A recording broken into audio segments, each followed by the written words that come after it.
Konoha, becoming a great capitalist starting from Tobirama's resurrection. Welcome back, brave explorers of impossible worlds. We are excited to have you here to continue this odyssey together. Before we continue, everything you'll hear is pure fiction, so please don't try to replicate combat techniques at home. This wonderful story and all its rights belong to its brilliant original author. We are only the messengers of entertainment. Want another dose of adventure?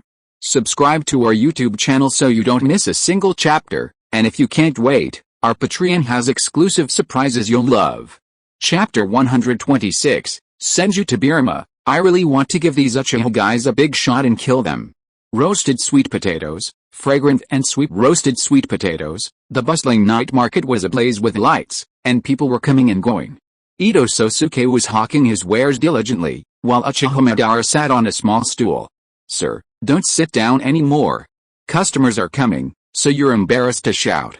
Just take care of the roasted sweet potatoes, okay? Uchiha Madara hurriedly stood up from the stool, unskillfully pulled 2 roasted sweet potatoes from the oven, wrapped them, and handed them to the customers. The aroma of the roasted sweet potatoes attracted more and more people, and Uchiha Madara fell into a mechanical task, constantly bending over to pull roasted sweet potatoes from the oven and wrapping them, his technique gradually becoming more and more proficient. The busiest time of the night market passed, and Ito Sosuke pulled 2 remaining roasted sweet potatoes from the oven and handed them to Uchiha Madara. The rest of the time, Uchiha no longer needed Madara to handle it alone. I'm a little tired selling roasted sweet potatoes. Uchiha Madara wrapped a roasted sweet potato and placed it against his stomach. It felt warm. He peeled the skin off the potato with his hands, revealing the warm red flesh. He was really hungry after working all day, and he ate it with big mouthfuls. Did I come to Konoha to find Uchiha-nan? Forget it, roasted sweet potatoes are delicious. Uchiha Madara ate the roasted sweet potato with big mouthfuls. After working for a long time, he remembered his original purpose in coming to Konoha, which seemed to have shifted significantly. But Uchiha-nan wouldn't run away as Hokage, so he'd hang out here for a while. In the dark shadows, Black Zetsu's yellow, bean-like eyes stared intently at Uchiha Madara. Uchiha Madara, what the hell did you do, you bastard? You spent the whole afternoon drawing crappy cards.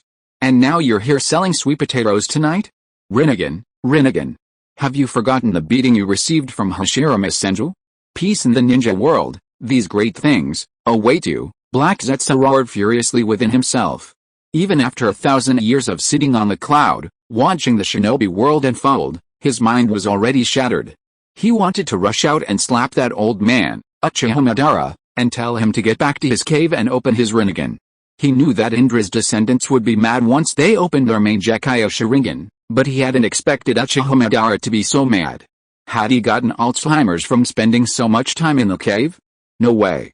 Black Zetsu had 1,000 years of experience in his head, and had seen more than 1 or 2 reincarnations of Indra, yet he still couldn't understand Uchiha Madara's current intentions. Such a promising talent couldn't be ruined. After 1,000 years of waiting, he finally had an Uchiha who combined both Indra and Ashura. Such a talent was a once-in-a-millennium opportunity.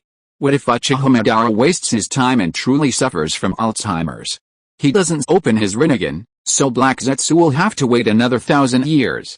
Mom, I miss you so much. A child without a mother is like a weed. He's been a weed for 1,000 years. When will he finally be able to become a mother's child? But he can only wait like this. Black Zetsu feels miserable. His body hasn't inherited his mother's powerful strength. So he can only hide in the dark shadows and try his best to guide Uchiha Madara. It's just that Black Zetsu did what he was supposed to do. Everything was going smoothly. Why did Uchiha Madara suddenly go crazy? How could he, Uchiha Madara, do that when he came to Konoha to sell sweet potatoes? Black Zetsu fell into deep thought, muttering in his heart, Uncle, you will have a place to stay when the stall is closed later. Ito Sosuke counted the roasted sweet potatoes in the stove. There were only a few left. He sold faster today than usual, so he should have a place to stay. Yes. Uchiha Madara sat on a small stool, eating roasted sweet potatoes, and responded vaguely to Ito Sosuke, it's just that he has no money to stay in a hotel. Isn't it the same as sleeping in a tree or in the wild? That's good. Ito Sosuke felt relieved. Now he could just give Uchiha Madara a few roasted sweet potatoes. He could go back to the dormitory provided by the school at night, or go back to live with his mother. Uchiha Madara couldn't stay in either place. Uchiha Madara quickened his pace and finished the remaining roasted sweet potatoes in a few bites. Kid, I'll draw a complete set of that card. Uchiha Madara was still upset. He didn't succeed in drawing his own card and pretended to be cool, which made Uchiha Madara very angry. He had to get his face back. Forget it, this card drawing game is not for us poor people. If you don't have money, don't go. I have money. Uchiha Madara subconsciously touched his pocket and still had those few coins. But this didn't stop Uchiha Madara from being stubborn. He was just a little bit rich. He could get millions of taels anytime he wanted. Okay, Ito Sosuke looked at Uchiha Madara's stubborn look and gave up arguing with him. The old man was a stubborn and boastful person. In the evening, in the laboratory, Uchiha Non sent a group of young men from the Uchiha clan to Senju Tobirama that night. The moment the young men saw Senju Tobirama, their eyes widened. The second-generation Hokage, Senju Tobirama, was not dead? He had been hiding in the Uchiha clan? Uchiha Non was very skilled in convincing them with the excuse of fooling Orochimaru. Although they believed it with their mouths, their expressions showed that Senju Tobirama's attitude towards the Uchiha clan. How could they not know it? But the truth is not important. No one cares that Uchiha Non is now the third-generation Hokage of Konoha. As for the former second-generation Hokage, it is not important. Uchiha Non instructed the young Uchiha men to keep the secret, just in case they were inscribed with a tongue extermination seal. This time, the Uchiha clan was summoned for an experimental project that would benefit all of Konoha. Uchiha Non briefly described the Hashirama Cell experiment. If the Uchiha clan could obtain Hashirama Cell's powerful recovery abilities, immense chakra, enhanced Sharingan power, and even the ability to use Hashirama's wood release, they could gain access to Hashirama's wood release. Of course, this experiment was risky, with the slightest possibility of death. Then, the Uchiha clan erupted in excitement. How could such a good thing happen? The Uchiha clan was going to steal the power of the first Hokage, Hashirama Senju. As for the risks Uchiha Non mentioned later, they chose to ignore them. That was the power of the first Hokage, Hashirama Senju. Rivaling the power of Uchiha Madara-sama's main Decay Sharingan. An endless sea of trees, hundreds of meters tall, covering the sky and sun, a boundless sea of trees. Unrivaled power. Obtaining this level of power was a bit life-threatening, so what? Never mind. Let him die, forget it. The atmosphere within the Uchiha clan has always been one of respecting strength. A few quick-witted Uchiha clan members even quietly approached clan leader Uchiha Non. Could the second Hokage, Senju Tobirama, be so kind? Helping the Uchiha clan steal the power of the first Hokage, Senju Hashirama.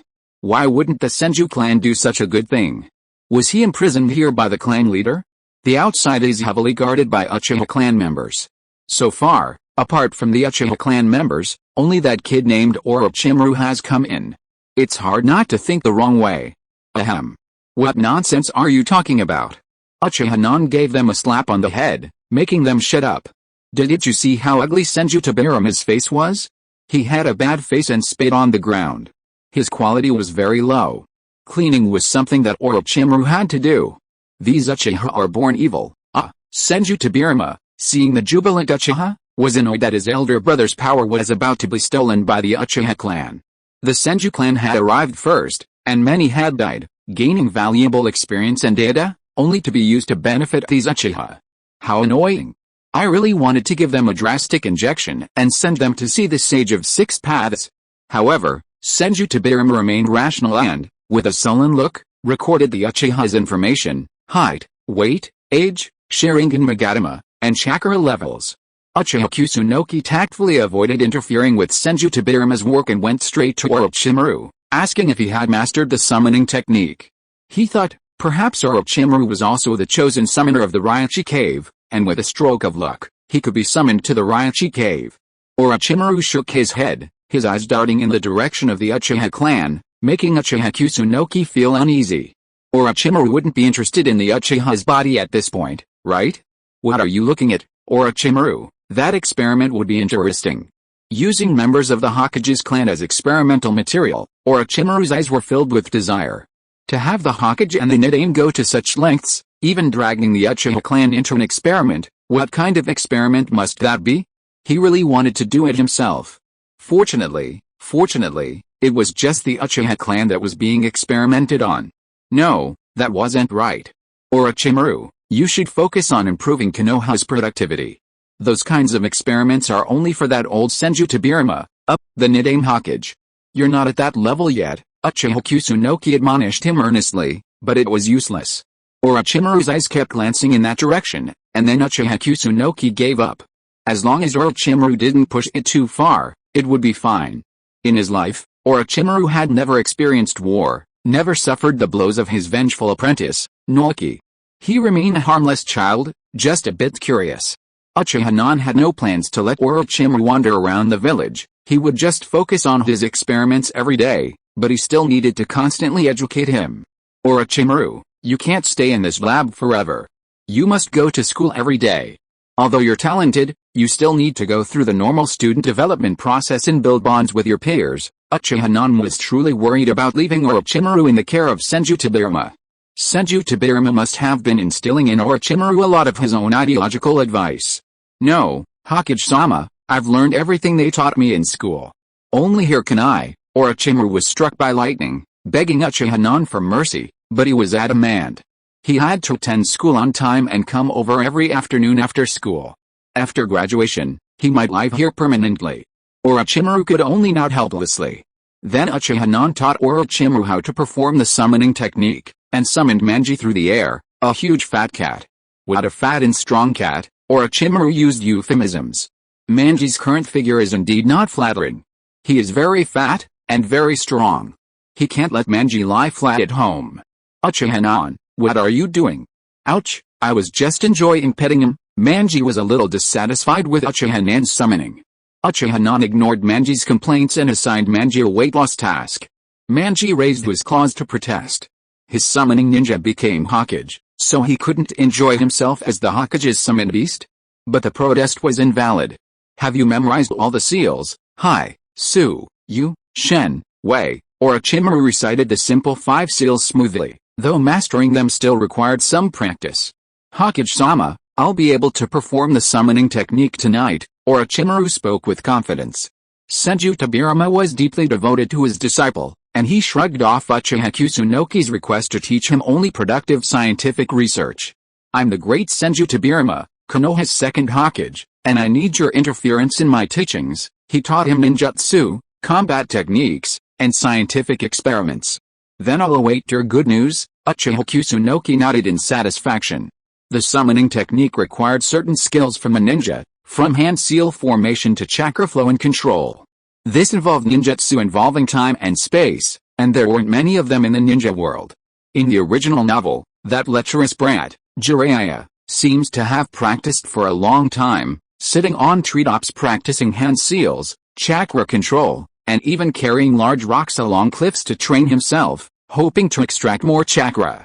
Tomorrow at school, after school, remember to bring that brat, Jiraiya, to my office. And remember to teach him this jutsu. Orochimaru had been basking in the joy of being personally taught ninjutsu by the Hokage, but the next moment his face fell. School was coming back tomorrow. Annoying. Jiraiya, Hokage-sama, why are you looking for him? Orochimaru asked Uchiha Minami, somewhat curious. How could a Jiraiya, with his mind full of lust, be so valuable to the Hokage? He's quite talented, destined to be a strong man. No, why are you asking so many questions? Just bring him over when the time comes. Some things are beyond the reach of a brat of your level. After Uchiha finished speaking, he rubbed Orochimaru's head vigorously. The touch was quite good. After explaining everything to Orochimaru, Uchiha looked at Senju Tobirama, who was still busy. Did Senju Tobirama sign his name on the summoning scroll of the Wet Bone Forest? As the younger brother of Senju Hashirama, it should be easy for Senju Tobirama to summon the slug as long as he wants. Try your best. It won't hurt to give it a try. Uchiha, in line with the spirit of a thief, cough Hokage, never leave empty-handed, walked towards the busy Senju Tobirama.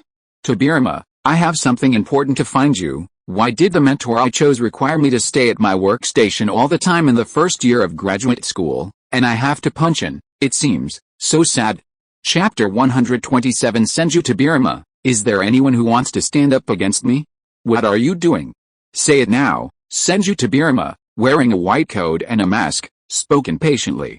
Although he couldn't see Senju Tobirama's face, Uchiha was sure that his expression must be very bad. Come here first. Uchiha pulled Senju Tobirama to a corner before speaking. Tobirama, I'm almost certain that Uchiha Madara has already lurked in Konoha. Senju Tobirama's brows furrowed.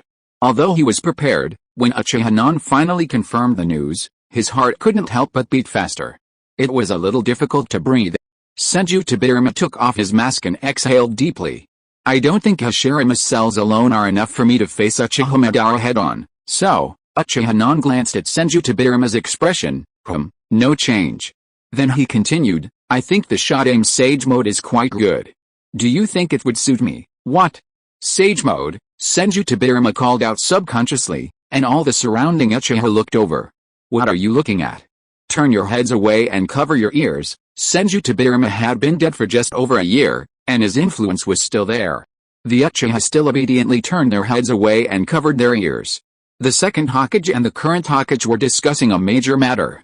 It was best for them, the minions, to stay out of the way for now. Uchiha, don't you think you're being greedy? Big brother's only tricks are these. You're trying to take everything out of me. Senju Tobirama looked at Uchiha with indignation. Senju Hashirama was so powerful, but he had two pillars supporting him, the Sage Body, and the near-perfect Sage Mode. Uchiha had already stolen the power of the Sage Body, so was he going to steal the rest of the Sage Mode as well? Having gained the ultimate power of both the Uchiha and Senju clans, how powerful would Uchiha truly be? Would he be the second Uchiha Madara Senju Hashirama? Or even stronger? Senju Tobirama couldn't imagine, but Uchiha power would undoubtedly swell to a terrifying degree. Even Uchiha Madara could clash with him. I'm doing this all for Konoha. You know very well the power of Uchiha Madara. You are the second Hokage of Konoha. You don't want anything to happen to Konoha. You are the younger brother of Senju Tsumayama, the first Hokage, and the former patriarch of the Senju clan. If you want, I can definitely leave my name. No, I didn't ask my elder brother for the summoning scroll. Do I still need the Sage Mode to enhance my strength? I have Flying Thunder God, and I can go anywhere in the ninja world. I also have Water Style and Forbidden Techniques. Senju Tobirama bluntly shattered Uchiha delusion, and then he talked there, and boasted a little about his own strength, which made Uchiha shake his head. Alright, Tobirama, stop bragging. If you can't learn Sage Mode, just say you're so strong. You can even use jutsu like Flying Thunder God and still die. Your Forbidden Water Jutsu is useless. You're already dead, why are you still bragging? Uchiha couldn't stand Senju Tobirama's face and poked at his pain points. Being killed by those brutes from the Hidden Cloud Village was the regret of his life. What do you know? I was trying to cover my apprentice's retreat. You were being hunted by a dozen Jonin, including Elite Jonin. The leader, Kinkaku and Jinkaku, could actually unleash the Nine Tails Chakra mode and had the Six Paths Noble Phantasm in his hands. You'd die if you went after him. Senju Tobirama was so angry that he jumped to his feet. Who could have thought that he would be facing such a lineup? If an ordinary Jonin team chased him, he might still have a chance to escape. There was really nothing he could do. Tisk, tisk. Senju Tobirama launched into a long string of excuses. Uchiha Kusunoki's response was blunt and contemptuous, glaring at him and spitting on the ground, or Orochimaru still had to clean up the mess. Innately evil Uchiha brat, old man, old man. Senju Tobirama was speechless with rage, but wisely refrained from attacking. A move would have subdued Uchiha Kusunoki with a single seal, while so many Uchiha present were still furtively watching. Asshole, do you still want to learn Sage Mode? Just because you're an Uchiha, even if you're the Hokage of Konoha, the Senju clan won't give you the summoning scroll of the Whetbone Forest unless I intervene. I can help you convince the Senju clan to give you the summoning scroll of the Whetbone Forest. Senju Tobirama's motives became clear as he spoke. He really wanted to contact the Senju clan, Uzumaki Mido. Uchiha Kusunoki was constantly pissing and spitting on his head. Heaven is blind. Even though Uchiha Kusunoki's position as Hokage is now unchallengeable, as long as his existence is revealed, control of his impure world reincarnation will undoubtedly be taken away from that brat. Then his good days will come. His prestige, the power of the Senju clan, and his scientific research capabilities are enough to break Uchiha Kusunoki's monopoly in Konoha. In Senju Tobirama's eyes, Uchiha Kusunoki's current achievements are largely his own. Besides giving him a little money, what else has Uchiha Kusunoki done? Why should all the glory and achievements be reserved for Uchiha Kusunoki alone? HMPH, forget it. It's just a summoning scroll. The ninja world isn't just a sacred place like the wet-bone forest, where sage mode is mastered. Uchiha Kusunoki flatly rejected Senju Tobirama's proposal. Releasing Senju Tobirama would only bring endless harm. Konoha only needs the voice of a Hokage. Why would a dead former Hokage just join in the fun? Even his own clansmen, Orochimaru and Uchiha Kusunoki, were worried, placing curses on them. Any leak of information about Senju Tobirama in any form would result in a fainting spell, a fact he could even sense. Uchiha Kusunoki had enlisted the help of Mito Uzumaki, a master of sealing techniques, to upgrade Konoha's secret techniques, and would further strengthen them.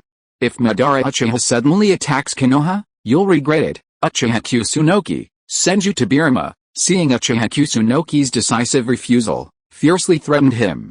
Shut up, old Senju, I'm the current Hokage. Uchiha Kusunoki seamlessly delivered his classic line. Last time it was Mito Uzumaki, this time it's Tobirama Senju.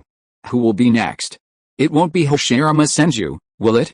The plot's conclusion is truly terrifying. Is this the fate of Konoha's third Hokage? If you're fine, just get out of here, get out of my lab. Senju Tobirama immediately ordered Uchiha Non to leave. Today was another day that he was provoked by Uchiha Non. He was very angry and annoyed. That Uchiha guy, you're the one who's been peeking in here. Blood will be drawn later, and you'll be the first to have 800cc drawn. Senju Tobirama decided to find a target to vent his anger on. And the Uchiha clan member in front of him was the best target. For ordinary people, 800cc is the limit of blood drawn at one time. Fainting and having cold hands and feet are normal. Any more would be life-threatening. But for ninjas, those with weaker constitutions would also faint. Uchiha Non rolled his eyes at Senju Tobirama. He definitely couldn't let Senju Tobirama take his anger out on his clan members. Don't listen to this old man, it's 600cc at most. Now he is in our Uchiha clan's territory and his strength is quite weak. Although Senju Tobirama is the second generation Hokage, if he goes too far, you 3 or 5 can attack together. You have opened the 3 Magatama, right? It's easy to deal with him together. By the way, be careful not to break the laboratory equipment, it's very expensive. Just this set is worth tens of millions of taels, enough for you to work for several years. Uchiha Non supported the Uchiha boys. Although they probably didn't have the courage to fight with Senju Tobirama, he still had to say what he wanted. If you have the courage, go ahead. If you win, I will support you. If you don't dare, just bear with it. Uchiha Non left after he finished speaking. The Uchiha people who stayed behind looked at each other. How could they have the qualifications to fight with a second Hokage? They had personally experienced how Senju Tobirama suppressed the might of the Uchiha. Later, they would have to cooperate with a second Hokage to do experiments. Their lives were in danger. Although they said that they were not afraid of death for the sake of power, they still had to admit defeat when it was time. It was not shameful to admit defeat to the second Hokage, Senju Tobirama. Whoever wants to come together, you can try now. A cold light flashed in Senju Tobirama's eyes, and he took out a kunai from his hand at some point. The scene was eerily quiet. You, 600cc, or 800cc, Senju Tobirama looked at the young man. Sweat broke out on the young man's forehead. 800cc would at most make him dizzy for a while, not worth it. Not worth it. 800cc, very good, Senju Tobirama smiled with satisfaction. It seemed that his prestige was still there. It was only Uchiha Non, the inherently evil Uchiha, who didn't respect him so much. See that you are quite sensible, so 400cc is fine. Senju Tobirama didn't make it difficult for the sensible Uchiha. He was just angered by Uchiha Non. The subsequent injection of Hashirama's cell solution would be very dangerous. The body would be weakened by the blood draw, and it is very likely that it would be eroded by Hashirama's cells. Line up one by one and get ready for blood draw. Senju Tobirama looked at the rows of Uchihas standing obediently, and his eyebrows softened a lot. Uchiha Non, this inherently evil kid, was really too hateful. Now this group of obedient Uchiha seemed so likable. Night at the Hokage's house. Uchiha Non was lying on the bed, panting. Just now there was another big battle. He felt refreshed. The fire was out and his mind was clear again. Daily self-reflection. Why are there so many annoying things in the world? I hope Jiraiya will not let himself down, and Uchiha Madara can be more obedient. He just came to Konoha to take a look and miss the old place. Just like the licking dog Obito, He would come to Nahararin's grave every year to give a flower and leave. Unknowingly, Uchiha fell asleep. The next day at the Hokage building, Uchiha got up early today, but he was not late for work. He sat in the office and slacked off at work, waiting for Narashikato to report on the intelligence of Konoha during this period as usual. Hokage-sama, the exchange students from the land of whirlpools will be leaving soon and will arrive in Konoha in the near future, and the daimyo and samurai of the land of iron. Today they are formally requesting assistance from Konoha. Recently, the emerging forces of the Rain Village have been very rampant, and small-scale conflicts have begun on the border of the land of iron. Perhaps this is a good opportunity to intervene in the ore trade of the land of iron, but Konoha is not suitable to be involved in a conflict now. Konoha's ninjas are still systematically lacking, and the next 2 to 3 years will be a good opportunity. According to intelligence, the Rain Village is still accumulating strength and has no real intention of invading the land of iron this time. A ninja village called the Sky Village suddenly emerged in the land of Sky, and a new type of ninja tool appeared. It is said that it can fly in the sky. It is also ambitious. It has recently begun active activities, carried out terrorist attacks on the surrounding ninja forces, and is now recruiting troops. Kajaro Village in the land of mountains. Konoha's factories are expanding outward with Konoha as the center. They have already expanded to large cities in the land of fire and are recruiting a large number of workers.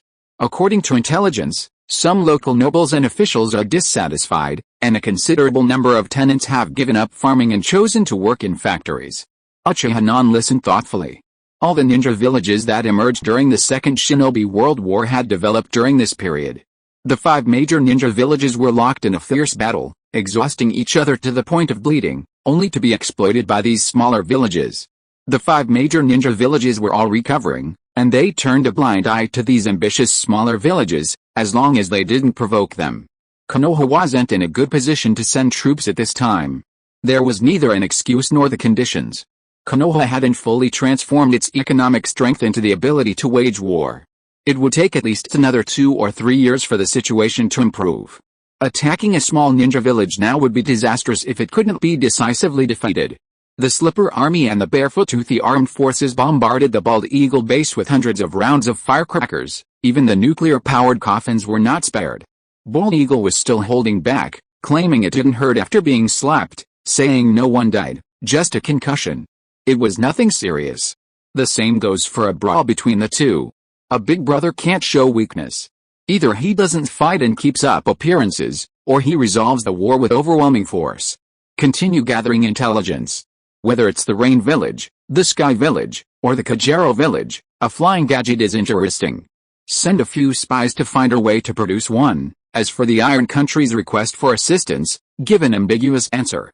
In short, make it appear that Konoha will send troops, but don't leave any pretext for deception. Ahem, ask for a small reward, like iron ore, or a share of sales. Konoha's laboratories have recently improved their smelting technology. Iron production under Konoha's name should increase, and costs will decrease. Start with a price war, seize market share, squeeze out competitors, and then Konoha will achieve a monopoly. As for those nobles, officials should simply ignore them. If you have any questions, go to the daimyo. If that doesn't resolve them, send them to the Sage of Six Paths. Uchiha Kusunoki issued a series of orders. Narashikaon wrote everything down, repeated them, and then left Uchiha Kusunoki's office. The ninja world is in turmoil again. Undercurrents are surging outside the village, and there's a time bomb inside that could blow all of Konoha to the ground. What a headache. When can I finally slack off and enjoy myself forever? Uchiha Kusunoki took a sip of his iced cola and sighed as he lay back in his chair. Becoming the 3rd Hokage of Konoha was truly miserable. Sometimes, he felt quite sorry for that old man, Sarutobi Hiruzen. When he ascended to the throne, he had no strength, no connections, no money, and he couldn't even handle the forces within Konoha village. There are so many up-and-coming ninja villages in the ninja world, all of them ambitious. Tisk, how miserable. Time slipped by. Soon, it was noon. There was a knock on Uchiha Kusunoki's office door. Hokage-sama. Chapter 128. Uchiha Madara, the food in the factory tastes great. Hokage-sama. Before anyone even entered the room, Uchiha heard a crisp sound and the door to Uchiha office flew open. High ponytail, blonde hair, and a green training suit. Her chest and forehead were ordinary, not yet entering her rapid growth phase. Hokage-sama, Tsunade insisted on coming. I couldn't stop her, Orochimaru was somewhat helpless. He really couldn't control Tsunade. Tsunade had volunteered to come along when she saw Orochimaru, whom she hadn't seen for a long time, come back to school and bring that idiot Jiraiya to see the Hokage at noon. Tsunade was known throughout Konoha as the granddaughter of Oshirama Senju and a princess personally appointed by the daimyo of the Land of Fire. How could Orochimaru dissuade her from making a decision? Never mind, just come on over. Tsunade used to frequent this office. Uchiha Minami waved his hand. The fact that the prostitution, gambling, and drug-related trio could get together was a hallmark of Konoha. His office was inherited from the brothers Hashirama and Tobirama Senju, so Tsunade might be more familiar with the building than he was. Great. Hokage-sama, your decor is even more comfortable than my second and grandpa's. Tsunade sank carelessly onto the sofa, her eyes fixed on the snacks on Uchiha Minami's coffee table. For the past 2 days, Kiden Suzu had been battling Uchiha Minami daily. While Uchiha Minami might be outnumbered, a ninja was still a ninja, and ordinary people were still ordinary people. The victor was always Uchiha Minami. Kiden Suzu hadn't come to the Hokage building to work in the mornings for several days, but the daily desserts and snacks in Uchiha Minami's office never stopped. Hokage-sama, coquettish voice, eat, eat. Uchiha Minami rested her chin on her hands, looking at the playful Tsunade. Tsunade as a young girl was quite different from the grumpy old woman she appeared in Naruto Shippuden. So adorable. With Uchiha Minami's permission, Tsunade happily picked up a small piece of cake and began to eat it. Uchiha Minami looked at Orochimaru and Jiraiya. Orochimaru stood there calmly, awaiting Uchiha Minami's instructions. He and Uchiha Minami were already familiar with each other. In the basement laboratory, Uchiha Minami and Senju Tobirama often exchanged foul language. His image as a Konoha figure had almost worn off. Jiraiya, on the other hand, stood submissively, like a minion, much like when Uchiha Minami first met him. Orochimaru, I asked you to teach Jiraiya the summoning technique.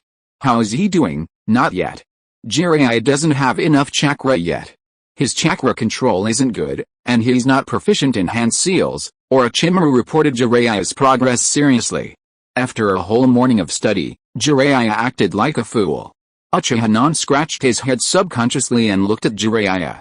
Jiraiya was still a student. The theoretical and practical classes taught at the school were very basic. Students at the ninja school were still taught chakra refining, hand seals, and shuriken throwing.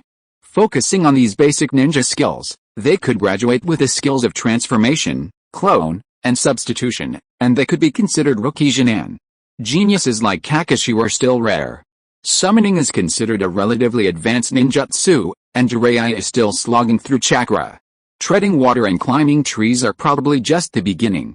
Hokage-sama, I. Jiraiya's response was a bit halting, his pride severely bruised. In just one morning, Orochimaru had completely thrashed Jiraiya to pieces. Orochimaru, trained by the renowned teacher Senju Tobirama, and Jiraiya, who played around at the Ninja Academy, were no longer on the same page. Don't be discouraged. Jiraiya, your potential is far greater than you realize. It just takes time and a little luck. You will become a formidable ninja in the future, Uchiha consoled Jiraiya.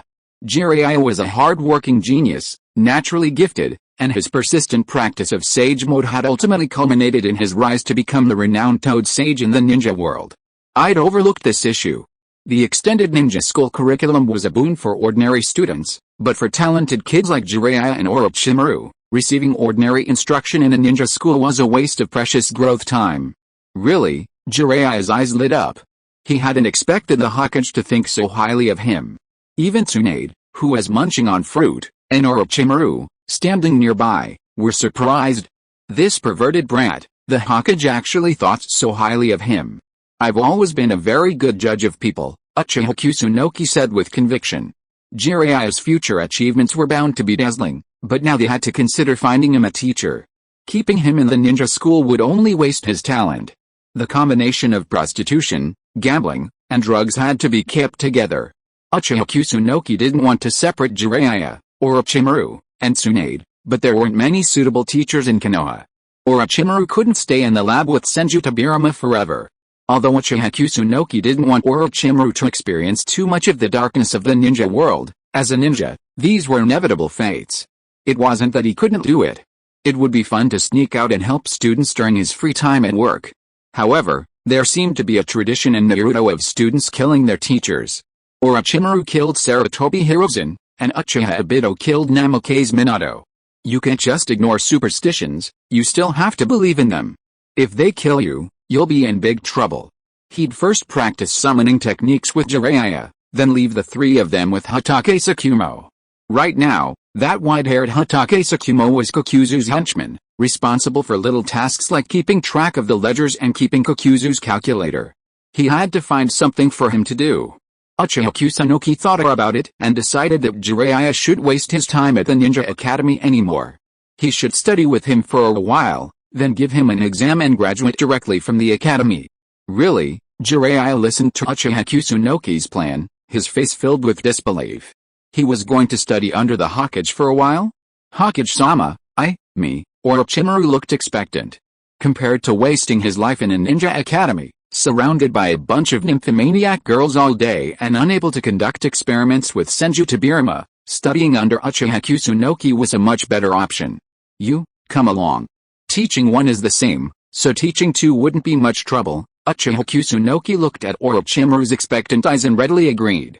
Hokage-sama, I am going to. Tsunade raised her hand impatiently before she had even wiped the cream off the corners of her mouth. Jiraiya and Orochimaru were both going. So she wanted to join in the fun too. She didn't have to go to school, and studying with Hokage-sama would definitely be more interesting than staying in school. Tsunade, well, you should get your grandmother Miro-sama to agree first. I don't want Mito-sama to knock on my office door. Uzumaki Mito had always been very worried about Uchiha Non, and she was on high alert for him, and always kept a close eye on Uzumaki Hiratsu. Of course, the same was true for Tsunade, as Uchiha Non was really too young. After all, Tsunade and Uchiha Non were not much different in age, and they were a good match in age. It was just that Uchiha Non had never shown any strange thoughts, and she didn't watch Tsunade as strictly as Uzumaki Hiratsu, as long as Tsunade didn't go gambling. If Tsunade were to study with Uchiha Kusunoki now, Uzumaki Mito would start to suspect that Uchiha Kusunoki had ulterior motives. After all, in Uzumaki Mito's eyes, Uchiha Kusunoki was morally corrupt, had no moral integrity, and was fond of women, making him unfit to be Tsunade's teacher. Uchiha Kusunoki was too lazy to argue with Uzumaki Mito at this time. If Tsunade wanted to study with him, she had to get Uzumaki Mito's consent first. Grandma Mito has been teaching Sister Yangai the sealing technique recently and has no time to take care of me, Lord Hokage. I'm so bored staying alone in the ninja school. I've learned everything taught in the school. Well, coquettish voice, Tsunade used her special skills, which worked every time on Hashirama Senju and Tobirama Senju. Uchiha Non persisted for a while, but was also defeated. The playful and cute Tsunade's coquettishness is really lethal, which is very different from the Tsunade in memory. There's a strange sense of contrast. So cute. Then let's go together, three of you. I'll treat you to lunch at noon and officially start teaching in the afternoon. The streets of Konoha. Uchiha Madara climbed down from a tree early in the morning. Uchiha Madara, who slept on rocks all year round, had no objection to sleeping on trees, and then wandered aimlessly on the streets of Konoha. Uchiha Madara couldn't get enough of the bustling scene. Konoha and the ninja world were worlds apart, the gap a world apart. When would the entire ninja world be like Konoha? Uchiha Madara desperately hoped this could be extended to the entire ninja world. But that would take time. The development of productivity and technological innovation all require time. The future described in Uchiha Nan's book didn't give a specific timeline. In the more distant future, humanity's pursuit of happiness and well-being would be insatiable. A nice way of saying it, human greed is insatiable. Uchiha Madara, not having read much, hadn't yet grasped its true meaning. However, Uchiha Nan's vision of breaking the ninja's fate as a tool, developing productivity, and breaking unequal production relations, a series of theories beyond his ken, prevented him from seeing the ultimate path. The absence of an ultimate represents an infinite future. The Moon Eye's plan was ultimately a pipe dream. Sacrificing the lives of all humanity for a beautiful dream, or pursuing a distant, beautiful, and real future, Uchiha Madara deeply leaned towards the latter. Truth is more appealing than falsehood. For someone of Uchiha Madara's stature, truth is more appealing. Furthermore, the key props for the Moon Eye project haven't been obtained yet, and there's no telling when they'll be.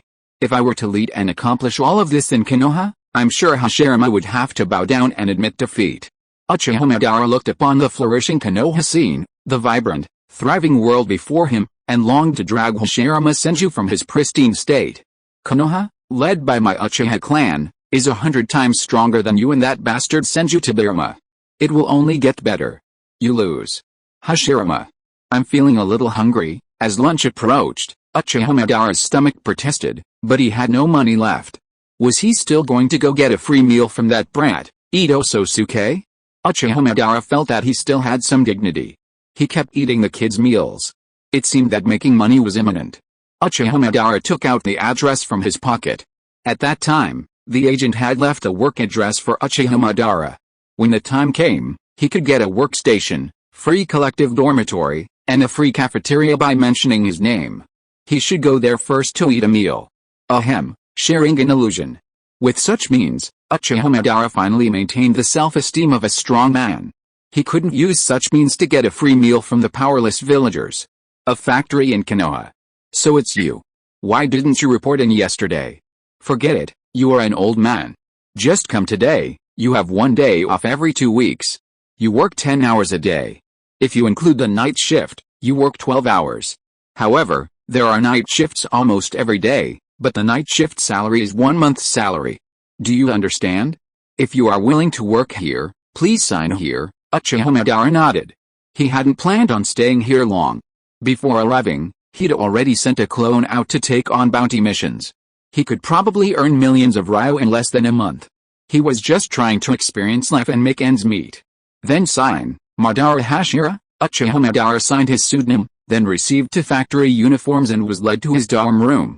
A wooden shed, 8 people, with bunk beds. This is where you'll be staying tonight. Kishu, you're the dorm leader. Please take care of this old man. We're all refugees from Konoha, so we should help each other, okay? Kishu agreed loudly. You're new here, and according to the rules, you'll officially start tomorrow. You can spend the afternoon here getting acquainted. It's time for lunch, so let's go together.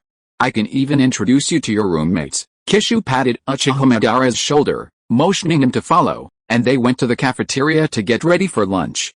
Uncle Madara, this cafeteria is free for all employees. Food is rationed daily. Today's menu includes rice balls, protein blocks, vegetables, soup with meat and bones. Eat more. It's your first shift this afternoon, so eat more. The work here isn't easy, but it's much better than what we had before. We have food, drink, and something to look forward to. I've even bought a house in Konoha, and I'll be moving in through a lottery soon. I wonder if I'll be lucky enough to have that opportunity. Kishu kept talking all the way. He was a very outgoing person, and he kept talking to Uchiha Madara. Uchiha Madara was fine at first, but then he got a little annoyed. Old people like quiet, but he didn't find it annoying. Cafeteria, rice balls, protein blocks, and soup with a meaty taste. The food is pretty good. Uchiha Madara took a bite of the protein. It was sticky and tasteless. He took another sip of the soup.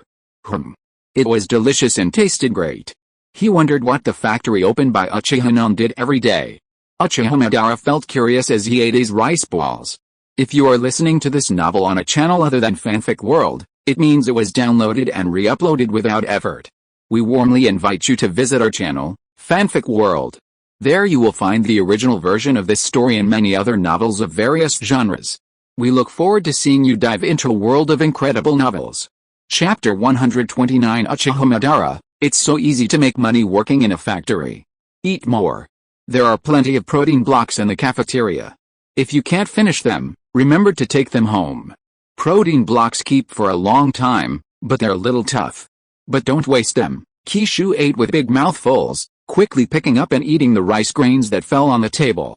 He kept muttering about the feeling of hunger, the exhaustion and weakness, and the desire to eat something, no matter what it was, dirt, tree bark, or rotten meat. He never wanted to experience this again in his life. The workers in this factory were almost all from all corners of the Fire Country, fortunately fleeing to Konoha. They had experienced hunger firsthand and seen people starving to death. They had an uncanny obsession with food. Having endured hardship for too long, they were all ardent practitioners of the Clean Plate campaign. Uchiha Madara ate silently, observing everything around him. The cafeteria was now full of people, and the noise and chewing of people filled the air. He was exhausted and sweaty, but his expression wasn't dull. It was a stark contrast to the civilian mental state he'd observed on his journey from the cave to Konoha. It was truly a nice Konoha street. Where are we going for lunch? This is my first time treating you three to a meal, so you can pick the place. Uchiha left work 15 minutes early. For him, today was already quite a success. Becoming an Naruto-esque Hokage wasn't what he wanted. He'd already told Narashikahara the direction of things, and they'd just have to execute. This was the good thing about a world where force reigned supreme. You could be hands-off, unfazed by being sidelined. Any problems were directly handled by the Anbu, and with a single genjutsu, the truth was revealed. Administrative efficiency was incredibly high. Once the Anbu entered, their thoughts became clear. Hokage-sama, just pick the place. I'm fine with anything. Orochimaru didn't care what lunch was like. He didn't care for the lowly pleasures of delicious food. A shot of nutritional supplement would do the trick. Me too. Jiraiya remained subservient as always, not yet fully open in front of Uchiha Minami. I'm going to the same place where Grandma had her birthday last time. Is that place any good? Mito-sama's birthday? Uchiha Minami was puzzled. Mito's birthday banquet without informing him was truly stingy. But he didn't dwell on it. The grudges between them would probably only grow in the future. Humph, he wouldn't invite her to his wedding anymore. No, he had to invite her and collect her contribution. Compared to the cost of an extra pair of chopsticks, collecting contribution was still more profitable. Uchiha Minami's mind was wandering as he followed Tsunade across 2 streets to the familiar hotel, the one where Chiyo had been treated to meals at his own expense. Tsunade, you know how to choose a place. Hokage-sama, you're here, and Miss Tsunade. Our humble establishment is truly blessed today. The lobby manager, who had been scornfully dismissive just moments before, leaped to meet Uchiha Kusunoki's face the moment he caught sight of her. As usual, the rooftop room. You know my tastes. Keep the account. I'll send someone to settle the bill at the end of the month. Hokage-sama, you're here to give us a favor. This way, the lobby manager said with a fawning smile. Uchiha Kusunoki, of whose stature, could dine here even without paying. The Hokage's status embodied status and prestige. If word got out, nobles and wealthy merchants would be proud to dine here. Hokage-sama, this way. Uchiha Kusunoki frowned at the lobby manager, who groveled before him. This gesture demeaned the establishment. I don't like your expression right now. Return to your rebellious self. Yes, Hokage. The lobby manager's expression suddenly changed, becoming stern, as if he wouldn't bend for a few dollars. Not bad. Uchiha Kusunoki nodded in satisfaction and walked up the stairs. Tsunade, Orochimaru, and Jiraiya followed behind. Soon, the table was laden with a variety of delicious dishes. Uchiha Kusunoki didn't know what Jiraiya and Orochimaru liked, so he simply asked the manager to serve everything on the menu. After all, ninjas have big appetites, and this restaurant's specialty is delicious food. The small portions are meant to not cheat the poor, but to show status. The 4 of them could eat it all. Burp, delicious, Jiraiya sighed as he devoured the food. The plates on the table were now empty. He loosened the buttons on his shirt with his hands. He'd eaten too much? It was a little tight. Compared to Jiraiya, Orochimaru was much more elegant. He picked up a tissue and wiped the stains from the corners of his mouth. It tasted really good. It's nice to enjoy delicious food once in a while. It's delicious. Tsunade was still eating voraciously, begging the manager to bring 2 more plates of her favorite. What a hidden glutton, little brat. It's normal for a girl to eat her way out of money. After the 4 of them finished, Uchiha took a special look at the bill. The prices were the same as always. They really didn't rip off the poor. In the training grounds, Uchiha Kusunoki lay in the shade of a large tree, needing a break after lunch. Orochimaru sat in the shade, reading a book with gusto. Jiraiya lay on the grass, a dog's tail in his mouth, his eyes flicking towards Tsunade. Tsunade bent her knees, resting her hands on her lap, her chin supported by the other, as she looked at Uchiha Kusunoki. Hokage-sama isn't as bad as Grandma Miro says he is. He looks quite handsome from this angle, Tsunade observed Uchiha Kusunoki. She hadn't met him much, but she had often heard his name from Mito Uzumaki. Morally corrupt, without moral integrity, and a pervert, he held a very poor reputation, yet among the villagers of Konoha, his reputation was exceptionally high. Uchiha Kusunoki was the greatest figure in the ninja world, Konoha's most accomplished Hokage. Tsunade had often witnessed villagers prostrating before his statue, their gratitude for saving their lives unending. Uchiha Kusunoki emerged from nowhere, defeated Uzumaki Mido, and became Hokage, leading Konoha to the end of the First Shinobi World War. A series of incredible feats revitalized Konoha, transforming it so dramatically in such a short period of time. Tsunade witnessed it firsthand. She felt Uchiha Kusunoki, who was only a few years older than her, was so formidable. Becoming Hokage was her dream, too. Curious and yearning, a strange emotion welled up within her. Uchiha Kusunoki admired the scenery, and her ninja instinct sensed a gaze prying at her. Tsunade asked, "Why is Tsunade looking at me? Why is your face blushing? You're blushing like a teapot." Tsunade seemed to have sensed Uchiha Nan's gaze and subconsciously lowered her head. Tisk. Little brat. Uchiha Nan didn't take Tsunade seriously. Tsunade hadn't shown her true charm yet. Uchiha Nan didn't like being a washboard. Tsunade was pretty good as a cute sister now. The purple sister was very. Lunch break was over quickly. "I'll give you three some time to prepare, then attack me together. I'll see how strong you are first." Today was originally a one-person instruction, so it would be enough to teach Jiraiya. Now it has become a three-person test of strength, so it's better for all three to attack together to save time. As soon as Uchiha Nan finished speaking, Orochimaru, Jiraiya, and Orochimaru quickly formed a circle and discussed countermeasures. They planned to give Uchiha Nan a hard beating. Weighing the Hokage's ability, Orochimaru, Tsunade, and Jiraiya were all eager to try. Even if they lost against the Hokage, it would still be an honor. "You're full of energy," Uchiha Nan stretched lazily. Against these three little brats, he didn't even need to activate his main Gekyo Sharingan. He'd use the triple Magatama Sharingan for stability. A failure would be humiliating. "Be steady. Follow the plan," Orochimaru shouted, and the three charged forward. "Too slow, interesting. Is that a sealing technique? No, your strength isn't right. Did Mido teach you? But it's useless." Uchiha Nan toyed with a three. Before the triple Magatama Sharingan, all their plans were for naught. They passively took the beating. Jiraiya was the weakest, he just kept taking the beating, and finally, after a kick, he fell asleep.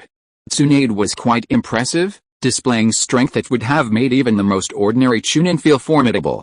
Her chakra capacity far exceeded her peers, her recovery was strong, and she could even use medical ninjutsu to heal.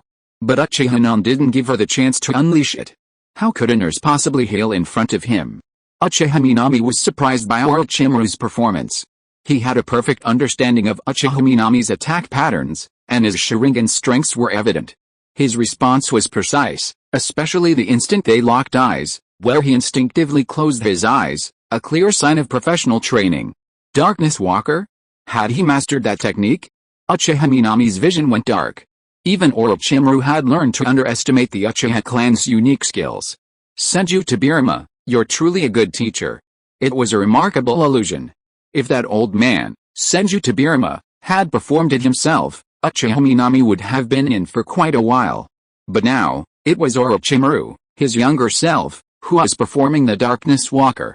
Uchiha Minami's eye power, combined with his specialized skills for dispelling illusions, dispelled the illusion in a flash, but still gave Orochimaru a split second of opportunity.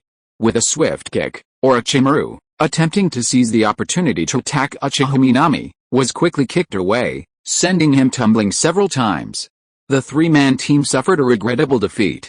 Uchiha Kusunoki woke Jiraiya, Tsunade, and Orochimaru, all three of them, dusty and grimy, waited for Uchiha Kusunoki's assessment. "You three are surprisingly better than I thought. Jiraiya, you're quite tough, and your reaction speed is decent. It's impressive for someone without any special training.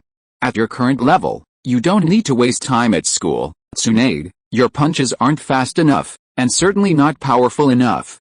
Uzumaki Mido taught you well, Orochimaru, you did the best. Some jerk taught you all the Uchiha tactics. I'm going to settle with him tonight." After Uchiha Kusunoki's assessment, he proceeded to offer guidance to each of them. Tsunade and Orochimaru didn't need much effort. They were both trained by masters and had great talent. They only lacked experience and training. Jiraiya was still a rookie. The ninja school taught him very basic things. He hadn't mastered chakra training techniques like treading water and climbing trees. He didn't have enough chakra, and he still had a long way to go before he could successfully perform summoning techniques. Uchiha Non could only teach him bit by bit. At the Konoha factory, Uchiha Madara followed the crowd toward the factory. Kishu, beside him, led him to his workstation. The work was assembly line style, requiring only a portion of the product to be assembled. While the technical requirements weren't high, the work required rapid speed, requiring hours without a break. They didn't get a break until dinner. Remember, don't stop in between. If you don't meet the speed requirements, your pay will be deducted, Kishu instructed, returning to his own station. Uchiha Madara, like the other workers, began to work. It's easy, Uchiha Madara quickly settled into his groove. This kind of mechanical, mindless work was truly easy to learn.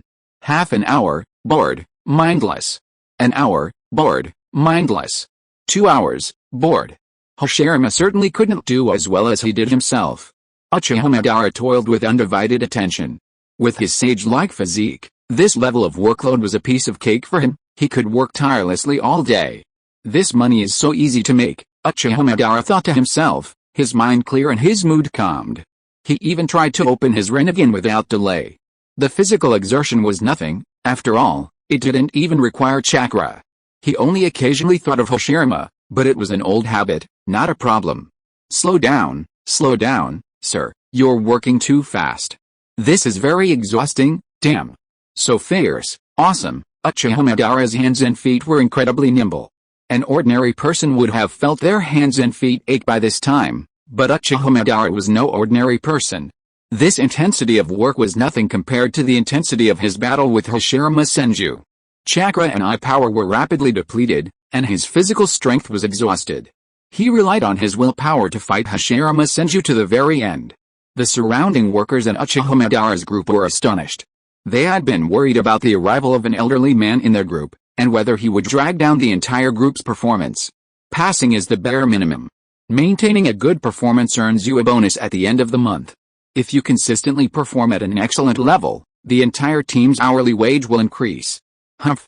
As expected, even working part-time at the factory. I, Uchiha Madara, am no match for Hashirama. If you were here, perhaps you could give me a run for my money. Uchiha Madara felt a surge of pride. He loved the inexperience of these people. And he could be even faster. Time flew by, and soon it was time for dinner. As usual, the team leader tallied the afternoon's progress. This group passed, good, almost, so I'll consider you a pass this time. I'll make up the numbers tonight, excellent. The team leader looked at Uchiha Madara's production line, the afternoon's results, and doubted his own eyes. Generally speaking, an excellent rating is hard to come by. It requires an entire afternoon of non-stop hard work, and that's incredibly difficult. Everyone tires, their hands and feet ache, and their energy depletes. I've heard that teams with workers possessing chakra often receive excellent ratings. Chapter 130 Uchiha Non, yearning to become a public figure in the ninja world. Uncle, have you ever been a ninja before? The team leader asked Uchiha Madara tentatively. An elderly man couldn't possibly be that efficient. Only ninjas with chakra could pull off such a feat. Yet, Uchiha Madara admitted casually, enjoying everyone's gaze. No wonder, the team leader nodded. It wasn't surprising. Suddenly, the workers in Uchiha Madara's group were filled with joy. With a big boss parachuting into the group to boost their performance, their salaries were definitely going to increase this month. Even the meals for the workers in the Excellence Evaluation Group were different from those for the regular workers. They could even get some meat. Uncle, do I still have a chance to switch to your team now? Me too, I'm also very efficient at work. I won't hold you back. Get out, these are the assigned teams. Uncle, ignore these people and leave. Today, to celebrate your first day at work, let's pool our money to buy some wine and meat. Everyone wants to hug a thigh, and everyone has witnessed a performance of Uchiha Madara, the new factory cow and horse, in an afternoon. He managed to raise a qualified team to an excellent evaluation. This is all money. Then let's go. Uchiha Madara showed a slight arc at the corner of his mouth. He is indeed a strong man in any field. Uchiha Madara thrived at the factory. Black Zetsu, watching from the corner, gnashed his teeth in anger. If it weren't for the immense dedication he'd poured into Uchiha, Black Zetsu would have considered giving up on him. Uchiha Madara, you betrayed the very Konoha you founded, fought a life-or-death battle with Hashirama Senju, painstakingly obtained Hashirama's cells, stole Ashura's chakra, and spent 10 years attempting to open the Rinnegan. After all that, you return to Konoha and now sell your labor so cheaply in a place like this? Was Uchiha Madara truly mad? Black Zetsu didn't understand, but was deeply shocked. Perhaps he really needed to reselect the executor of the Moon Eye. Black Zetsu is torn between two thoughts. Uchiha Madara's main character seemed to be worn out. He had to find a way to create a new one. But when had this main character become useless? The days passed slowly, and Uchiha Kusunoki slacked off at work each day, finding time to instruct Jiraiya in his summoning techniques, sending a clone to spar with Orochimaru, and his original body to spar with Tsunade. He even found time to escort the Sand Village delegation, led by that pretty widow, Chiyo, out of Konoha. Chiyo and Nara Shikayon had already finalized the alliance agreement between the Sand Village and Konoha, and it was ultimately inappropriate for them to remain in Konoha. Konoha's only nice environment, you can see the blue sky, white clouds, and green trees. You can also eat delicacies you've never tasted in the Sand Village, and there's an unlimited supply of clean water 24 hours a day. Apart from that, there's nothing else in Konoha that the Sand Village delegation would miss. They honestly don't envy it at all. I hope the Sand Village can one day be as prosperous as Konoha. Chiyo looked at the prosperous scene of Konoha and made a wish in her heart. Although she was reluctant, the Sand Village was their home, and no matter how good it was, it had nothing to do with them. Hokage, articles like this, Human Rights Report on the Kirigakure bloodline family, kill that Kaguya clan member, 20 years of slavery. The story of Mizuto's first love, why does Mizuto hate the bloodline family? Narashikato looked at the magazines and newspapers Uchiha handed him, sweat on his forehead. The internal rift in the Kirigakure, the discord between the Mizukage and the Kirigakure bloodline family, this kind of information came from the Kirigakure almost every day. Now that Uchiha had actually written such an article, he was putting the third Mizukage on the spot again. What's the big deal? I simply wrote down everything Mizuto did to the bloodline families. Uchiha was unconcerned. To accelerate his own power growth, he was even trying to find ways to make ordinary draws. The bloodline godfather had given him 60 draws at once, so he had to hurry and make them happen. He wanted to continue to sow discord between the bloodline families and Mizuto. Mizuto was undoubtedly a capable person. Even as a common ninja, he could easily overpower the bloodline families and become Mizukage. Mizuto was at his weakest before becoming Mizukage. Now that he was Mizukage, Uchiha doubted the bloodline families of the Hidden Mist Village could overthrow Mizuto's rule. If the two sides started fighting, Konoha would be able to take advantage. Every ninja clan he could pry over was a ninja clan. As for how the third Mizukage would feel reading these magazines and newspapers, that wasn't something Uchiha Kusunoki had to consider. Mizuto couldn't possibly start a war with Konoha over this. He couldn't even hold the position of Mizukage securely. If he wanted to start a war, he'd first have to deal with the bloodline families within the village who were always trying to defect. Hokage-sama, are you sure Mizuto is resentful because his first love was stolen by a member of the Hazuki clan? Ahem, this is for sales. Intelligence warfare is quite expensive. These little stories are quite intriguing, and they sell as a bonus. The combination of true and false sources is what makes it so dazzling. Uchiha Kusunoki chuckled. Stories half-truthed were the most engaging. He'd just added a little artistic touch. The Hidden Mist Village was quite closed, so he'd just treat it as a bit of entertainment gossip. What about these pornographic magazines, short films, and videotapes? I'll sell them along the way. You know, Konoha has shares in these pornographic film companies, and they've invested in technology. Don't underestimate it. In terms of making money and profit margins, there aren't many industries Konoha is involved in that can surpass it. Uchiha Kusanagi blushed. He had put these things at the bottom of the list. Pornography is the source of human development.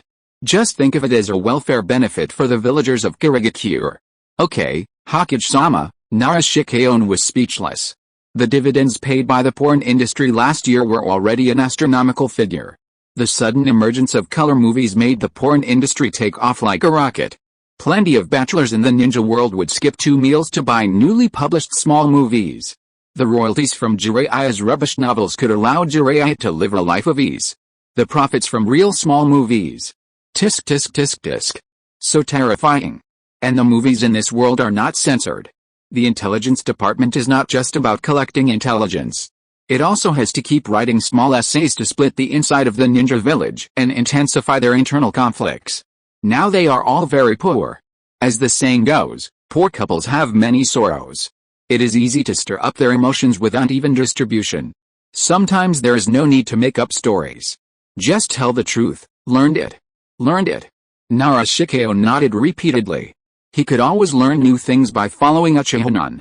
If these methods were used, it would be difficult for the other ninja villages to recover their strength. Of course, stoking conflict and provoking opposition are the most basic things.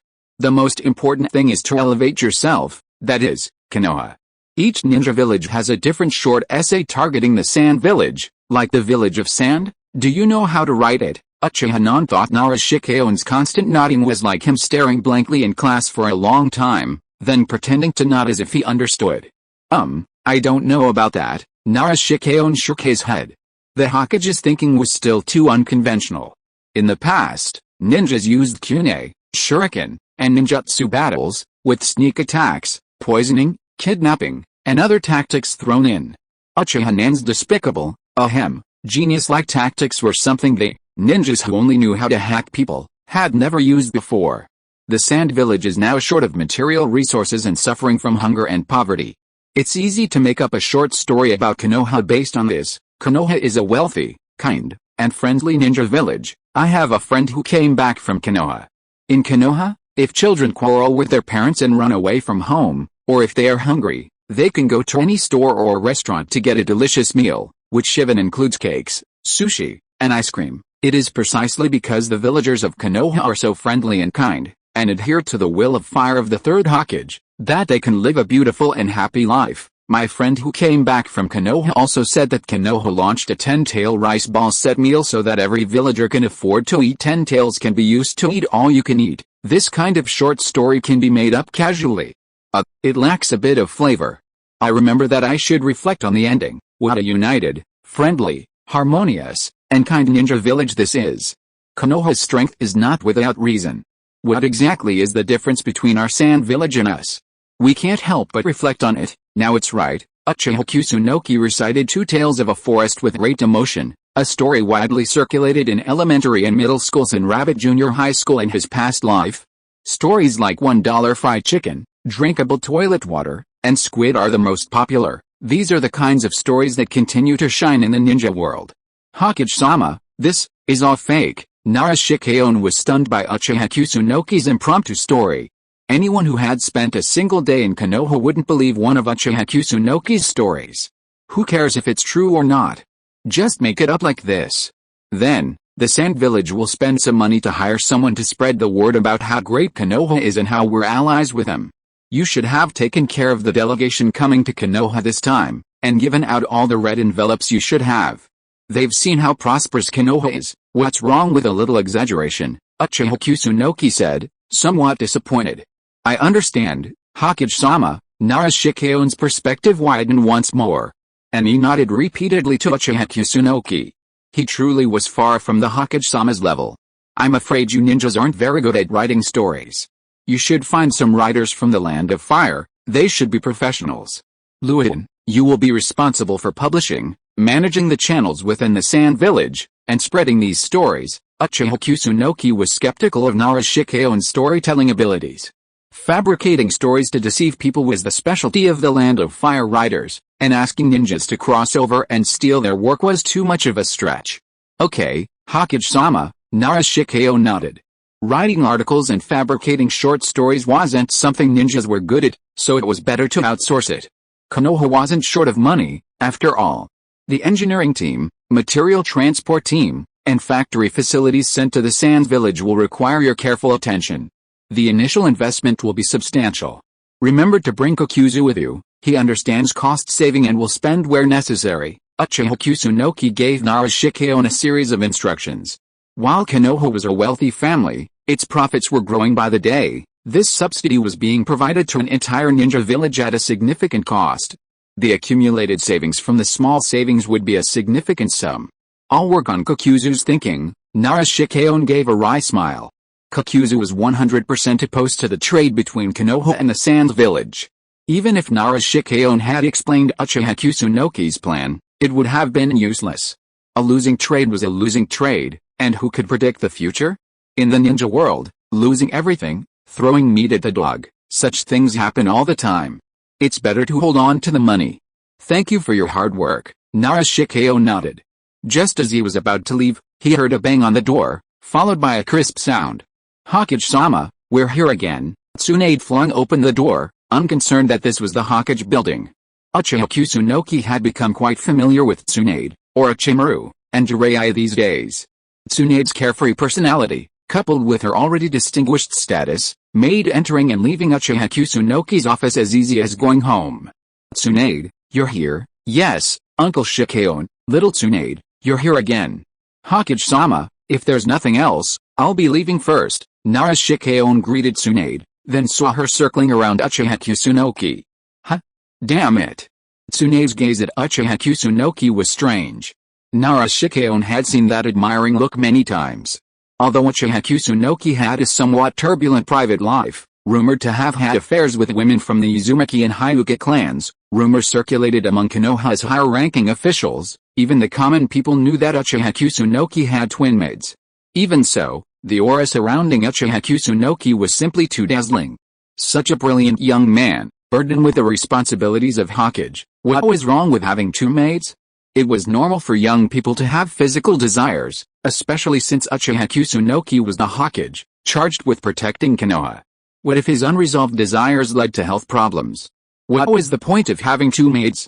Such a thing wouldn't be considered a big deal among the nobility, wealthy merchants, or even ninja clans. Hokage-sama was absolutely right. A great scholar argued on Uchiha Kusunoki's behalf, outlining the reasons why he must accept the daimyo's twin maids, with a clear and coherent explanation. Uchiha Kusunoki's legal wife hadn't yet been decided, and coupled with the dazzling aura surrounding him, young girls from every ninja clan coveted his body. Young girls admired Uchiha Kusunoki, and Narashika saw him many times, as did many members of the Nara clan.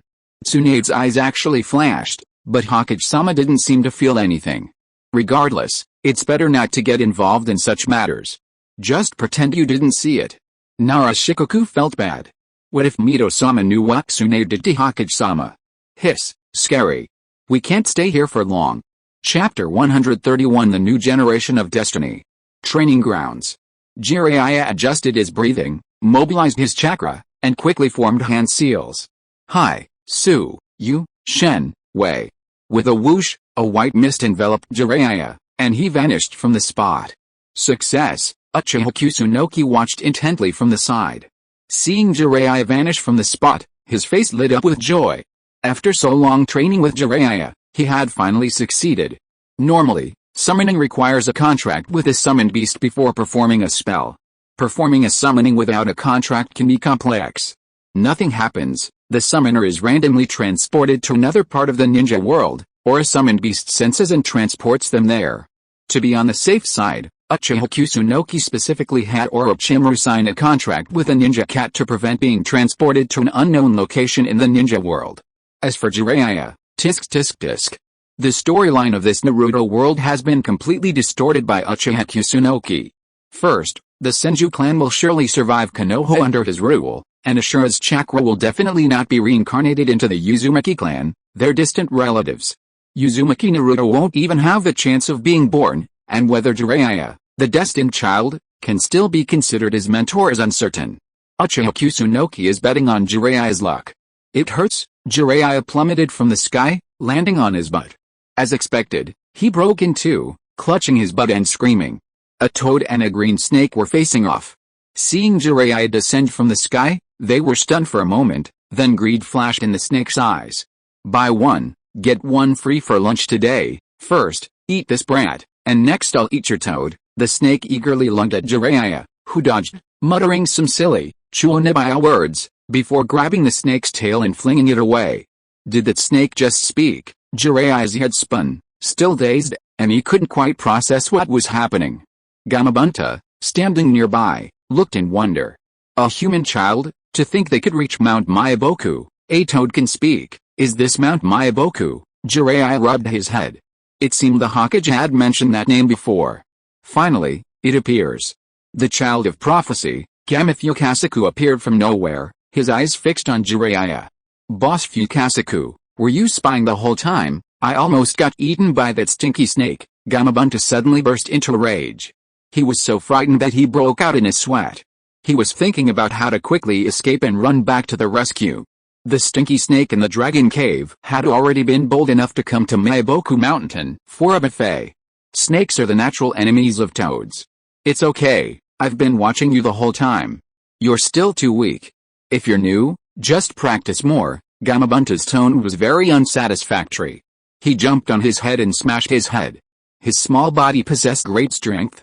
Hey, why do you act like you knew I would show up?" Jiraiya asked Gamabunta curiously. What the toad had just said sounded suspicious. "Yes, I know.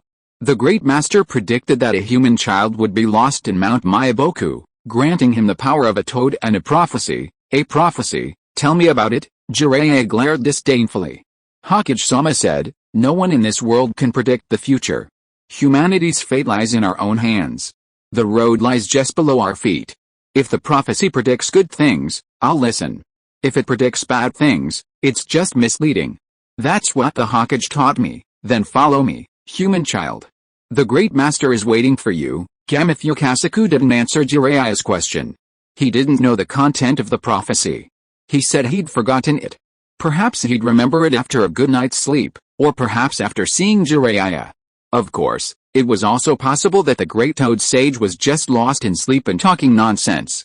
In Fukasaku's memory, the Great Toad Sage's predictions sometimes came true, but at crucial moments, with terrifying accuracy. For example, he mentioned the influential figures of the previous generation of ninja, Uchiha Madara and Senju Tobirama. Long before Uchiha Madara and Senju Tobirama were born, the Great Toad Sage had predicted that two remarkable ninjas would emerge from the Senju and Uchiha clans. Fukasaku led Jiraiya through the outskirts of Mount Meiboku. The dense swarms of toads were eye-opening. It was the first time in his life that he had ever seen so many toads, each one speaking human language. A vast palace appeared, and Jiraiya followed Fukasaku inside.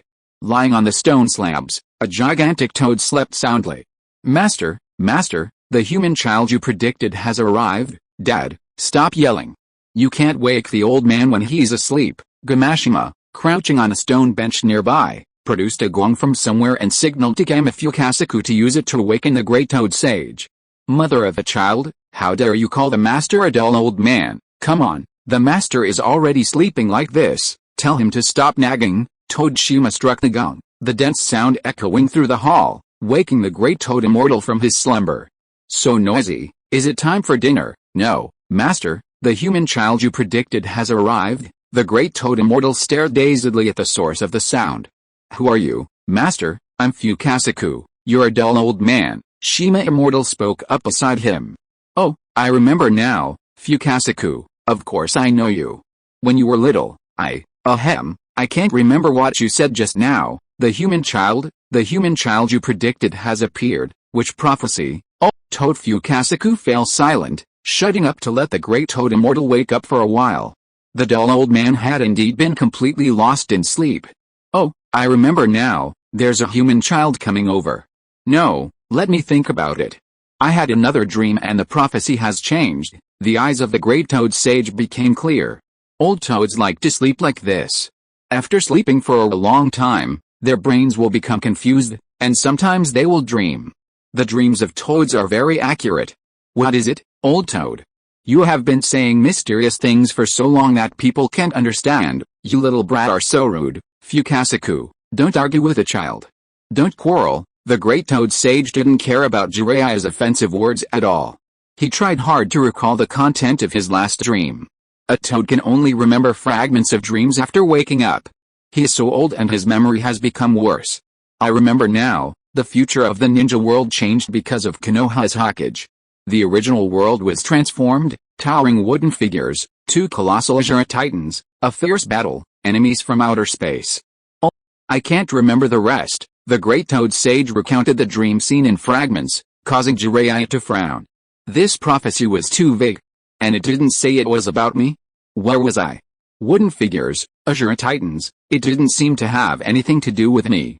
How could a prophecy be so vague? And it didn't say it was about me. Old fool, Jiraiya clasped his arms in his arms, complaining about the Great Toad Sage's unreliable predictions. Oh, the future has shifted significantly. Your original mission has vanished. You'll probably become, what's that word? Cannon fodder. I remember now, I haven't aged completely yet, quack, the Great Toad Sage spoke cheerfully, recalling 2 dreams in a row. For a toad that had lived for over 1,000 years, this was truly a remarkable achievement. What? I'll be cannon fodder, you stinky toad. Jiraiya's defenses were broken. He didn't want to be cannon fodder. He wanted to become a powerful ninja and win Tsunade's heart. Oh, no, not just Tsunade. There were many beautiful older sisters in the ninja world. Kids' age yearned for beautiful love, but at the same time, their thoughts on girls were as filthy as a toilet. It was no surprise that the smaller head often dominated the larger head. What do you mean? Master, did the future change? Old man, are your predictions accurate? How could the future change?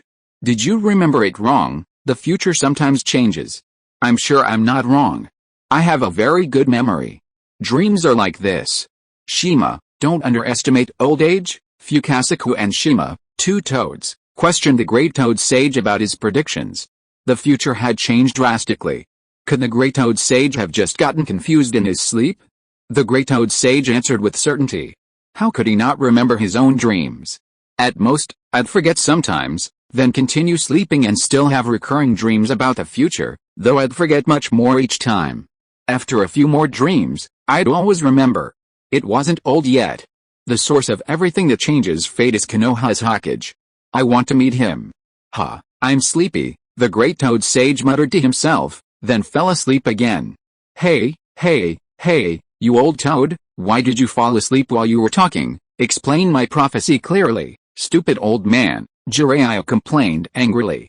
Shima and Fukasaku, the toads beside him, exchanged glances and led Jiraiya out of the palace. Jiraiya, I hope he's alright, Orochimaru said worriedly, looking at the place where Jiraiya had disappeared. Although Jiraiya was a lecherous fool who only cared about beautiful women, Orochimaru could barely consider Jiraiya a companion. He was so worried about Jiraiya disappearing like that due to summoning magic that he couldn't even concentrate on his book. Don't worry, Orochimaru. Jiraiya, that pervert, is as tough as a cockroach. No matter how hard I hide him, he's fine.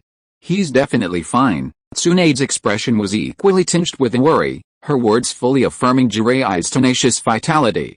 It could barely be considered a sign of concern for Jiraiya, but not much. Jiraiya is really quite resilient. Orochimaru glanced at Tsunade's fist. Her small fist held immense power. Most people wouldn't be able to withstand a single blow from Tsunade, but Jiraiya was different. He'd taken that blow countless times, and a single one cost him half his life. In severe cases, he'd spit out some blood and rest for half a day, and he'd be fine. And the damage Jiraiya would suffer in the future was probably even worse than Tsunade's. This worthless creature probably wouldn't be able to catch up with Tsunade in his lifetime. Tsunade seems to have a crush on the Hokage, though he seems oblivious. Unlike Jiraiya, Tsunade's approach to Uchiha Kusunoki isn't as gruff as it is to Jiraiya. She speaks softly, almost in a hushed voice. The first time Orochimaru heard Tsunade's hushed voice, he got goosebumps. Good luck to Jiraiya.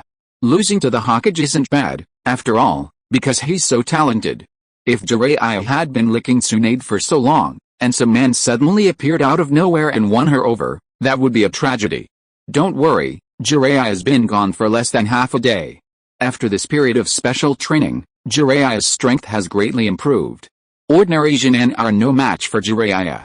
Even if he can't defeat a Chunin, he can just run away, so he shouldn't have any problem. He's just a lucky guy. Let's wait and see, Uchiha said to himself. He wasn't sure about Jiraiya's current situation. This was a gamble on Jiraiya's luck. If he won, everyone would be happy. Jiraiya would sign a summoning contract with Meiboku Mountain, just like in the original story, becoming a summoner of the Meiboku Mountain Toad. He would cultivate to Sage mode, become a Toad Sage, and reach the pinnacle of life. If he lost, Uchiha could only wish Jiraiya good luck. He hoped he wouldn't die and could return to Konoha alive. The three of them waited for a while. Suddenly, a puff of smoke appeared where Jiraiya had disappeared, causing Uchiha to look around. Here he comes. Here he comes. Hokage-sama, I'm back, Jiraiya emerged from the smoke and greeted Uchiha Kusunoki, flanked by two toads whom Uchiha Kusunoki recognized instantly. Shima and Fukasaku. It's done. Hokage-sama of Konoha, we are from Mount Myaboku. The Great Toad Sage of Mount Myaboku wishes to meet you. You are the child of destiny who will change the future of the ninja world. Shima and Fukasaku saluted Uchiha Kusunoki and extended an invitation to Mount Myaboku. I'm the child of destiny, Uchiha Kusunoki's mind raced. He had actually become the child of destiny. But that made sense. If he became Hokage, as long as Uchiha Madara stayed in the underground cave according to the original storyline and only opened his Rinnegan after death, no one in the ninja world could stop him. Konoha only needed to develop step by step and unify the ninja world. The ninja world under his rule would surely be better than Uzumaki Naruto's. The original Naruto is just another reincarnation. Chapter 132 Uzumaki Mido, it's great to be rich. Then let's go. Uchiha Kusunoki immediately agreed to the two toads' request.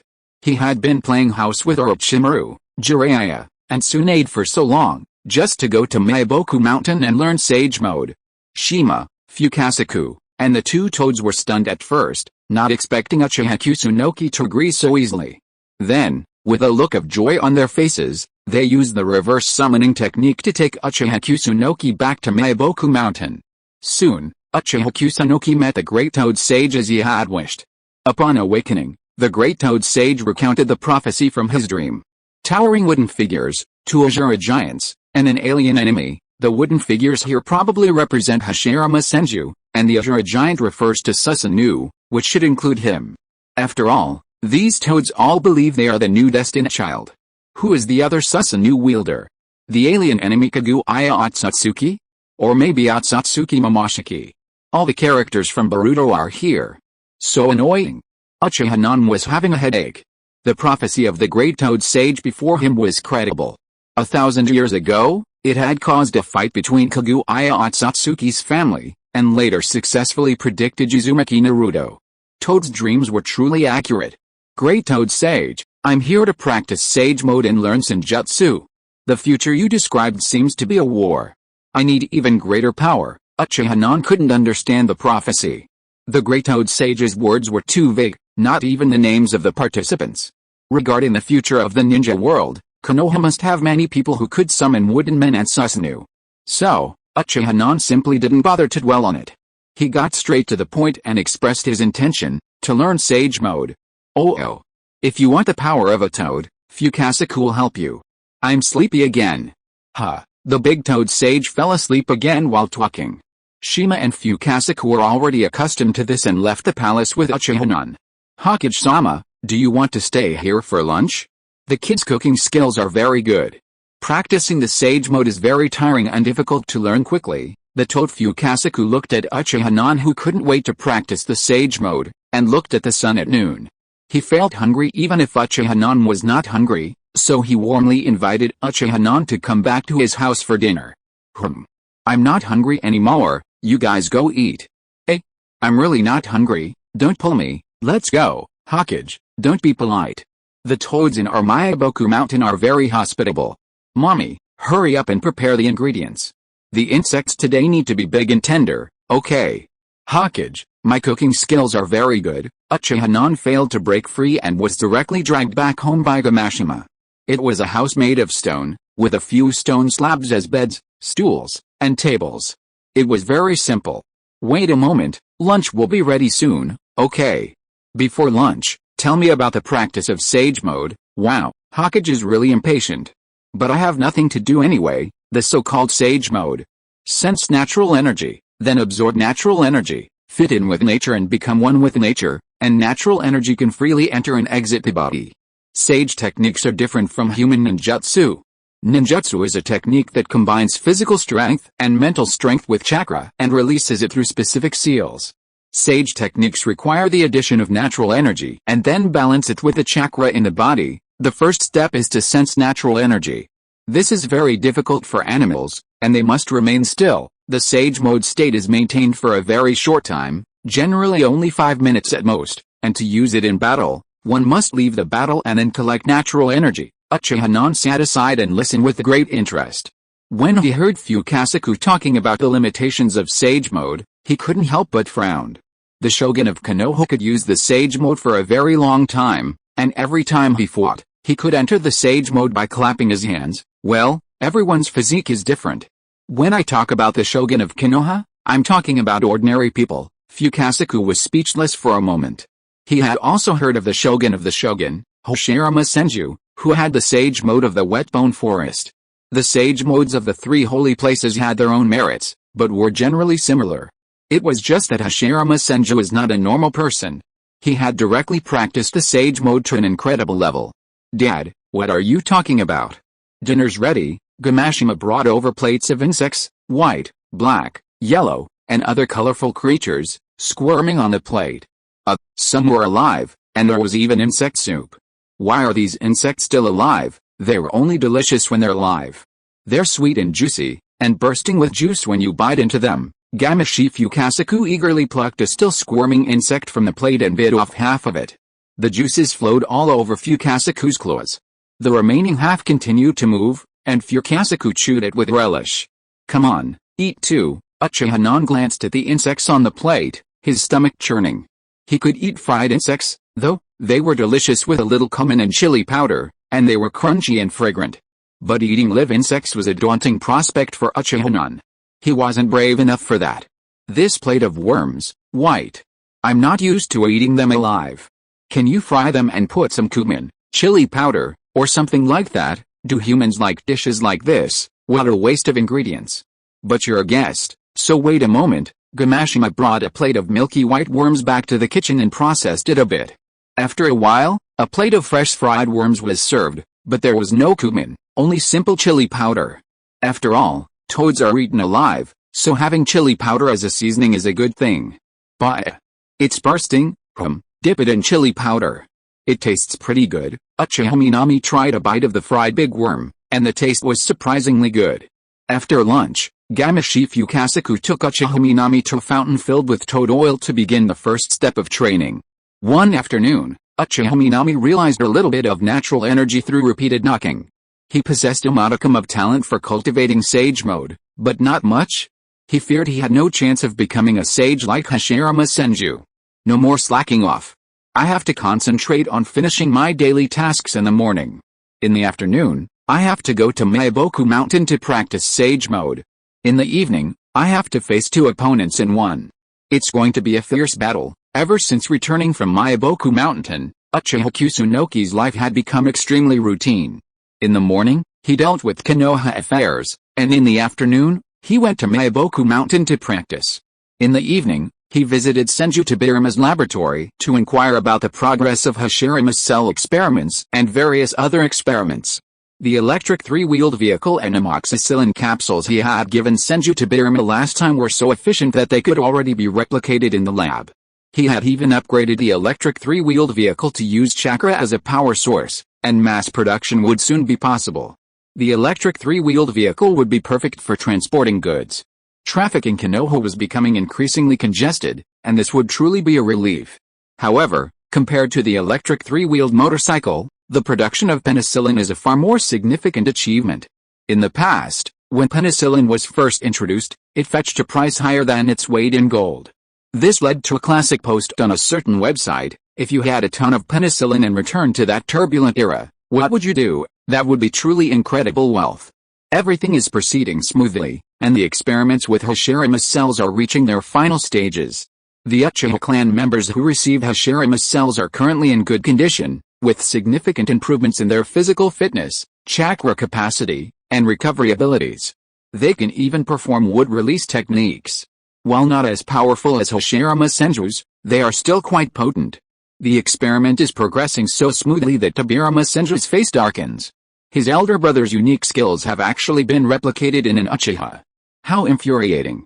It won't be long before Uchiha will harvest a final version of Hashirama's cell solution. After so much money, manpower, and resources, this is truly a cause for celebration.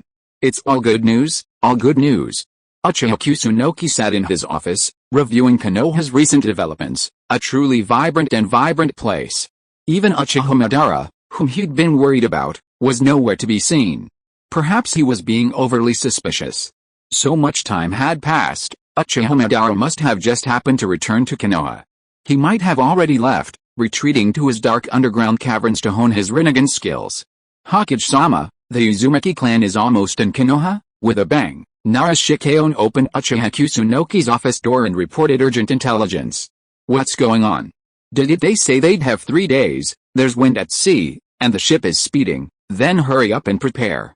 A welcome ceremony should be planned. Remember to notify me when they arrive so I can show up. Uchiha Kusunoki calmly instructed Narashikeon, intending to go home and clean himself up. The third Hokage's special divine robe was still at home. Wearing it on a daily basis was too conspicuous, and he was often surrounded by people. The Uzumaki clan sent over 100 members this time, packing up the best and most talented members of the clan and sending them to Konoha. 5 billion ryo truly paid off. Uchiha Kusunoki surveyed the list with satisfaction. His long-term plan had finally paid off. With all the Uzumaki clan members coming to Konoha, they had to be relocated and grow there. Konoha. Is this Konoha? So big, so prosperous, look at the lights and the roads. Our whirlpool country can't compare. Hey, I don't like what you're saying. What's the big deal?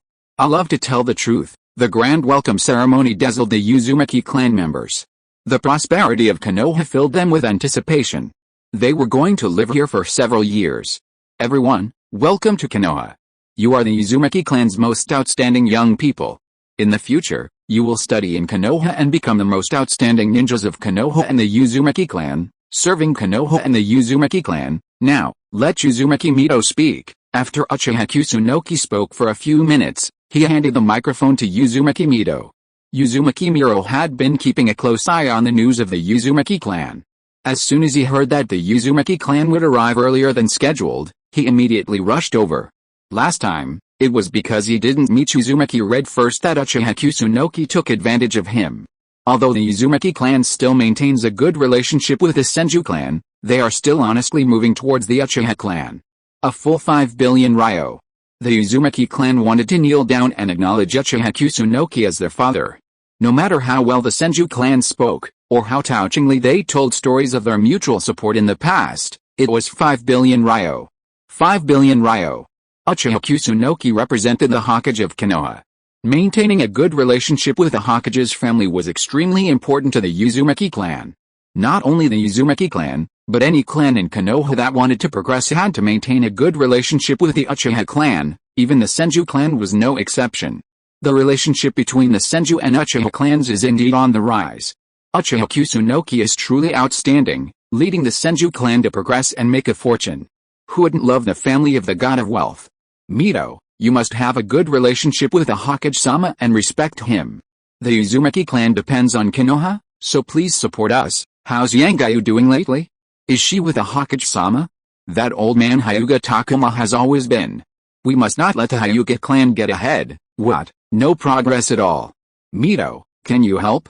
Yangayu will be the next generation of the Nine-Tails Jinchuuriki. Her status can only be achieved by becoming the Hokage's wife. Marrying Uchiha Kusunoki will not only benefit Yangayu, but also the Uzumaki clan. It's a win-win situation. Uzumaki Mito's recent communications with Uzumaki Aoi are basically about urging her to establish a good relationship with Uzumaki Kusunoki and quickly let Uzumaki Yangayu marry Uchiha Kusunoki and become the Hokage's wife. I'm so annoyed. That girl, Haruzuki, has the Senju clan to take care of her. The Uzumaki clan's relationship with Konoha is well established. No matter who becomes Hokage, they won't treat the Uzumaki clan unfairly. I wonder what Reed-kun is worried about.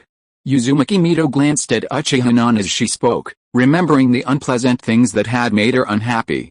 There was no way she could let Non attack Haruzuki, and there was no way she could bribe the Uzumaki clan members before her. All your expenses while you're studying in Konoha will be covered by Konoha. Here's your living allowance for this month. Those who have registered, come up and claim it. Uzumaki Mito finished her speech, which was pretty much the same as Uchiha Nan's. Uchiha Nan was getting a little annoyed. Better give him something more practical. Give him money. Give him cash. Long live Hokage, long live Konoha. Uchiha Kusunoki, lavishly carrying a pile of money, piled it directly on the ground. The visual impact caused the young men of the Uzumaki clan to cheer and spontaneously gathered around Uchiha Kusunoki. Uzumaki Mito's face darkened. Why didn't anyone gather around him? Being rich is so great. I forgot to set the timer today. Chapter 133 Uchiha Madara, in Konoha's hour of crisis, I will arrive invincible. Everyone, line up.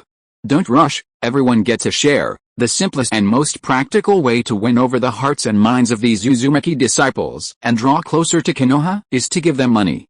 Using Konoha's public funds to win the hearts and minds of the Uzumaki disciples is a truly lucrative business. Such is the power of being a Hokage. Uchiha non glanced at Uzumaki Mito. He was alone, with a complex mood. He was clearly unhappy, yet he had to feign happiness. The Hokage was handing out money to the children of the Uzumaki clan, and yet Mito, had a sour face? Envy, jealousy, hatred. It's just a few lousy bucks. It wasn't your Uchiha clan who paid for it. You nasty brat.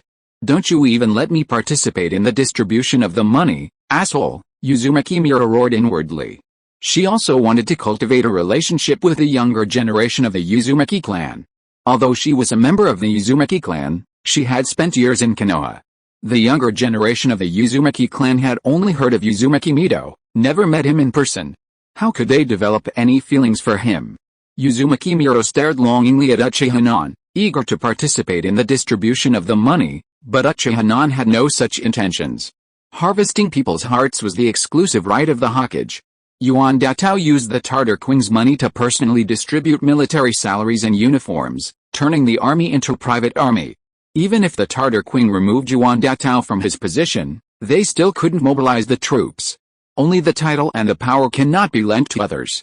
Uchiha non winked at Uzumaki Mito, quite provocatively. All of Uzumaki Mito's clansmen were gathered close to him, which was also a kind of NTR. Cool. Asshole, Uzumaki Mito's back teeth creaked, and he glared at Uchiha non fiercely, then turned his head away. Not looking. The more he looked, the more annoyed he felt. Uchiha non distributed the living expenses one by one, and every child's face was filled with smiles. Coming to Konoha was really the right thing to do. Giving money as soon as he arrived. That's great. Mito-sama, do you want to go out for dinner together? I've reserved a table at the restaurant, and I'm renting the whole place today. Go, why not? Uzumaki Mito agreed immediately. Cultivating relationships with the new generation of the Uzumaki clan requires more than money. It really seems to be very useful. Uzumaki Mito looked at the Uzumaki clan members present. Everyone gathered around Uchiha non with their eyes shining. But precisely because of this, Uzumaki Mito had to go even more. He was already falling behind. By the way, remember to bring Uzumaki Yotsuki along. She's also a member of the Uzumaki clan. We can't forget her for this group dinner. Uchiha non greeted the young people of the Uzumaki clan towards the restaurant, reminding Mito to bring Uzumaki Yotsuki along. At the mention of Uzumaki Yotsuki, Mito instinctively became wary, like a hen guarding her chicks. You're not having any strange thoughts again, are you? I'm telling you, there's no way Uzumaki Yotsuki and you can't possibly be together, nosy. Uchiha non waved his hand, ignoring Mito. Why did Mito think so filthy of him? He was always working hard for Konoha's future. Uchiha non had been very busy lately. In the mornings, he dealt with Konoha's affairs, practiced in the afternoons, and in the evenings. He oversaw experiments in Senju Tobirama's laboratory before returning home to fight two people. He simply didn't have time to meddle in trivial matters like a child's affair. Of course, there were exceptions. Uzumaki Yotsuki stripped naked and jammed himself into Uchiha Minami's bed. But the probability of such an event was negligible. Besides, there were two children at home who were crying out for food. Feng and Ling were well aware of their status, mere playthings. Although Uchiha Minami treated them well, the gap in status was a chasm that they couldn't cross. Sooner or later, Uchiha Minami would marry a wife worthy of his station, or perhaps several. The ninja world wasn't monogamous, polygamy was the norm. With a ninja mortality rate so high, the fertility rate had to be raised. Since they couldn't stop it, they just spend every night with Uchiha Minami, transforming into a full-power juicer to distract him from thinking about other women, delaying it as much as possible. Deep down, they both didn't want him to have affairs. Uzumaki Mito watched Uchiha Minami's back and decided to go home and call Uzumaki Yotsuki. Missing out on such a scene wouldn't be a good thing. But some things can't be stopped. Uzumaki Mito returned home and called Uzumaki Yotsuki Tsunade, who was practicing sealing techniques. Upon hearing that the Hokage was planning a private dinner, she eagerly joined them, demanding to go. "Grandma, I want to go too. I want to have a feast." "Okay, come along." Uzumaki Miro looked at Tsunade, who clung to his arm and acted coquettishly. It was just a meal, and it was all Konoha's money, so why not eat? Great. Uchiha Kusunoki led the Uzumaki clan to the feast. Meanwhile, Uchiha Madara was also enjoying his meal, though his meal was a bit less substantial. He had rice balls, protein bars, a bowl of seaweed and egg drop soup, and a large piece of braised pork. It was a hearty feast. Compared to the workers in the other groups, every worker in Uchiha Madara's group received a large piece of braised pork, a daily ration exclusive to the elite group. Eating meat every day was a significant achievement for this group of hard-working workers. The few kindnesses Uchiha showed these workers were that they had enough to eat every day, so they could maintain their strength and dedicate their labor to Konoha. As for what they ate, that wasn't something Uchiha should have considered. Damn, could you stop smacking your lips when you eat meat and tearing it into pieces? You can eat it in a few pieces, that's right, HMPH, you're just jealous. I can eat whatever I want. I rarely had meat growing up, and now I can eat meat every day. What's wrong with eating more exquisitely? A worker from the same group as Uchiha Madara devoured a piece of meat in one gulp, scorning the jealous workers around him. He didn't do it on purpose, he was simply tired of poverty. His childhood dream of eating rice balls and meat every day had become so easily realized. The surrounding workers looked at the fragrant braised meat and envied this idiot's good fortune to be assigned to a ninja master like team leader Madara. Due to his outstanding performance, despite still being a ninja, Uchiha Madara, guided by Konoha's policy of industrialization, had been promoted from a lowly factory worker to team leader on the assembly line. Not only did his salary increase, but so did his authority, allowing him to dictate the performance of his team members, impacting their monthly salaries. This certainly wasn't the limit of Uchiha's career as a worker. Future positions for him included team leader, deputy director, director, and deputy director. He could even aspire to become director. His future was truly promising. Uchiha Madara thrived at the factory. The daily workload was nothing to him, barely hindering his attempts to awaken his Rinnegan. All he needed was a constant supply of chakra and vitality. Locating in Konoha like this isn't bad, it doesn't interfere with anything. Uchiha Madara relished his current life, doing a little work in the factory each day. Taking a break from his busy schedule, he would admire the view from the statue atop Konoha's highest point. With his Rinnegan still fully functioning, he felt incredibly fulfilled, even the loneliness and emptiness within him seemed to have eased somewhat. Uchiha Madara, living in a dark underground cave for years, is a typical lonely old man. He diligently cultivates his Rinnegan and reminisces about the past. His brother's death, Senju Tobirama's backstabbing, Senju Hashirama's bluntness and lack of understanding, and all sorts of other negative emotions continue to linger. He also constantly lacks sunlight.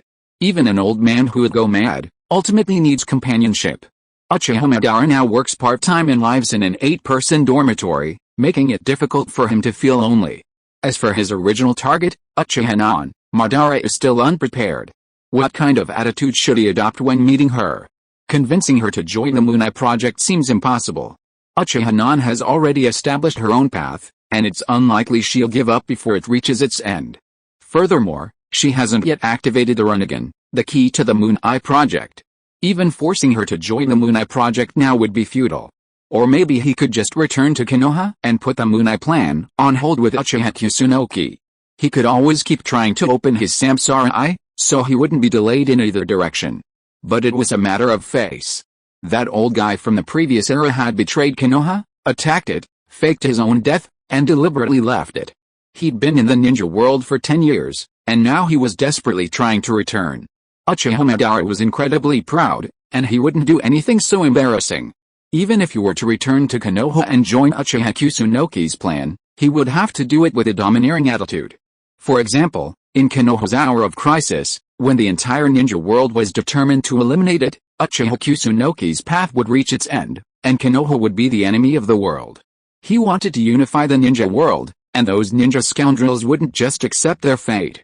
They would have to be severely beaten. When Konoha is at its most dangerous and difficult time, I have to descend from the sky, harnessing the unrivaled Susanoo and annihilating all enemies. This is the only way to make an appearance that suits my status. Wait a little longer, no rush. Uchiha Kusunoki is still the Hokage of Konoha, he can't escape. Now is not the time for me to step out. I have to appear at the most crucial moment. And it seems my reputation has improved. After Senju Tobirama's death, his reputation might not be as good as mine in a few years. Rumor has it that Senju Tobirama likes men and had a forbidden love affair with his apprentice. I remember Sarutobi Hiruzen. No wonder they haven't married or had children for so long. It turns out he's a pervert. His statue is even placed in front of the ninja school. Uchiha Kusunoki even made a movie about himself. What a great junior. That's how it should be filmed. I, Uchiha Madara, sacrificed so much for Konoha. This meat isn't finished yet, but it's a bit hard to chew. The braised pork is quite delicious, with a nice chewy texture that young people will probably enjoy. My own meat still has some stuck in my teeth. Rice balls are still better. Uchiha Madara ate slowly and methodically, his mind wandering to his daily thoughts. He imagined what kind of pose he'd strike for his appearance. Has the clone returned? Uchiha Madara took a bite of the meat and sensed that the clone he'd sent out on a bounty mission had returned. He planned to reunite with the clone after dinner. Team leader Madara, shall we go back together after dinner? No. I'm going out for a walk to digest my food, okay. Remember to come back early. I have work to do this afternoon. Uchiha Madara said goodbye to his fellow workers and walked to a corner of Konoha. His clone came towards him, tossed him a package, and then vanished in smoke. 2 million taels, not bad. Should be enough for me to live in Konoha for a while. The clone's memory flashed through his mind. He weighed the package, which was filled with banknotes of the largest denominations. It seems like it's time to redeem myself. I promised that brat Iro Sosuke the cards, and even then, I'd spent all my money on them, and still not even pulled them out. Although Ito Sosuke didn't say anything, Uchiha Madara couldn't accept it. Uchiha Madara. He never breaks a promise, especially one with a brat. He'd promised to Hashirama not to seek revenge against Senju Tobirama, and a true man sticks to his word. Uchiha Madara had stubbornly suppressed his urge for revenge, sparing Senju Tobirama's life. All this time, Uchiha Madara hadn't had the nerve to go to Iro Sosuke. The reason was simple, he had no money.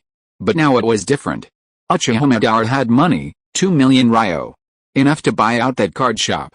Uchiha Madara decided to go all in, pull out all the cards, assemble a set, and give it to Iro Sosuke. That way, he could redeem himself. Wanna go now? I'm afraid not. The odds of winning some cards are simply too low. Even if I buy them all and draw them one by one, it'll take quite a while. I'll go tonight. I don't have a late shift tonight, so I have the time.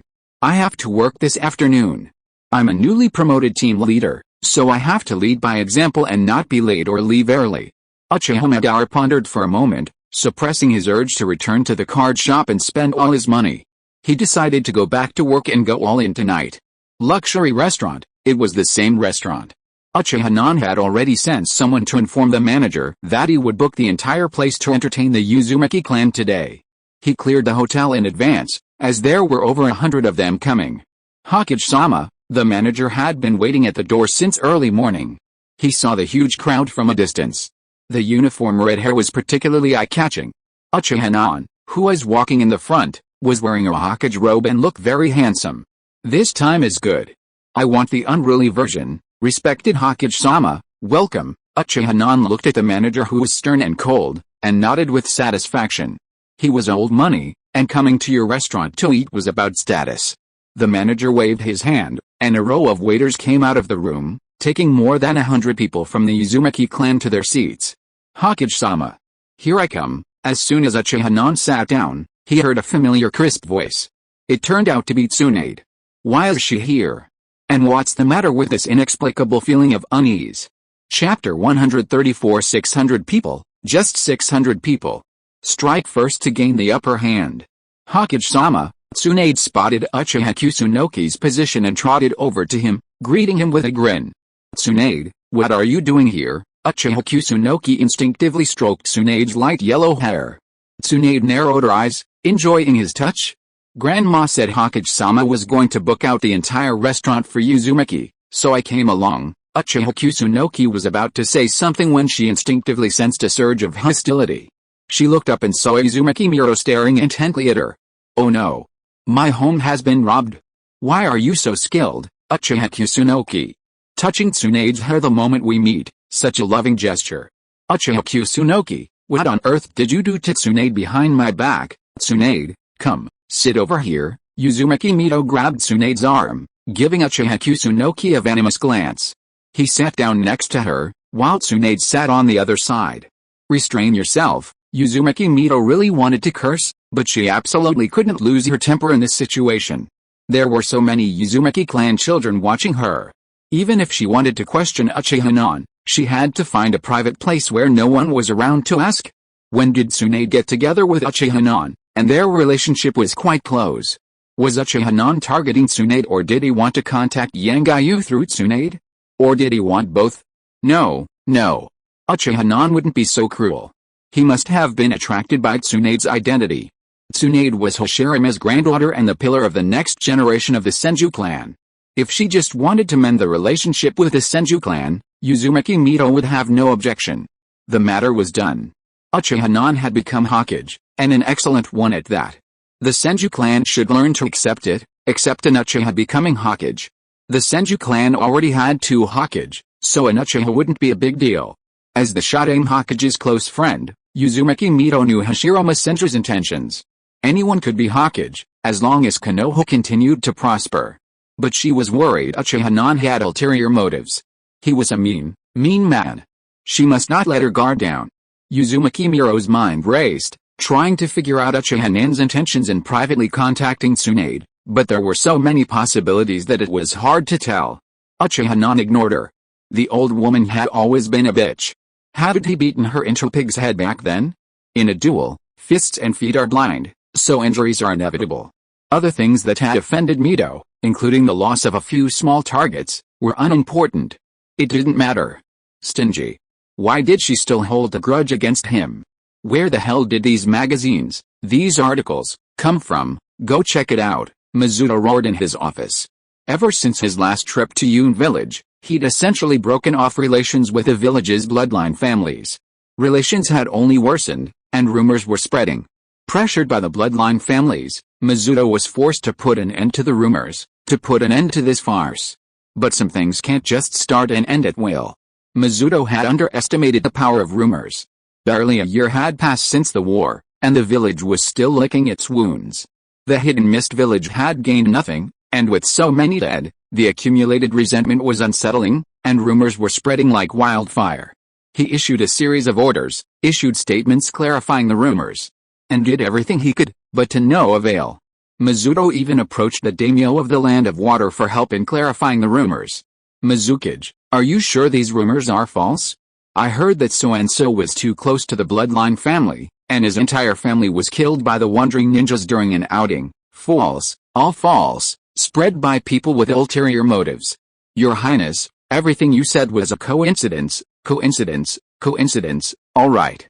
I'll help you clarify, Mizukage. But next time I issue a mission, the people who carry out the mission must not be ninjas from the bloodline family. It's better to be safe than sorry, Your Highness. I said this is a rumor, I know, but it's better to be careful. Although the daimyo of the Land of Water still helped Mizuto issue a clarification announcement, he still skillfully chose ordinary ninjas to carry out the mission, and also notified a lot of his relatives and brothers not to choose bloodline ninjas for the mission, so as not to implicate themselves. It doesn't matter if they die, but their lives cannot be implicated by them in vain. Noble marriages were commonplace. Everyone valued their lives and didn't want to be implicated. Even the daimyo were wary of this. Rumors about bloodline families were circumspect, and if possible, bloodline ninjas were avoided. Everything possible was done, and with statements that only served to conceal the truth, the rumors only died publicly. However, they intensified privately, spreading more and more versions, even going so far as to claim that hiring a bloodline ninja would result in an entire family's sudden and unexplained death. The scope of the rumors grew wider and wider, and the impact became ever greater. Merchants and nobles, who value their lives, considered that while bloodline ninjas made it easier to complete missions, using a bloodline ninja would bring a curse upon their entire family. Therefore, they considered it a matter of caution, avoiding the use of bloodline ninjas whenever possible. In dire straits, they resorted to employing multiple layers of cover and paid people to post quests to hire bloodline ninjas. Mizuto's series of actions worsened the bloodline family's living conditions in the Hidden Mist village, rather than improving them. Even the bloodline ninjas' incomes began to decline. The bloodline families thought Mizuto was secretly plotting against them again. It's over. Mizuto was the only one left in the office. He looked at the pile of articles on his desk with an embarrassed expression. Human rights report on the bloodline families of the Hidden Mist village, kill that Kaguya clan member, 20 years of slavery. The rumors were spreading more and more, unstoppable. The nobles and merchants were terrified, fearing they would be implicated. They began to deliberately refuse to allow the bloodline ninjas to carry out missions. The bloodline ninjas' purse strings were being touched. This made Mizuto uneasy. Ninjas risked their lives to carry out missions, wasn't it just to make money? If there was no money to be made, and life was so difficult for everyone, what was the point of enduring it? Mizuto felt that he could even walk down the street and be ambushed by an angry bloodline ninja. He didn't know when these inflammatory articles had spread through the Hidden Mist village. Mizuto was truly terrified. He felt like he was sitting on a powder keg, ready to blow himself up at any moment. Should the entire village be put under martial law? Mizuto hesitated. The situation was already tense enough. If he declared martial law throughout the village, it would only drive the bloodline families even further insane, perhaps even unite for a rebellion. They already harbored this idea. Wouldn't it be better if he struck first? These bloodline families won't give up, damn. These rebellious bloodline families. Mizuto's face darkened, and he couldn't help but recall the past. It was me, Surin-sama, who had always envisioned the second Mizukage. Not only did he bring me to the 5-Kage summit, he even patted me on the shoulder. I am old now, you must encourage me, but Surin-sama died suddenly, and Hazuki Genjutsu united the two bloodline families to seize my position as second Mizukage. But, you didn't expect it, Hazuki Genjutsu. I was the one who ultimately won. You relied on the bloodline family, taking away their elite dust release and Jinchuuriki. The fires in Iwagakure and Kirigakure had nearly depleted the bloodline family's strength, and I, who had been sitting on the bench in Kirigakure, had the last laugh. My position as the third Mizukage must not be taken away by these rebellious bloodline family members again. It's truly necessary to be on guard. A cornered dog will jump over the wall. The Hazuki clan was originally an esoteric family, specializing in water jutsu. The water transformation technique, which allows a ninja's body to liquefy, is a unique skill passed down through generations of the Hazuki clan. In recent years, children born into the Hazuki clan have been gifted with the ability to transform into water, and they have begun to claim to be bloodline families, colluding with the Kaguya and Mizunatsuki clans. The Hazuki clan's main fighting force perished on the battlefield along with the deceased Hazuki Genjutsu. Now, the remaining fighting force in the family consists of a few small and medium-sized individuals, not a concern. The Mizuno clan, skilled in ice release, also suffered heavy losses. The Kaguya clan also suffered significant losses, but their fighting power should not be underestimated. The three clans were severely weakened and could not defeat him. He just had to be careful with his tactics and slowly eliminate them. Otherwise, if the three clans joined forces in rebellion, the Hidden Mist village would be severely damaged. Mizuto sat back in his chair, calming down and pondering carefully. He felt that this was not the right time for internal fighting. He should prioritize appeasement and wait for 3 to 5 years before resolving the issue. But if these rebels truly rebelled, he couldn't blame him. Sometimes, severing one's own limbs is the key to survival. In the Hazuki clan's grounds, several high-ranking members of the Hazuki, Mizuno, and Kaguya clans met in a room. Lately, these bloodline clans have had a tough time in the Hidden Mist village. Rumors were spreading, and every possible means of clarification had been used, but the effect was nothing more than adding fuel to the fire. The bloodline clan's employment quota has seen a significant decline. With the family's income reduced, they can afford to lose anything except money. Now all sorts of small essays have appeared in the village, and honestly, they're happy. That bastard Mizuto is just trying to get rid of them. He's been spreading rumors, cutting the bloodline clan's funding, and gradually marginalizing them until they're all wiped out. Now, someone's finally speaking up for them. The bloodline clan has served the Hidden Mist village with merit and blood. Most of the family's elite members have died for the Hidden Mist village, and now they're trying to get rid of them. It's simply unjust. But the impact of the small essays on reality is not good. The family's strength has declined significantly, Funding has been cut, and income has dropped. Just when they need to recuperate, the emotions of the remaining combat-capable ninjas in the family have been aroused by those small essays, and they're clamoring to fight to the death with Mizuto. At this moment, the bloodline families must unite and face this together. What do you think of these articles? Someone's deliberately spreading them to unsettle the family. Hazuki Tezuki was filled with worry. This wasn't a good sign. The bloodline families had been facing difficulties recently, and encountering articles like this was like a bolt from the blue, igniting the anger of the family members.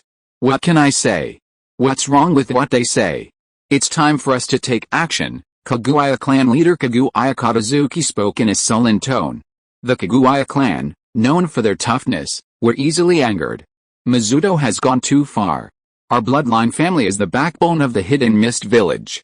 What he's doing is clearly weakening the bloodline family. Mizuno clan leader sided with Kaguya Katazuki. The family had been having a tough time these days. Not only did they have to endure the villagers' disdain, but sometimes they couldn't even get missions. How could ninjas support their families without missions? They couldn't just keep relying on the family's resources. The funds that should have been allocated to the Mizuno family were being withheld. Things are indeed bad, but we haven't reached the point of a complete breakdown. We need to negotiate with Mizuto, continue suppressing the rumors, increase mission quotas, and return all the funds originally allocated to the bloodline families. Hazuki Tezuki really wanted to flip the table, but his strength wouldn't allow it. If he had the ability to suppress Mizuto, he wouldn't have allowed him to take the position of the third Mizukage. The second Mizukage, Hazuki Jinjetsu, was born into their family. As long as everything went smoothly, Hazuki Tezuki felt that he could become the third Mizukage too. But the worse the situation gets, this is when we need to stay calm. What if Mizuto disagrees? He promised us to dispel the rumors against our bloodline family, but what happened? The rumors are getting worse. They're affecting our family's ninjas' ability to take on missions and support their families. Kaguya Katazuki was indignant. Now was the time for the three bloodline families to join forces and overthrow Mizuto. They should launch an all-out surprise attack. Killing Mizuto would solve all problems. Perhaps killing Mizuto is the best solution. Combine the elite of our three clans, go all out, and launch a coup. Kaguya Katazuki said this, then glanced at the remaining two. It was clear that Hazuki Tezuki and the Mizunatsuki clan leader were still hesitant. Let's negotiate first. If we fail, then, the Mizunatsuki clan leader didn't finish explaining the consequences, but they were obvious. It could easily lead to death and the annihilation of the clan. Yes. Let's negotiate with Mizuto first. We can't just sit there and wait for death. If negotiations fail, we have to do something. How many people can your clan gather? The Kaguya clan has about 300 capable Jonin, Chunin, and Jinan combined. We can spare 200, what about you? Was this an all-in? Hazuki Tezuki and the Mizunatsuki clan leaders' pupils constricted as they exchanged a glance, marveling at Kaguya Katazuki's determination. These battle maniacs were truly formidable. The Mizunatsuki clan has about 200 combat forces, and can send out 150. The Hazuki clan can send out 250, okay. 600 is 600, strike first to gain the upper hand, and turn the Hidden Mist village upside down. Hazuki Teiyu had a headache. Kaguya Katazuki was simply crazy. Wouldn't they be exposed if so many people attacked together? And how did the Mizunatsuki clan leader just now follow Kaguya Katazuki's lead and reveal the family background? Once you said it, I had no choice but to tell you. We need to make careful arrangements. To assassinate Mizuto, we need elite Jonin. As for mid-level and junior ninja, forget it. Let's leave it at that. Let's negotiate with Mizuto first. When the ninja clan goes all in, we must be cautious, and at least find a way out first. I forgot to set the timer again. Yesterday, the graduate stud fund of 600 yuan arrived and I went out to have fun with my roommate. I forgot. Chapter 135 Tsunade, Grandma, I choose to train with Lord Hokage. At Konoha restaurant, Uchiha Kusunoki sat in a chair, observing everything around him. Most of the Uzumaki clan children were 8 or 9 years old, with the older ones reaching 12, and the younger ones as young as 3 or 4. These young Uzumaki clan members had truly never seen the world, sitting awkwardly in their chairs, looking around. Traversing Konoha's commercial streets dazzled them, like country children witnessing the prosperity of a big city for the first time. Within the Uzumaki clan, they had already heard rumors of Konoha, Across the sea lay Konoha, the most prosperous and freest ninja village in the ninja world. Ever since Uzumaki Reed returned to the Uzumaki clan with 5 billion ryo and witnessed Konoha's prosperity, he had completely transformed into the ninja world's foremost Konoha fan. Life was good only in Konoha, and only by following in its footsteps could the Uzumaki clan thrive. In just a few days, Uzumaki Red spread the news of Konoha's development throughout the Uzumaki clan: spacious, clean roads, comprehensive power infrastructure, all sorts of modern ninja tools. He boasted about everything he could. Then he announced that the Uzumaki clan's children would be sent to study in Konoha. Any objections that might have arisen were silenced by Uzumaki Reid's maneuvering. Go to Konoha and enjoy the finest education and the best material life. Opposition? Even 5 billion taels would kill them. The Uzumaki clan voted almost unanimously in favor, quickly sending the Uzumaki children to study in Konoha and then return to build their homeland. The children, influenced by the clan's surroundings, were already trying to imagine life in Konoha, but they were still stunned by the sight. Upon arrival, they were given a large living allowance, the money piled on the floor like paper. When they arrived at the restaurant, they were thoroughly privy to the life of the wealthy. After all, this restaurant catered exclusively to the Fire Nation's nobles and wealthy merchants. Uchiha Kusunoki looked around, pleased. That was the right expression. Breaking down the old worldview and reshaping the worldview of these Uzumaki children through specialized education, Konoha and the Uzumaki clan were particularly close, blurring the lines in some areas. Konoha and the Uzumaki clan were as close as brothers, so wasn't wearing the Konoha crest natural? Studying in Konoha, forming bonds with the children, even finding a partner, graduating together, and wanting to live in Konoha, Konoha was incredibly welcoming. Would the Uzumaki clan even try to break them up? Then Uchiha Kusunoki would personally intervene. The food's almost ready. Uchiha Kusunoki gave the restaurant manager a wink, signaling that the food was ready. The food was still delicious, but it was very, very expensive. Kakuzu had once paid for a private room on the top floor to impress a distinguished guest from the land of fire. The moment he saw the bill for the first time, he instinctively drew his shuriken and put it to the manager's neck. This place is a swindle, absolutely a swindle. The manager, nearly pissing himself, quickly called for the restaurant's license. After carefully examining it, Kakuzu lowered the shuriken. It turned out it wasn't a shady place. Why don't you put prices on the menu? It's mainly because the customers who come here don't care about prices, the manager replied tremblingly. Fortunately, Kakuzu had seen the world. Back when he was making a killing in the futures market, he'd even enjoyed a fruit plate worth 8,888 taels. He paid the bill honestly, but vowed to himself never to come again unless it was a company-funded treat. The deal was naturally sealed, not because of Kakuzu's treat, but because of the gleaming shuriken. Uchiha Kusunoki enjoyed the meal quite well, his only regret being that he didn't have any alcohol, considering the table was full of children. The only adults who could drink were Uzumaki Miro and Uzumaki Yajetsu. Uchiha Kusunoki wasn't interested in drinking with Uzumaki Yajetsu alone. It would have been a good option with Uzumaki Yajetsu, but Uzumaki Miro wouldn't let him. After dinner, Uchiha arranged for all the Uzumaki children to be transported to their designated accommodation. Construction began immediately after Uzumaki Rii left. Money, labor, and land were provided, and the buildings were built with remarkable speed. They were now ready for occupancy. Uchiha planned to let the children play in Konoha for a week, without rushing into classes. The money had been distributed, so they needed to spend it.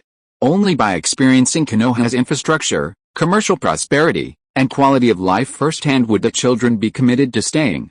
Hyojetsu, do you want to live with these children? After all the Uzumaki children had been taken away, Uchiha noticed that Uzumaki Hyojetsu was staring longingly at the children's backs, seemingly eager to live with them, so he casually asked.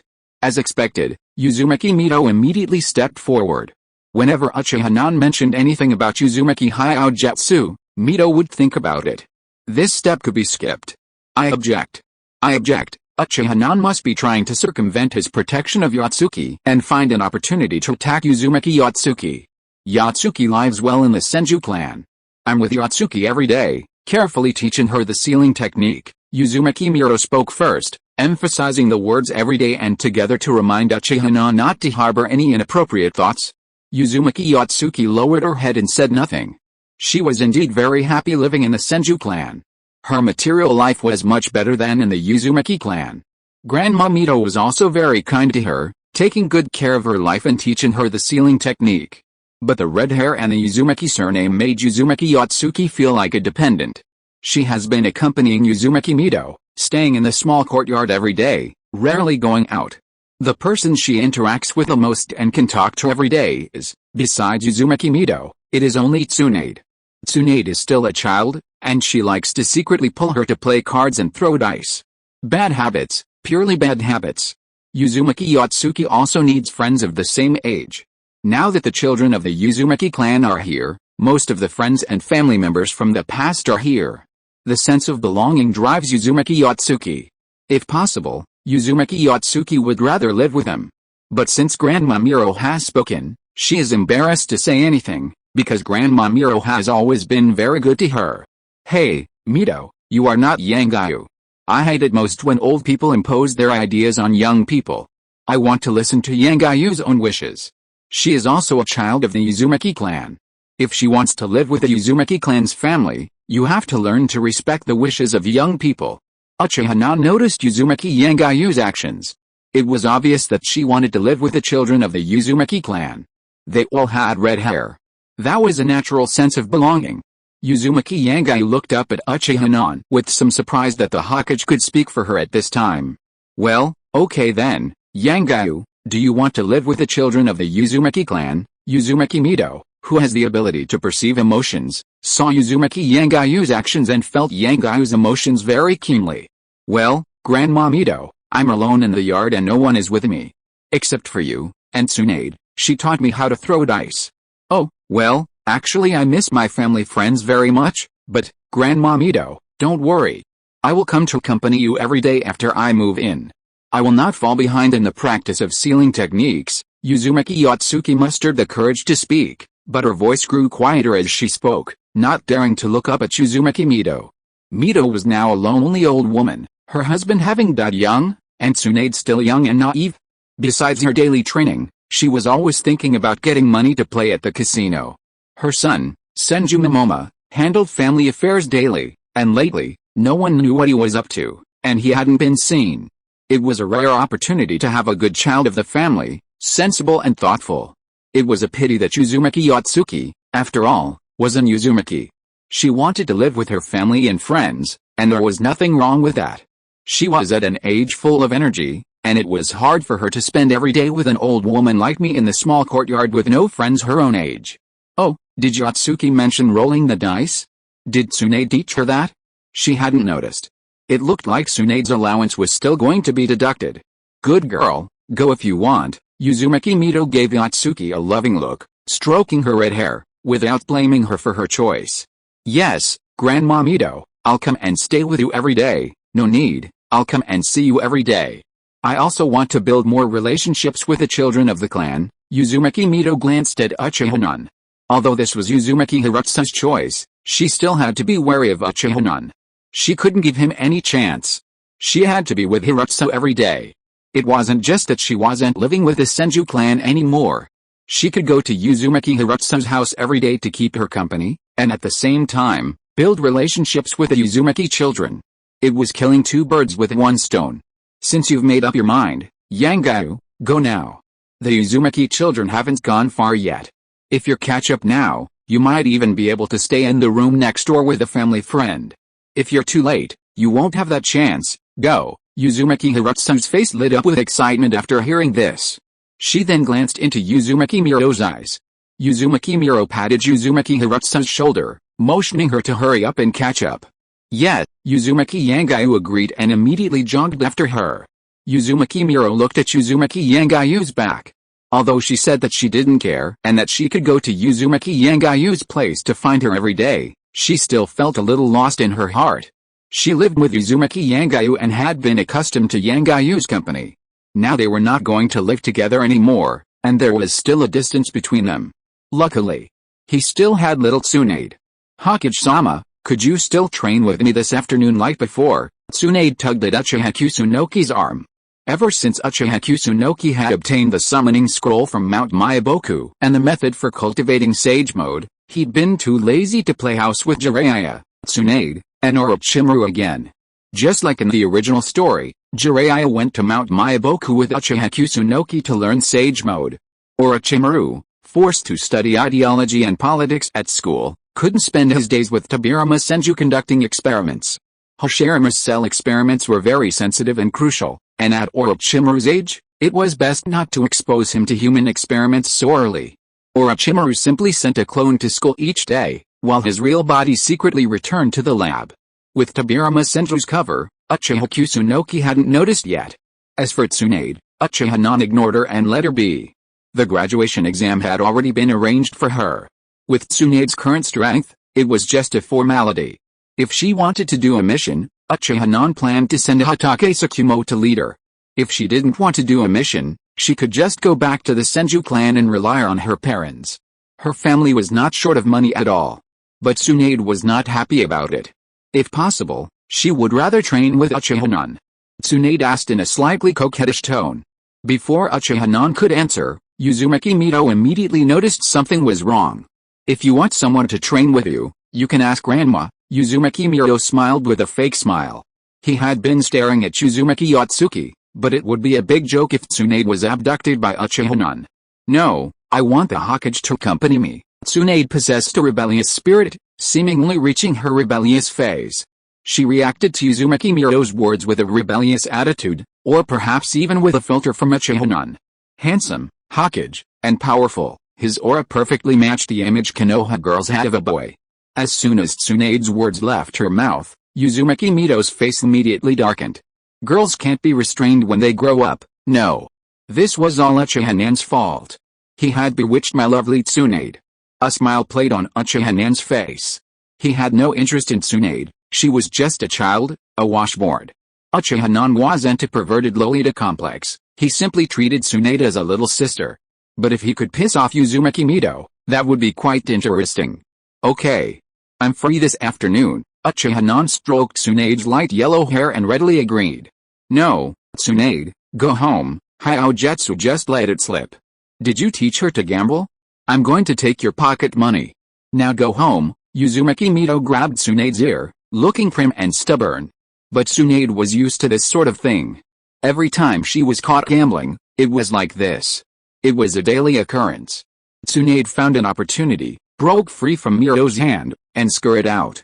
As she ran, she turned back and shouted to Uchiha Minami, Hokage-sama, I'll see you this afternoon, okay? Uchiha Minami smiled and agreed to Tsunade's request, then ran out too. It would be foolish to stand by Miro's side at this point. Hurry.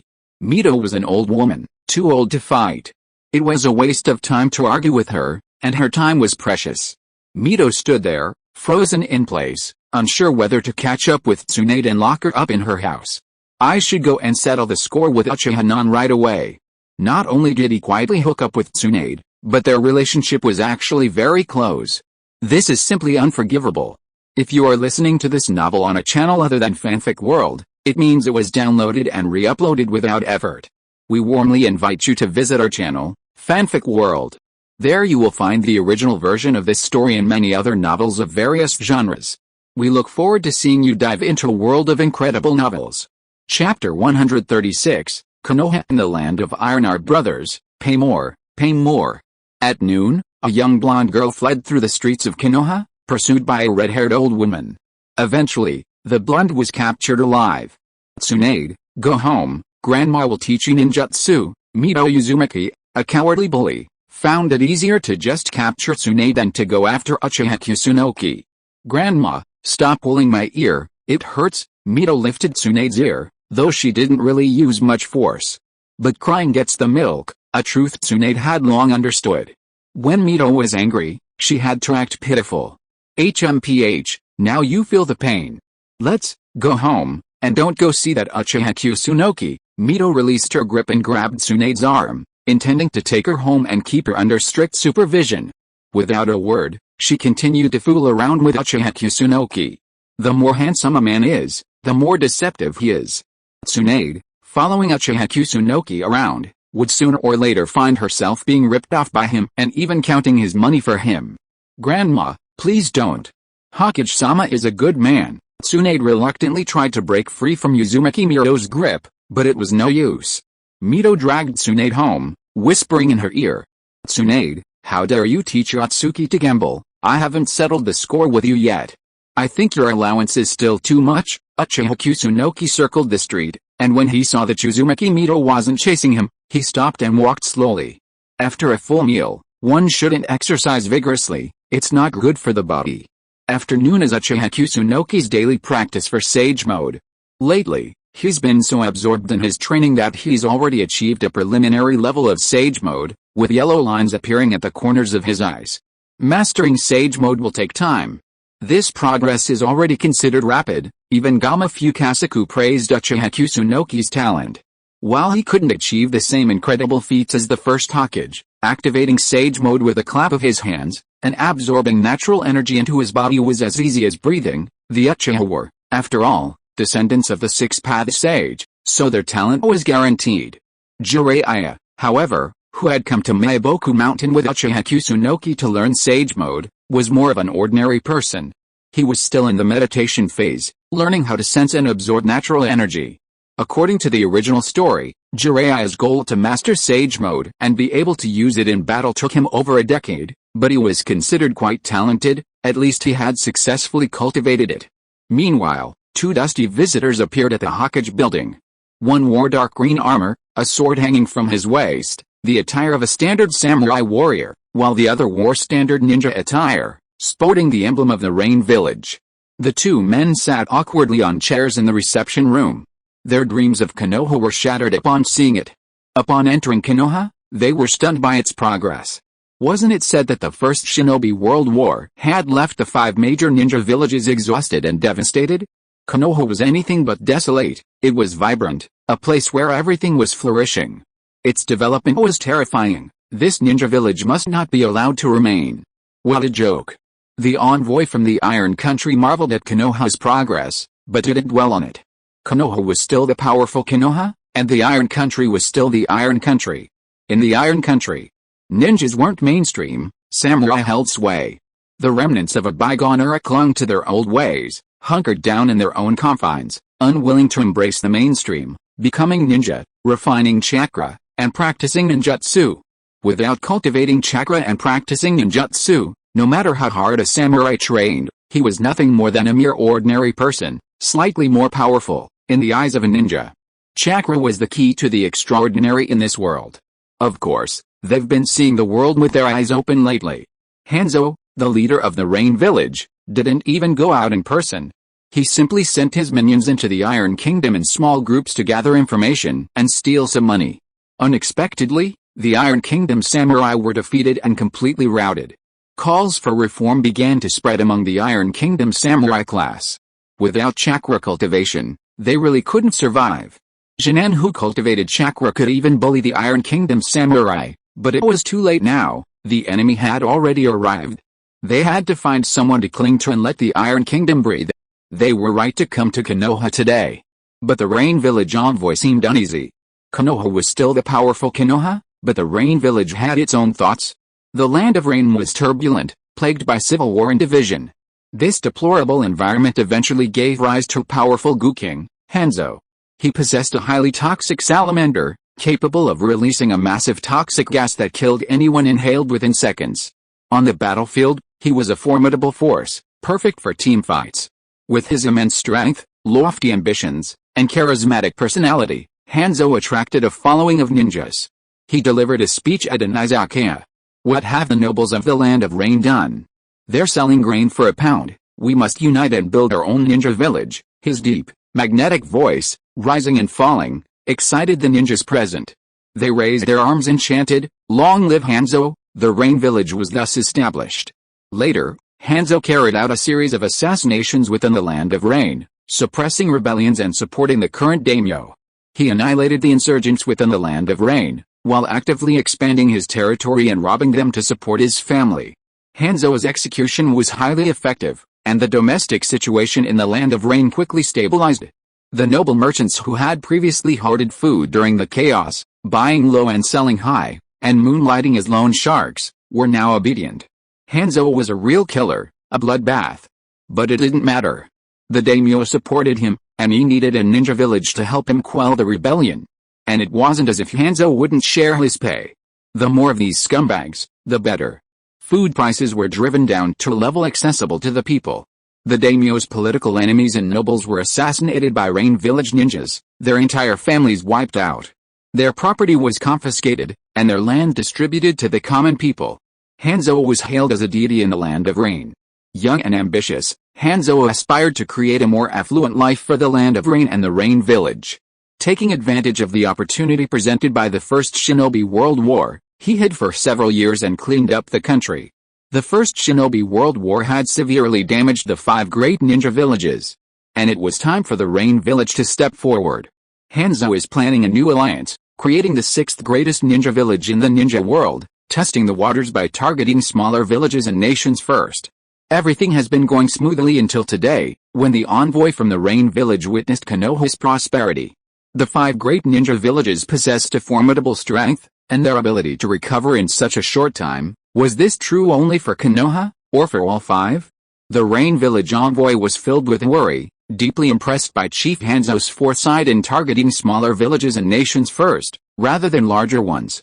Otherwise, the Rain Village's ambition to dominate the ninja world and become the 6th greatest ninja village might be thwarted. Messenger from the Iron Country, please come in first. Narashikato entered the reception room and asked the envoy from the Iron Country to follow him to the adjoining office. After a brief greeting, the envoy from the Iron Country handed Narashikato a red envelope. My first time in Konoha, I'm truly insolent. The Iron Country is poor, with no special products of note. We only have some decent tea. Please accept it. Narashikato weighed the envelope, a smile breaking across his face. So sensible.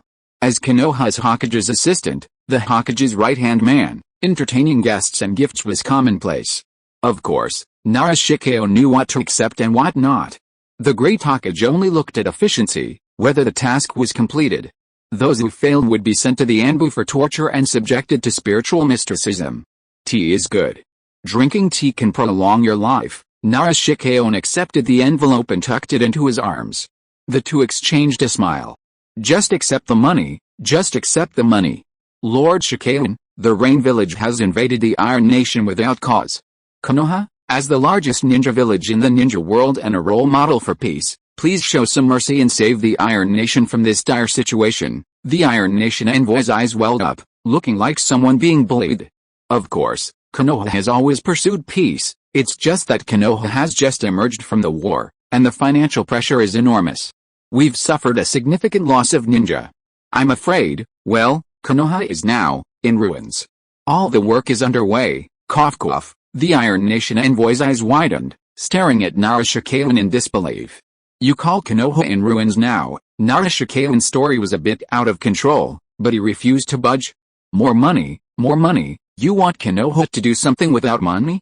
Even if you pay, they won't do it. Of course. The Iron Nation will understand Konoha's difficulties. The Iron Nation is willing to pay the price.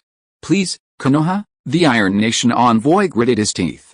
He knew Konoha wouldn't help the Iron Nation for free, but couldn't Konoha find a better excuse?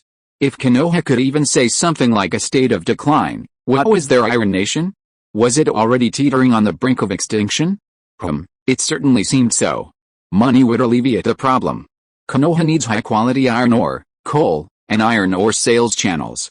We need to join Konoha's futures trading system and provide tax exemptions for Konoha's products. Narashikato produced the agreement and read out its general contents. The Iron Nation envoy took it. The agreement covered a wide range of issues, from economics to politics. Konoha would import low-priced raw materials from the Iron Nation and export them as industrial products. The conditions were harsh. After reading the terms, the Iron Nation envoy's expression sank. Such conditions were nothing short of treason. Konoha specifically requested several important iron and coal mines, vital sources of revenue for the Iron Nation. But, if you have no objections, you can sign it now. According to intelligence, the Rain Village is about to mobilize a large force to attack the Iron Nation. If you don't sign, your Iron Nation will lose far more than that. Narashikato saw the Iron Nation envoy's hesitation and fabricated false intelligence. The Rain Village actually planned to seize and flee, then withdraw its troops and return to the village to support economic development. Moreover, Konoha's terms were indeed harsh. After all, The Iron Nation's intelligence was backward. What kind of powerful intelligence network could a group of samurai, a backward military group, have? They were just remnants of a bygone era. Can Konoha guarantee that the Rain Village will withdraw its troops? The Iron Nation envoy felt like a knife was being held to his throat. He couldn't advance or retreat. Konoha only wanted money, while the Rain Village wanted not only money but also land and their lives. The comparison between the two made Konoha's terms more palatable. But Konoha, it turns out, is also a ruthless predator.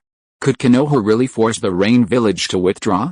HMPH, what do you think? Narashikado opened the window, revealing a bustling scene of Konoha. Very well then, the Iron Country envoy recalled the Iron Country daimyo's instructions to secure Konoha's aid at all costs. The Rain Village ninjas were still raiding homes in the Iron Country, killing entire families and then taking away all their wealth. To protect their homeland, the Iron Country was even willing to break established rules, abandoning hired samurai in favor of ninja as guards. The Iron Country envoy spoke weakly. This time, he had really hit a wall. If he signed the agreement and returned home, he would become a national criminal. The daimyo would surely use him as a scapegoat. It would be time to retire. Reform, innovation. The Iron Kingdom couldn't continue like this. Samurai were truly a thing of the past. Chakra cultivation and ninjutsu training were essential. Then sign, Narashikado smiled with satisfaction. After the Iron Kingdom envoy signed, he chuckled and escorted him out. Then, with a serious look on his face, he summoned the envoy from the Rain Village. Does the Rain Village want to antagonize Konoha and start a war? Narashikado didn't treat the Rain Village ninja with a friendly expression. He barked a stern question upon entering, causing the Rain Village envoy's expression to change. The majesty of the superior, the strength and prosperity of Konoha, silenced the Rain Village envoy. Witnessing Konoha's prosperity, the Rain Village envoy's once ambitious ambitions to follow Hanzo-sama and make Rain Village the sixth greatest ninja village were quenched. A ruined and severely damaged Konoha can still give the Rain Village an opportunity to take advantage of it, but the current Konoha is more prosperous than they can imagine. Konoha, which can compete with the four major ninja villages on its own, has no signs of decline. Such a Konoha is not something their Rain Village can compete with. They must lie dormant and develop quietly. Konoha is now invincible. Lord Li Yuan, believe me. My Rain Village absolutely does not have such an idea. There must be a misunderstanding. The Iron Country is Konoha's neighbor. Konoha will never allow any ill-intentioned ninja village to wage war against the Iron Country. According to intelligence, your Rain Village wants to wage war against the Iron Country. This is intolerable. Misunderstanding. It's all a misunderstanding. The Rain Village envoy smiled bitterly. Sure enough, the Iron Country has clung to Konoha's thigh. The looting plan has to be temporarily stopped. They didn't intend to wage war against the Iron Country. The Rain Village has not yet developed well. It is just going out of the village to rob money. Overslept. Chapter 137 Uchiha Madara. Even after 10 years of drinking ice, my blood is still burning. I am ready to dance. Konoha demands an explanation. This terrorist organization deliberately provoking conflict in the ninja world is absolutely intolerable. Is the Omega Cure provoking Konoha? Narashikado sat in a chair, his fingers tapping rhythmically on the table. He stared at the Omega Cure envoy with a gloomy expression, uttering intimidating threats. Anbu intelligence agents had already ascertained the Omega Cure's true strengths and weaknesses. This attack on the Iron Kingdom was intended to be a quick plunder and escape, with no intention of waging war against it. Faced with Konoha's threat, Hanzo, the leader of the Omega Cure, would undoubtedly take advantage of the situation and leave the Iron Kingdom if he was sane. Even though Konoha might be wearing ties and starting a business, the resounding victory of their 1-on-4 victory in the First Shinobi World War resonated throughout the ninja world, and the blood on their swords hadn't even dried yet. It's a misunderstanding. It's all a misunderstanding. Lord Shikado, please don't be angry. The Rain Village has absolutely no intention of provoking Konoha. Faced with Narashikado's threats, the Rain Village envoy could only repeatedly admit his mistakes. A weak nation has no diplomacy. The Rain Village is just a rising ninja village, not yet qualified to be an enemy of Konoha. Especially since the Rain Village envoy had witnessed Konoha's prosperity, they had to do everything they could to avoid becoming an enemy. Even if the Rain Village aspired to become the sixth largest ninja village in the future, establishing its prestige in the ninja world would require finding a village within the top 5 that could be easily manipulated, such as the Sand Village. Misunderstanding, I hope so. The ninja you sent to the Iron Kingdom have made enough money, right? This matter ends here. Narashikado, seeing the opportunity, did not push too hard. He only wanted to force the ninja from the Rain Village back. As for sending ninja to help the Iron Kingdom eliminate the ninja from the Rain Village, that was impossible. Wealth can be accumulated quickly, but ninja takes time to cultivate. The First Shinobi World War caused a huge loss of ninja in Konoha. The small ninja families were almost wiped out, and Konoha is still relying on its old capital to recover. At least 3 to 5 years will pass before Konoha's ninja population will experience a surge. Focusing solely on development is the current development tone set by Uchiha. Of course. I'll immediately convey Konoha's stance to the leader upon my return. I can guarantee that within a month, all of the Rain Village ninja will have withdrawn from the Land of Iron. The Rain Village envoy made this promise. Hanzo had given him extensive diplomatic authority before his arrival, and he was also tasked with investigating Konoha's strength. Konoha remained the untouchable leader of the ninja world. The Rain Village could not afford to become its enemy. They had already earned enough from the slaughter and looting in the Land of Iron. They needed to withdraw while they were ahead. Well, then. I hope you can keep your word. Otherwise, Konoha will surely make the Rain Village pay a heavy price, of course. Rest assured, Lord Shikalan, the Rain Village envoy nodded repeatedly, not doubting Narashikalan's words. With Konoha's current strength, taking on the Rain Village would undoubtedly bring devastating disaster to the Rain Village. Narashikalan smiled with satisfaction, inwardly sighing at how smoothly everything had gone. Then Narashikalan and the Rain Village envoy left a meeting room and met the Iron Country envoy, who was anxiously waiting outside. The Rain Village has promised Konoha that all Rain Village ninjas within the Iron Country will withdraw to the Rain Village within a month. What? Another month? The Iron Country envoy's face was bleak. After paying such a high price and signing a traitorous agreement, the Rain Village ninjas were still being forced to plunder and burn in the Iron Country for a month. The Rain Village ninjas were skilled, hunting down and killing the nobles and merchants of the Iron Country. They unleashed the plundering skills they had practiced in the Rain Village with impunity, with no intention of extorting money from the poor. Time was short and the task was heavy, so how much could a poor person earn? The reason the Iron Country nobles and daimyo were so eager to seek Konoha's help was because the Rain Village ninjas were carrying out precise looting. If they had only taken the common people's money, the lords wouldn't have cared less. Yes, the Rain Village ninjas have made quite a haul in the Iron Country, but it will take time to transport them back home. The Rain Village envoy's lips curled with a hint of a smile. With Narashikawa at his side, he dared not act too arrogantly. It wasn't just a haul, it was a bonanza. Those nobles were all incredibly wealthy. You, Lord Shikalan, Konoha must uphold justice for the Iron Kingdom. The Iron Kingdom envoy was so angry he was speechless. Those gains were the wealth accumulated by the Iron Kingdom nobles for generations, even decades, and they had all been taken away by those Rain Ninja bandits. Now they were saying it to his face. It was a slap in the face. Alright, this matter ends here. The Rain Ninja Village ninja must leave the Iron Kingdom within a month. Narashikalan didn't bother to argue. He had already done what he promised the Iron Kingdom. Rain Ninja Village had agreed to withdraw its troops. The rest was none of his business. Besides, what good could the nobles have? They were all just insects. The nobles were like fat pigs. Slaughtering one would last forever. Konoha had enjoyed a feast in the Fire Kingdom a year ago, and there was no telling when they would have another. Narashikalan left the room. He had much work to do, leaving the Rain Ninja Village envoy and the Iron Kingdom envoy alone. Seeing Narashikawa leave the room, the Rain Village envoy finally released his suppressed emotions. He glanced at the Iron Nation envoy with disdain and sneered, "Samurai are as weak as chickens in front of ninjas." Humph. Just wait, this time, you Iron Nation will be lucky. With that, the Rain Village envoy left the room. He was going back to report the latest information from Konoha to Hanzo-sama. The weak have no bargaining power. The Iron Nation envoy's face was twisted, and his heart was filled with humiliation. Konoha did not take the Iron Nation seriously, and the Rain Village was no different. The Iron Nation could no longer cling to the old ways. Only by embracing chakra could it become strong. The Iron Nation also needed to establish ninja villages. Time slipped by quietly.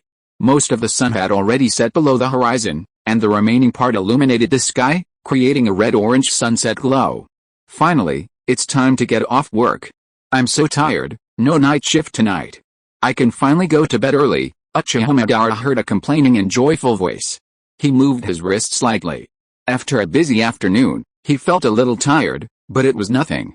Compared with the intensity of the battle with Hashirama, such fatigue was just a boring pastime and did not make him feel like dancing at all. Captain Madara, would you like to have dinner together? Faced with the enthusiastic invitation of the workers in the same group, Uchiha Madara shook his head and refused. He was going to save his face now. He could eat at any time, but saving his face could not be delayed. Uchiha Madara had been waiting for this day for a long time. Let's go. Leaving the factory, crossing several streets of Konoha, and coming to the card shop, it was as lively as ever. The factory's afternoon get-off work time was an hour later than the students' school time, but these students did not go home after school, and gathered here to watch others draw cards. Humph, wasting their time on toys. That kid Hito Sosuke is not here. He should have gone to sell roasted sweet potatoes. He has to do odd jobs to supplement his family income at night, and only has a little time to waste here at noon. What a pity, this kid can't see the old man's money ability with his own eyes. Uchiha Madara walked to the counter slowly with a little regret, pointing to the rows of card packs on the counter. He bought all the cards in the store today, until all the cards are collected. Today's cards, I have bought all the cards, I want to collect all the cards. Uchiha Madara, who was so rich, took out a big stack of banknotes and tried to draw 100 cards first. Everyone present took a breath of cold air. What a domineering old man. Seeing that Uchiha Madara was so rich, the boss eagerly took out the card packs from the counter and piled them in front of Uchiha Madara. Hashirama Senju, Hashirama Senju, Hashirama Senju, Tobirama Senju. Bad luck, give me another 100 packs, 100 packs, 100 packs. Uchiha Madara's hands were so fast that he tore open bags of card packs, revealing the cards inside. The atmosphere on the scene became heated as Uchiha Madara drew more cards. So far, no one has collected all the cards. The rarest cards, such as Uchiha Madara and the Nine-Tails cards. Uchiha not only printed single-digit numbers, and only one or two have appeared on the market so far. Not only that, Uchiha Non is also increasing the difficulty of collecting them. Recently, he also printed a batch of cards of the first generations of the shadows of the other 5 major ninja villages and added them to new card packs. In the future, more cards will be added, which is equivalent to constantly emptying the wallets of the students of the ninja school.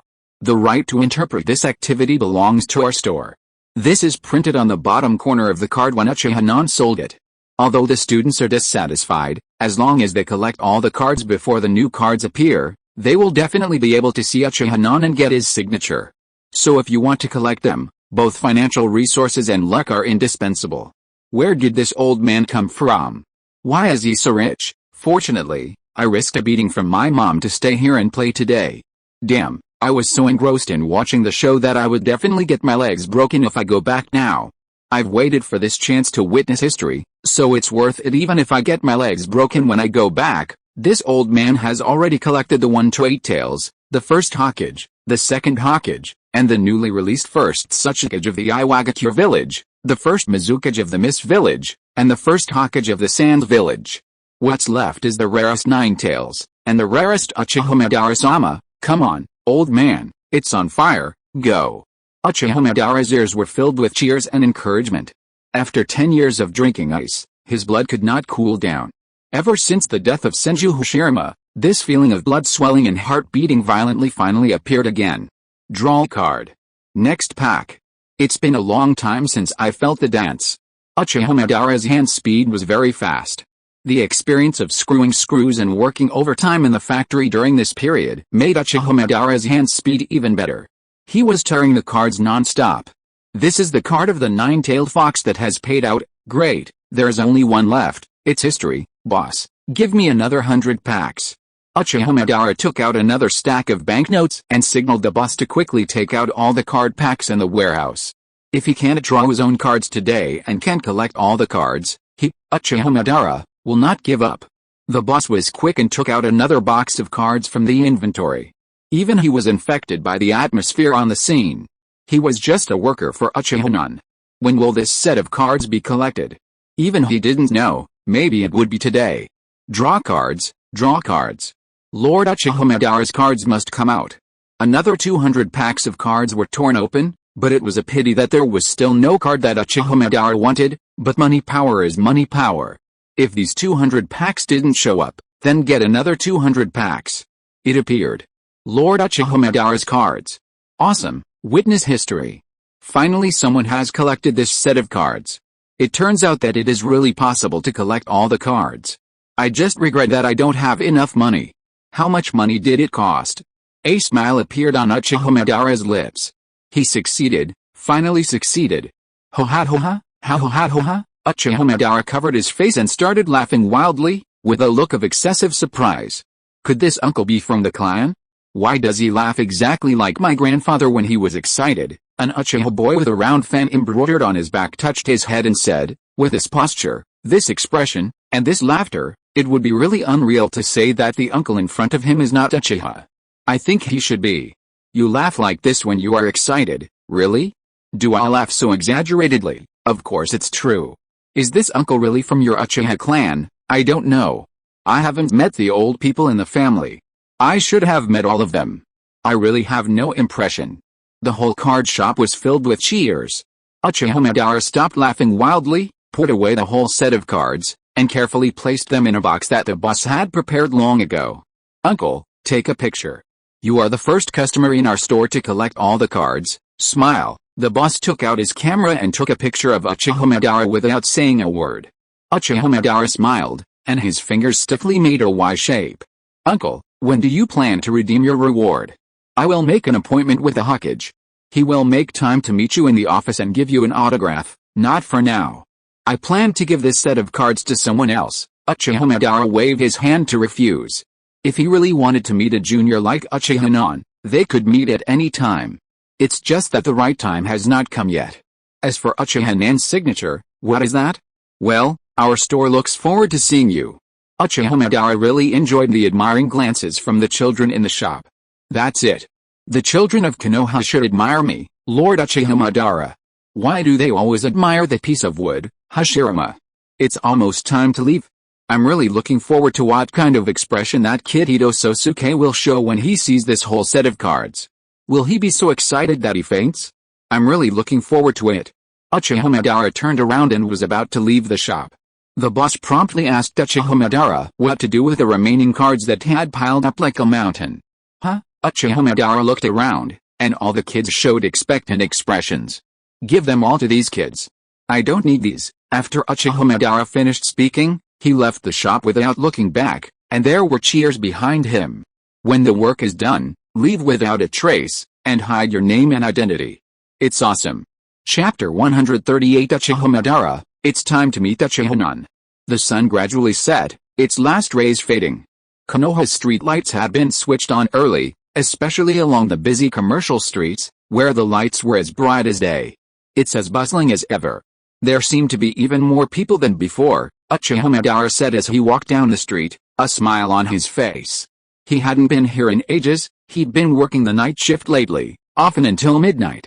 The factory had a new order for parts for an electric tricycle, urgently needed. Found it. Sure enough, that brat, Ito Sosuke, was selling roasted sweet potatoes here.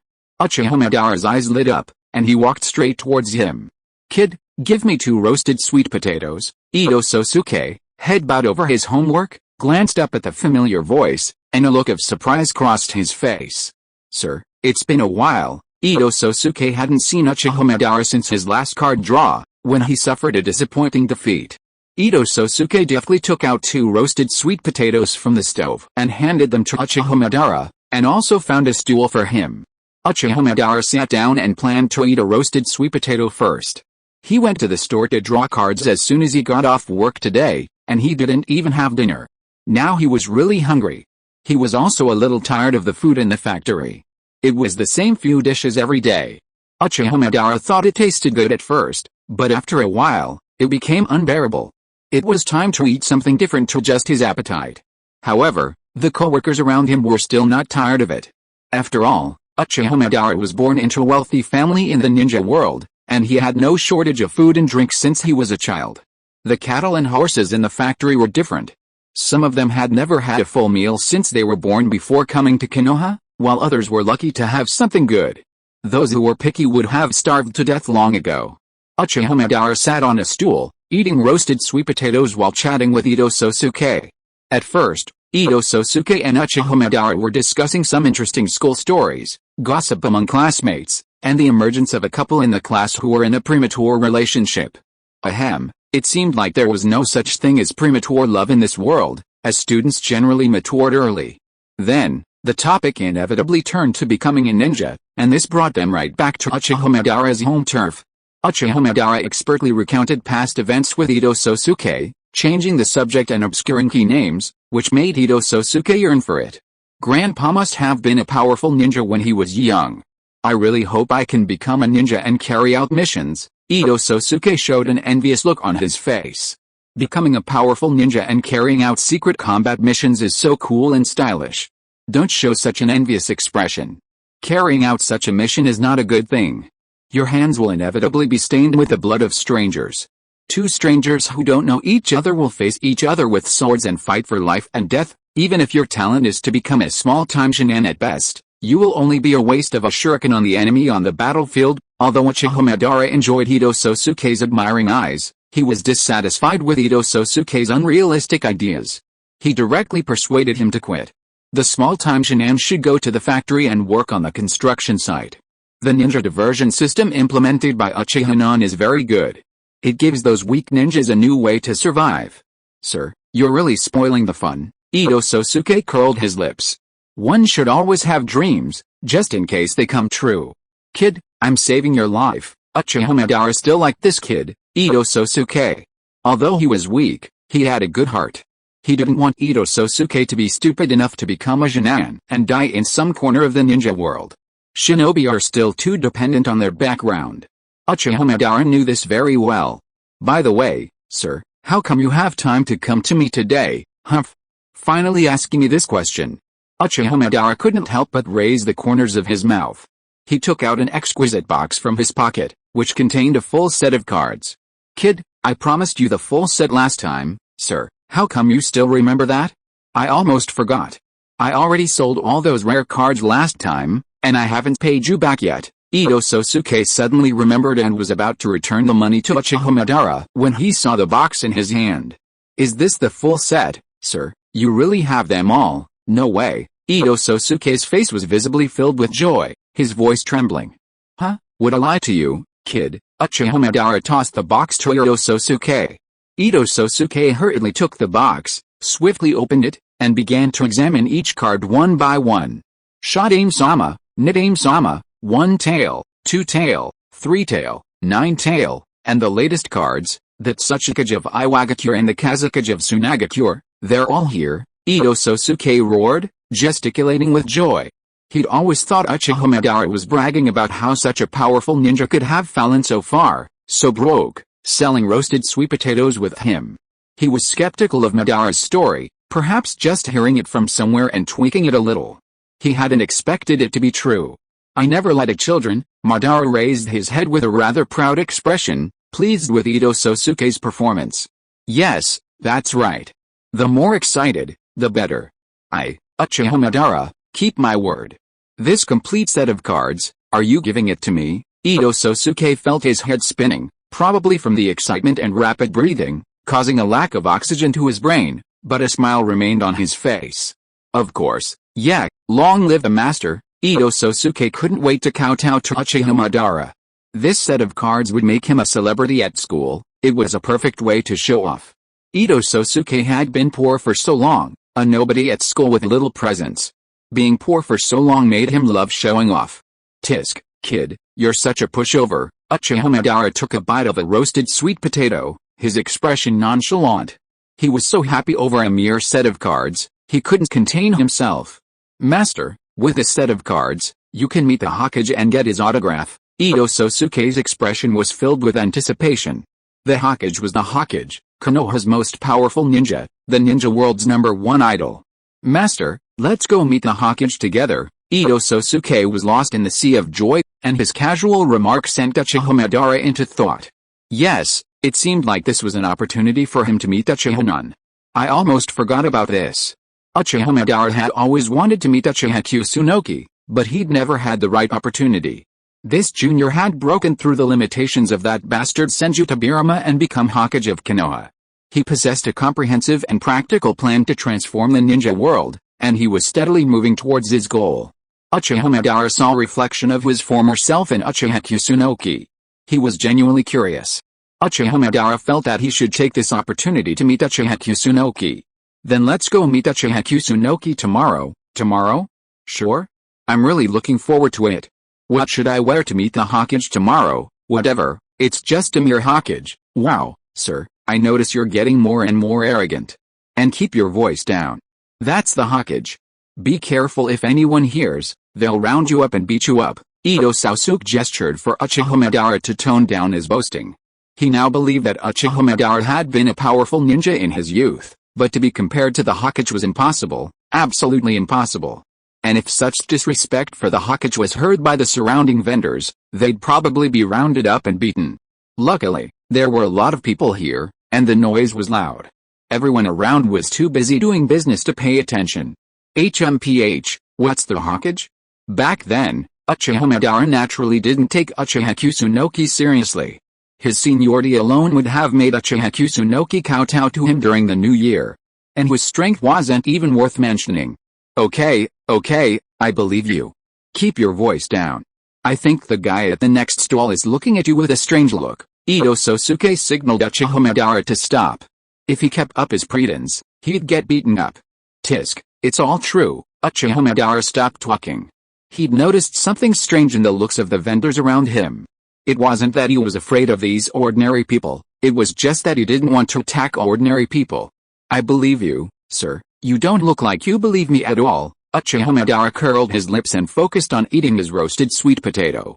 From the dark shadows, Black Zetsu continued to watch him, his eyes filled with endless disappointment. If he could, Black Zetsu would have wanted to slap Uchiha Madara twice. Uchiha Madara must have gone crazy. What on earth had he been doing all this time? Screwing screws in a factory all day, not striving for progress, The Moon Eye Project. Uchiha Madara, can you please do something serious? Get back to the caves. Trying to open your Rinnegan is the most important thing. Besides messing around at work, you go back to the dorm after work to play cards with those ordinary people, even secretly using your Sharingan to mark the cards. Don't think I, Black Zetsu, don't know. Shame on you. Shame on you. You went to that shabby shop after get off work today, drawing those paper cards. The atmosphere was so lively, anyone who didn't know would think you, Uchiha Madara, were dueling with Hashirama Senju. Black Zetsu roared inwardly. Seriously, he was tired.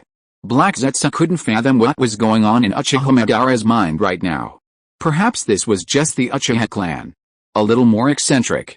How about finding someone else? Black Zetsu was nearing despair, having watched Uchiha Madara stray. But there was nothing he could do. Now, he was probably tearfully abandoning Uchiha Madara and choosing another Uchiha to carry out the Moon Eye project. But this was simply too difficult. The newly selected Uchiha must not only awaken their main Decay Sharingan but also their eternal main Decay Sharingan. This means that the newly selected Uchiha must also have their loved ones awaken their main Decay Sharingan and offer their own main Decay Sharingan. This is in addition to the Uchiha's prerequisites. Hashirama's cells, representing Ashura's chakra, are also a prerequisite. After gathering these demanding requirements, they must guide him towards the Moon Eye project. To achieve all these conditions, the right time, right place, and right people are essential. Black Zetsu waited 1,000 years for Uchiha Madara. If you were to choose a new candidate now, who knows how much longer he'd have to wait? Another 1,000 years? Black Zetsu couldn't help but shudder. No. Mom, I really just want to see you. But Uchiha Madara is such a disappointment.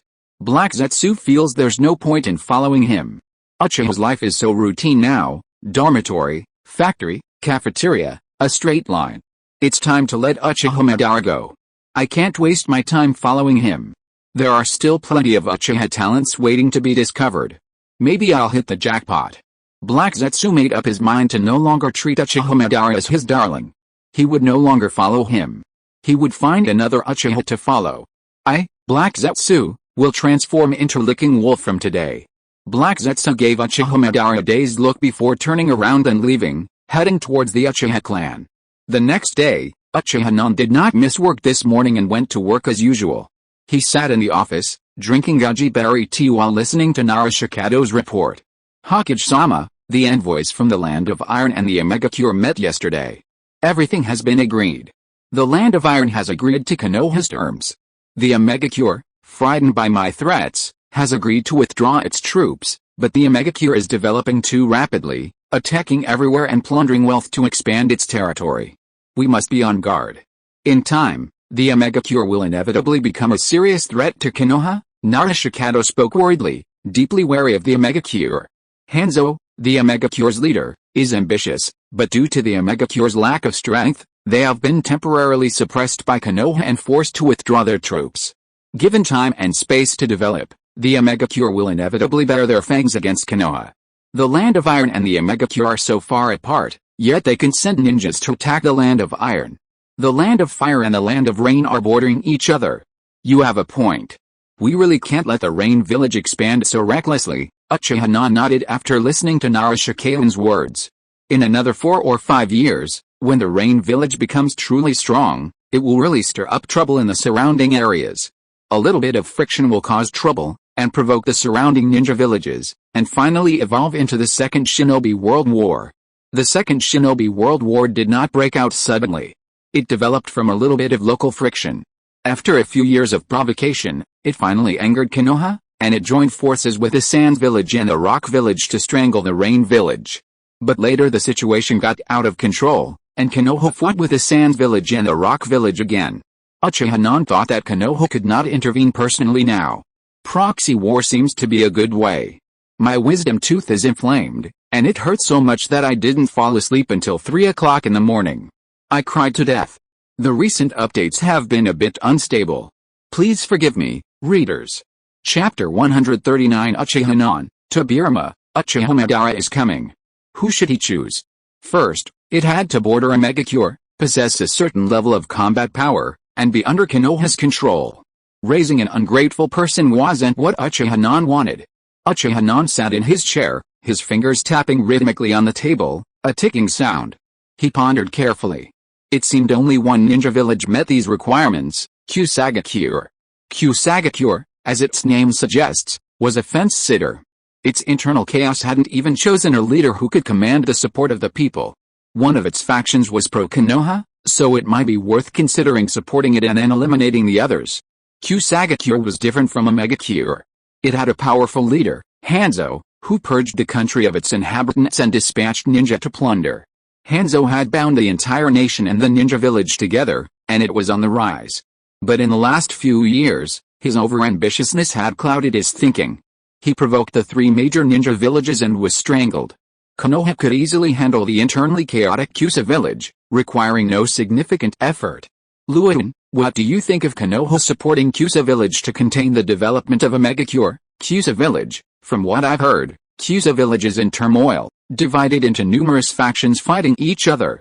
Such a village is clearly not capable of containing a Mega Cure. Naraluigan frowned, pondering the matter carefully. Kusa village was a vagrant during the First Shinobi World War, not only stealing ninjutsu from various ninja villages but also selling war intelligence, even mixing authenticity and fakery. Naraluigan clearly had no good impression of this kind of behavior. However, Konoha, always striving for peace, was quite tolerant of Kusa villages wavering and begging for support. As long as it didn't join other ninja villages in waging war against Konoha, it would be left alone. The internal chaos in Kusagi village is a perfect opportunity for Konoha. If Kusagi village is as united as a Mega Cure, Konoha would have to think twice before attacking Kusagi. We should use this opportunity to encourage Kusagi village to align with our forces, and then eliminate all the other miscellaneous forces, unite Kusagi village, and make it a complete vassal of Konoha. Kusagi village's geographical location is extremely important. Controlling this area is essential for Konoha. Uchiha Kusunoki gave his reasons. Kusagi village's location was extremely delicate. A Mega Cure, a Waga Cure, and Konoha all bordered it. It was already full of internal factions and chaos, And with such a crucial location, the three ninja villages had a ton of spies inside Kusuji village. Taking advantage of the faction-ridden situation just after the First Shinobi World War, when Iwagakure was still recovering and had little energy to focus on Kusuji, Konoha should seize this golden opportunity to capture Kusuji village. Once Iwagakure had recovered in a year or two, it would be difficult to attack Kusuji again. Since the Hokage has made a decision, what reason does Konoha have to interfere with Shinobi? Send ninja to eliminate the opposition. Nara Shikeon agreed with Uchiha Kusunoki. Shinobi's geographical location meant it was bound to be a chaotic ninja village. But if Konoha could completely conquer Shinobi and turn it into a loyal vassal, the benefits would be undeniable. However, Konoha was the embodiment of peace and justice. Sending troops directly to interfere in Shinobi's internal affairs would be a scandal. Who said we are going to send troops? We, Konoha, are the embodiment of justice and fairness. Uchiha Kusunoki shook his head. His only thought was fighting and killing, and he'd spend money to get things done. Shinobi was just a bunch of poor people who only cared about eating bananas every day and occasionally having meat. Shinobi and the land of grass had always been poor. Shinobi was so poor that they even killed their own wet nurses. For example, Karin's mother was sucked alive. As a ninja, if they had a wet nurse in their team, they would be overjoyed and would treat her like a treasure. However, the Kusagakure would rather suck Karin's mother to death than use her sustainably. Of course, this isn't entirely the Kusagakure's fault. Everyone knows a hen can lay eggs, but starving people wouldn't care. This speaks volumes about the Kusagakure's poverty. Everything that can be solved with money should be spent directly. Konoha has its benefits, after all. Take, for example, Kusagakure's specialty, bananas. Fruits like bananas quickly spoil once ripe. Given the difficulties of road transport and storage, Kusagakure's bananas are currently difficult to sell. Even if they eat them themselves, 30% to 40% are wasted. Bananas can be enjoyed as both a fruit and a staple food, and there's no shortage of market opportunities in Konoha. They're a bargain for the factory workers, and they offer a new staple food option for the cafeteria. Konoha can provide technology and markets, helping the grass country escape poverty and become prosperous. Those grass ninja, so poor they could sell their chakra, wouldn't mind being dogs to anyone. They wouldn't mind kneeling down and serving Konoha as dogs if they could get enough to eat. Hokage-sama is truly kind-hearted. He can't bear to see ordinary people suffer, it's just that the pace is a little too slow. Hokage-sama, Nara Shikahara casually flattered Uchiha Kusunoki. It was the same familiar formula, the same familiar flavor, using the economy to control a ninja village, or even a nation. It's just a little too slow. It'll take at least a year or two to see results. Right now, we need to quickly resolve the hostile forces, otherwise the grass country will be in chaos, and the business environment is a major problem. It's difficult to do one thing well, but it's all too easy to mess with it. That's a real problem. After all the twists and turns, we still have to clean up the Kusagakure village first. We have to find an excuse to wipe out these bastards, a reason. I have an idea. The land of grass possesses laundry detergent, or, no, weapons of mass destruction. Uchiha Kusunoki thought of the Chest of Elysium, the Six Paths ninja tool featured in the Naruto theatrical releases. It was said to grant any wish of the one who opened it, comparable to Dragon Ball. Of course, that was all bragging. Whether the land of grass actually possessed the Chest of Elysium was another matter. But that didn't matter. Uchiha Kusunoki said it did. But, Hokage-sama, do you think the fact that they possess weapons of mass destruction is a valid reason for dispatching troops? The other four great ninja villages possess weapons of mass destruction, like the tailed beasts. Nara Shikahara was puzzled. Such a lame excuse was a poor one for dispatching troops. Lu Yuan. The Kusagakure village was beaten because it didn't have weapons of mass destruction. If it had, Konoha wouldn't have set its sights on it. Oh, Hokage-sama, I understand. Nara Yuan suddenly realized that the Hokage-sama was indeed filthy and wise. This is how the ninja world is. Weak ninja villages are born to be lambs to the slaughter.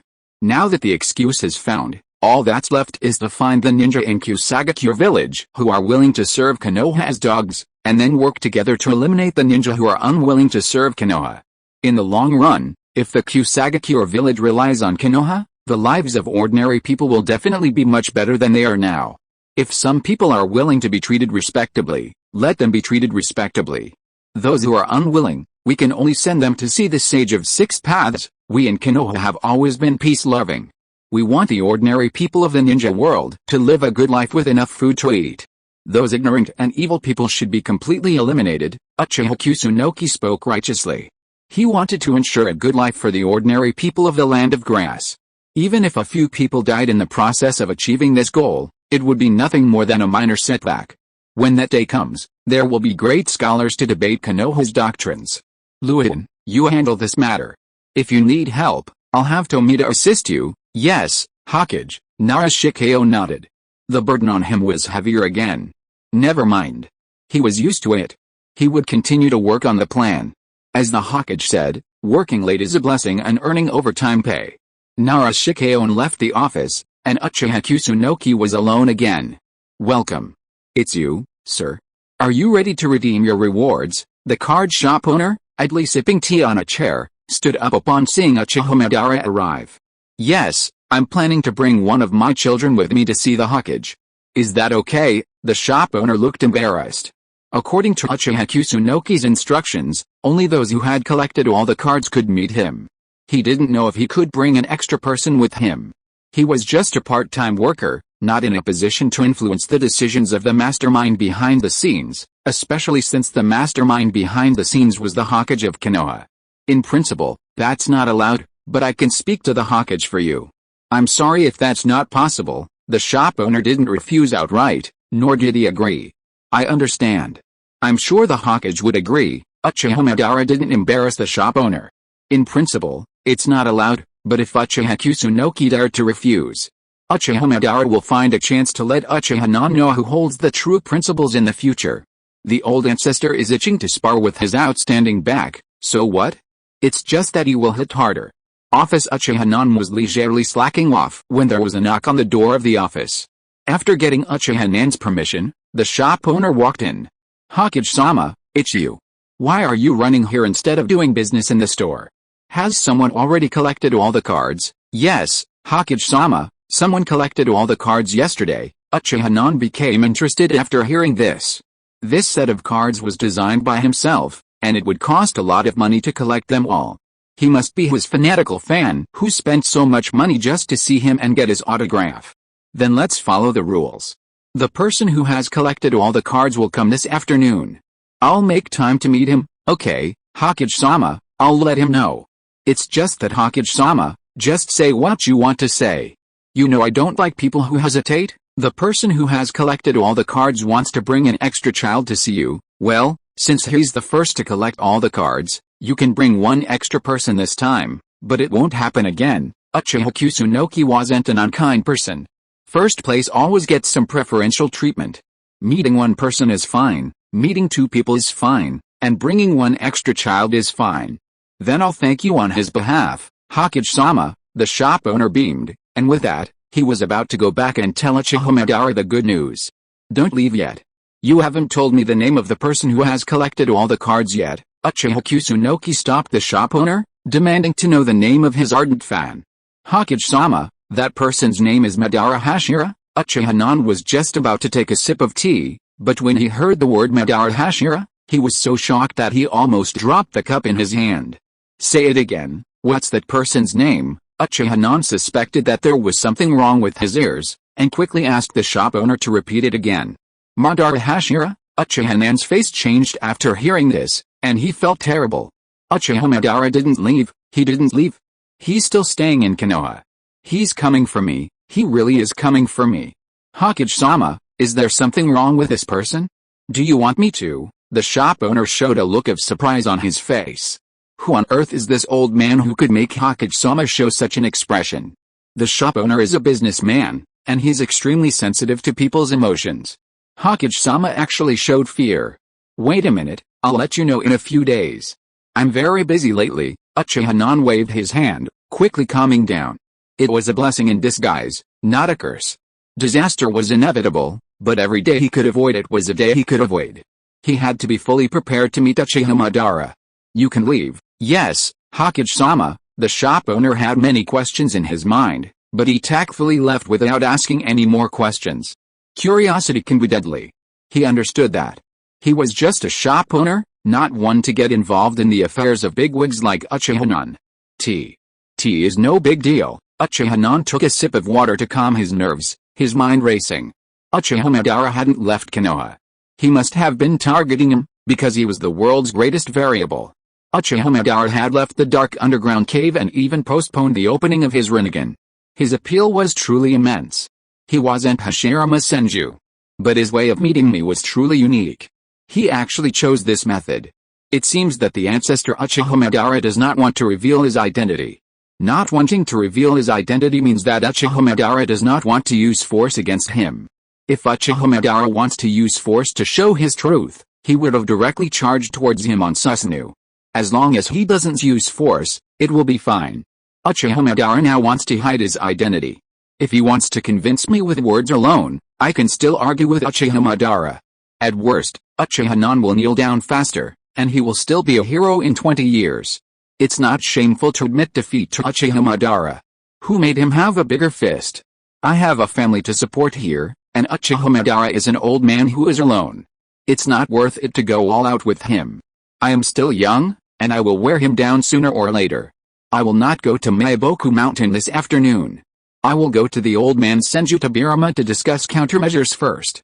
Chapter 140, Senju Tobirama, your Shimura Danzo content is really too high.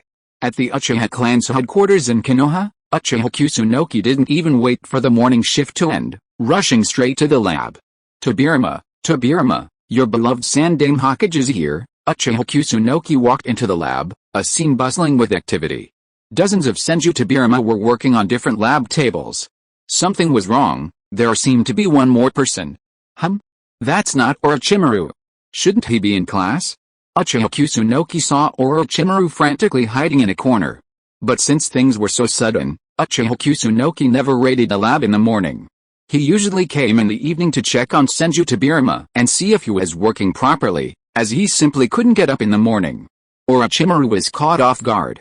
A gigolo emerged from the corner with a wry smile on his face. It wasn't the white powder he was wearing, it was just a facade.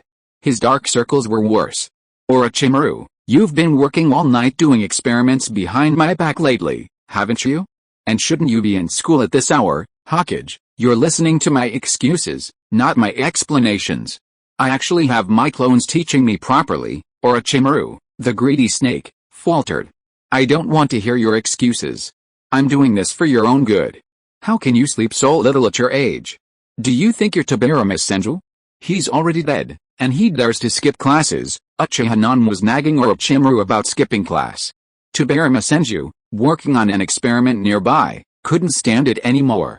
He wasn't dead yet, but was still watching. Orochimaru is my disciple. You, an outsider, should stay out of my way. I'm still watching. I'm not saying anything. You really think I'm dead? Senju Tobirama took off his eye protection and mask, and was very dissatisfied with Uchiha-nan's behavior.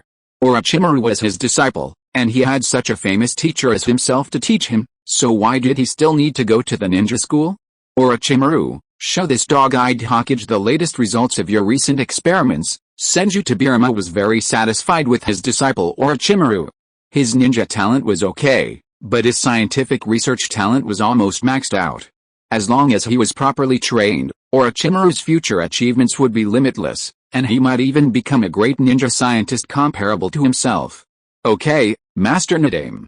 Orochimaru immediately perked up when he heard this. He had been studying with Senju Tobirama for a long time, and Senju Tobirama had always been cultivating him, assigning him independent scientific research projects to practice. Recently, he had also made some small achievements. As long as his research results were recognized by the Hokage, he might be able to stay in this laboratory permanently in the future and no longer have to go to school to waste time. Hokage, the second dame asked me to study how to increase grain production. I originally planned to start with rain seeds, but it takes a lot of time to cultivate a seed into a mature plant. But the second dame gave me a tube of special solution that can make plants grow instantly. It's just that cultivating excellent seeds is essentially screening. The expression of various plant traits requires constant trial and error. In addition, I also discovered the law of gene segregation in plants, dominant and invisible. Orochimaru was talking about his latest scientific research results there. Uchiha was so confused when he heard it. Is that damn Mendel still chasing me? Okay, you don't have to tell me the details, just pick out the most important part, okay, Hokage. Orochimaru was a little disappointed. After all, Lord Hokage still didn't understand the charm of scientific research. But it didn't matter. Lord Hokage just had to provide the funds for the experiments. After studying with Tobirama Senju, Orochimaru was considered a child who had seen the world. The scientific research instruments he had touched were all worth hundreds of millions of taels. Orochimaru understood deeply that without money, he could not do experiments. Although the master always scolded Lord Hokage for being a good-for-nothing, he never denied that Lord Hokage knew a little about scientific research. Hokage, it will take some time to cultivate the seeds of high-yield crops, but during the experiment, I discovered the 3 special substances called nitrogen, phosphorus and potassium mentioned on Lord Hokage's experimental list. They can greatly allow ordinary seeds to produce more food. With the help of Master Nedame, I have already refined these 3 substances. Master Hokage, look, Orochimaru picked up a plate with a pile of white and light yellow granular mixture. Uchiha Nan's eyes lit up. Isn't this just fertilizer? Orochimaru did a great job. Excellent grain seeds can increase grain production, but the modern grain industry cannot rely solely on seeds. The most important thing is to point out the technology tree of fertilizers.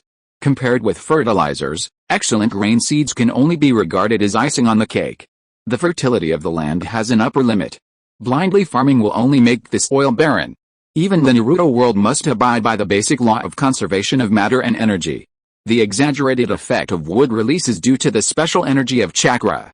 Uchiha Nan never thought about expecting a group of farmers who can't even read big characters to fiddle with such high-end operations.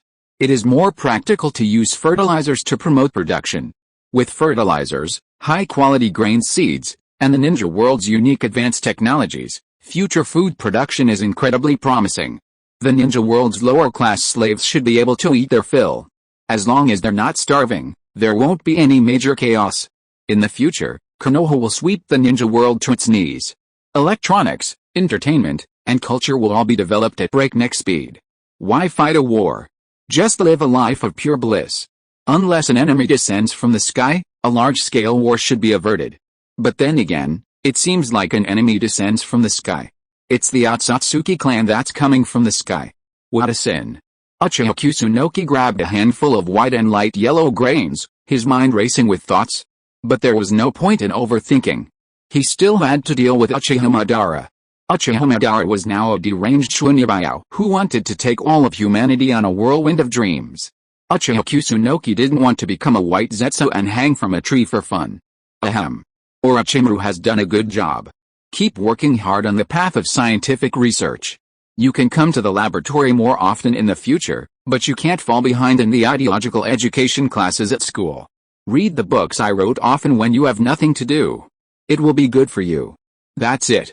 I won't bother with you today. Uchiha Nan was most afraid that Orochimaru would go astray and study some forbidden scientific research experiments. Orochimaru was still young and couldn't grasp it at all. He would definitely become mentally abnormal if he was exposed to these experiments too early. The original work played with human experiments, and his mind was so twisted that he broke his soul into pieces and scattered around the ninja world. Let Senju Tobirama do it now. He has been mentally abnormal for a long time and has also been a Hokage, so he can grasp the degree of it. Okay, Orochimaru, go play somewhere else.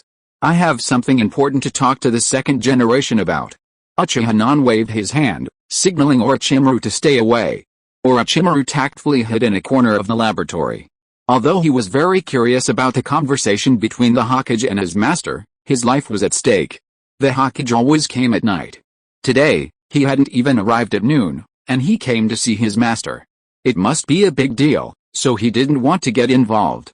Tell me, little brat, what do you want from me today? Senju Tobirama's expression was serious, and he also realized that something was unusual. Uchiha Nan only came to see him at night. He came this morning, which meant he had encountered a very difficult situation.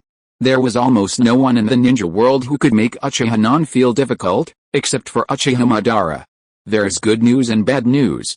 Which one do you want to hear first? Being a Riddler again, let me tell you the bad news first. Uchiha Madara plans to meet with me, as expected. Senju Tobirama didn't show any surprise, as if he had expected it.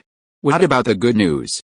Uchiha Madara changed his identity to meet me. He probably doesn't want to fight with me. After Uchiha Non told Senju Tobirama the information, Senju Tobirama frowned, thinking about Uchiha Madara's purpose. Such a roundabout way was not like Uchiha Madara's style of doing things. After thinking for a long time, Senju Tobirama still couldn't figure it out. It was probably because Senju Tobirama didn't have a pair of Sharingan.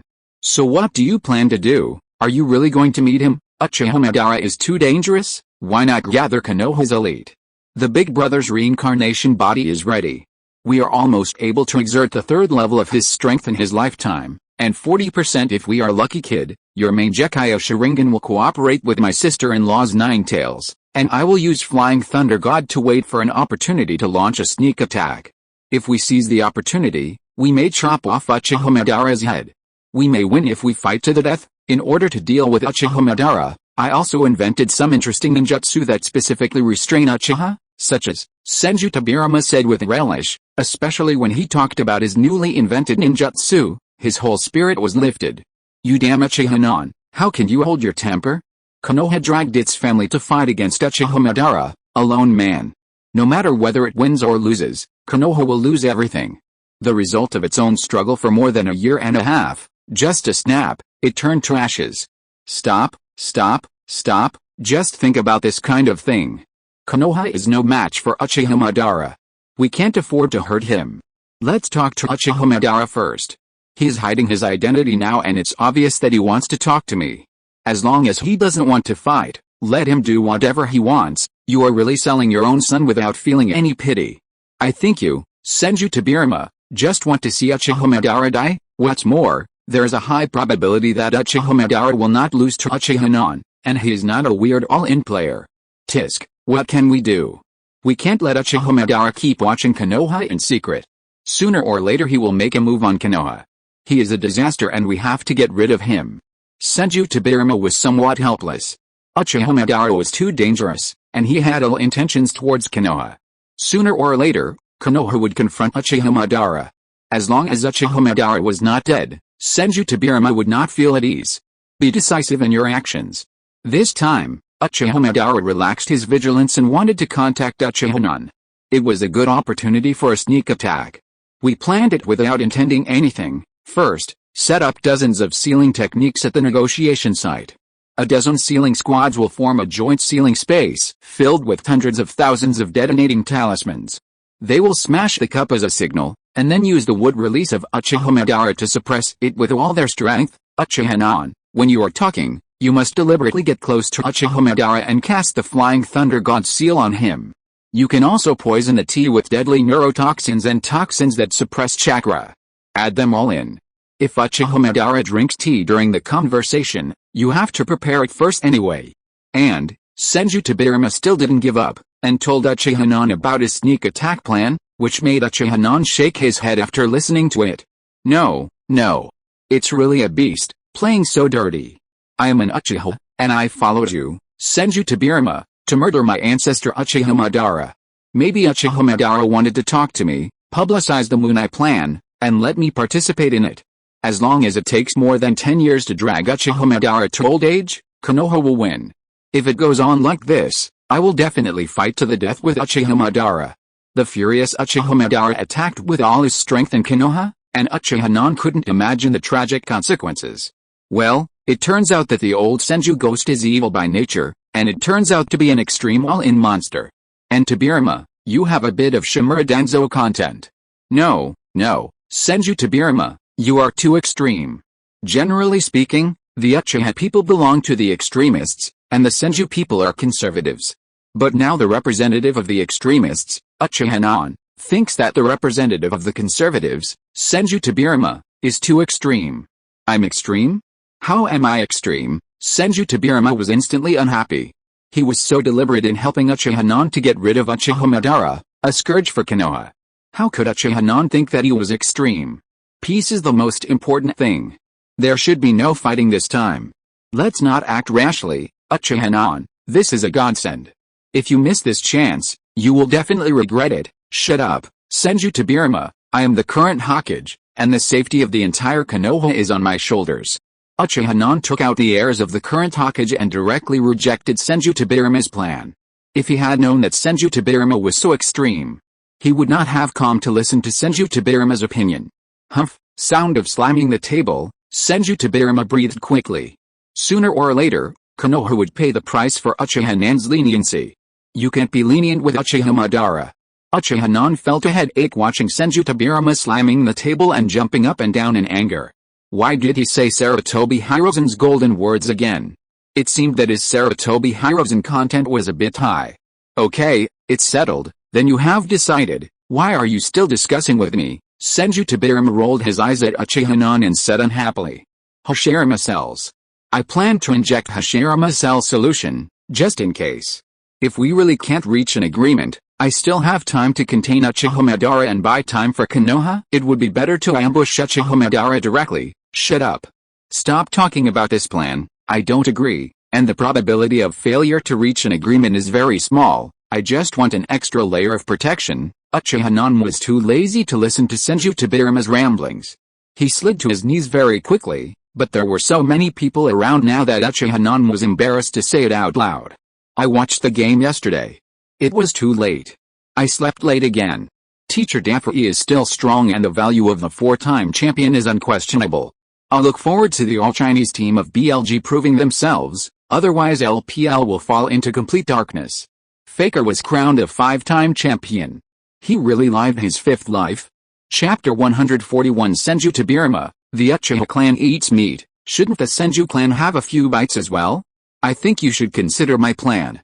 I'm all too aware of the threat Uchiha Madara poses to Konoha.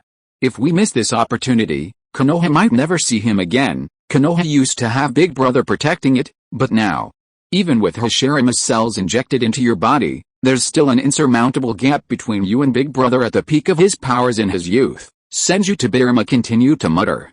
With just one nod from Uchiha Non, he could set a tight net across Konoha, waiting for Uchiha Madara to slip through. This was the best chance to capture him. If they missed it, there might be no chance again. Tobirama, that's enough. Konoha must not lose. It's not time to burn our bridges yet. I think you're just too anxious. I know Uchiha Madara's fake death hurt you deeply, but there's no need to dwell on past mistakes. Senju Tobirama's obsession with Uchiha Madara was so strong that Uchiha Non almost thought someone had cast a curse on him. There was no need to fall out with Uchiha Madara right now. At this crucial moment, he could just ask for his adoptive father's help, kneel down and join the Moon Eye project, and then find an opportunity to get Uchiha Madara to work for him. Of course, Uchiha Non was just considering this counter-Tian gang situation. There were too many variables involved. Uchiha Madara could keep his fake identity hidden for as long as he wanted. If possible, Uchiha Non would never expose this false identity until he had the strength to defeat Uchiha Madara. Let's talk about Hashirama's cells. This happened suddenly. The chances of a breakup between Madara and me are slim, but I'm really panicking and feeling a little insecure. We must ensure our strength, or we'll end up like you. Uchiha Non changed the subject, discussing Hashirama's cells. His life and property were at stake. There was absolutely no room for error. HMPH, come with me. Seeing that he couldn't persuade Uchiha Non, Senju Tobirama had to give up. He put on a dead face and took Uchiha Non to the innermost hidden laboratory, showing him the recent Hashirama cell solution and experimental data. The Hashirama cell solution has reached the final stage. According to my various experimental data on the Uchiha clan, I found that the adaptability of Hashirama cells to the Uchiha clan is better than I thought, and there have been no casualties. Every Uchiha who has been injected with Hashirama cells has greatly improved their chakra, vitality, and eye power. Even most people can use wood release, but the power varies. It's difficult to perform wood release at the level of true thousand hands, or even impossible. Maybe this is what you said about the effect of Ashura chakra, which has involved a level of life. I have made several optimizations under various extreme tests, but the potential of Hashirama cells should not have been fully tapped yet. Senju Tobirama talked endlessly about various data and results. Very good. What about the risk of me injecting Hashirama cells now? 98%, Senju Tobirama said uncertainly. After all, no Uchiha has died so far. To completely determine the mortality rate, the sample must be expanded. Perhaps only those Uchiha clan members who do not have chakra talent will suffer casualties after the injection. Then what are you waiting for? Inject me with the latest Hashirama cell solution. Uchiha Non beamed at this.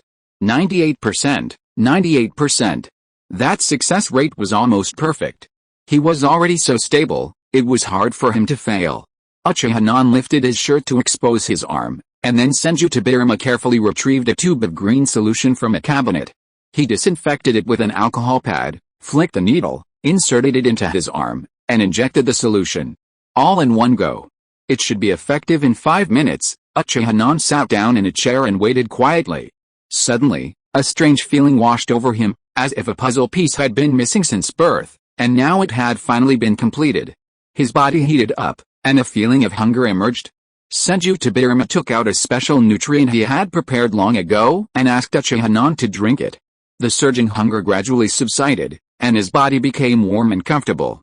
This process lasted for a full hour. At that moment, Uchiha Non felt his body brimming with boundless vitality. His chakra surged, his eye power greatly increased, and his vision became clearer. He was so powerful. Uchiha Non clenched his fists, feeling the power within him. This sudden surge in strength made him think that Uchiha Madara was nothing more than a traitor. Low profile, low profile. His surge in strength made him feel a little inflated. Uchiha Madara was not even his equal. Uchiha Non felt the power of his eyes. Now, he should be able to activate the 4th stage of Susanoo in an instant and fight at high intensity. Most importantly, he wouldn't go blind. In the past, his main Decay Sharingan was too fragile. He didn't dare use it unless necessary. He had used the eye technique Suku Iomi to show off in front of the daimyo. Afterwards, Uchiha Non could feel his eyesight deteriorate slightly. He truly regretted it. As for techniques like Susanoo, Uchiha Non didn't dare experiment at all. The energy consumption was too high. His Gundam piloting experience all came from a one-day trial card given by the system.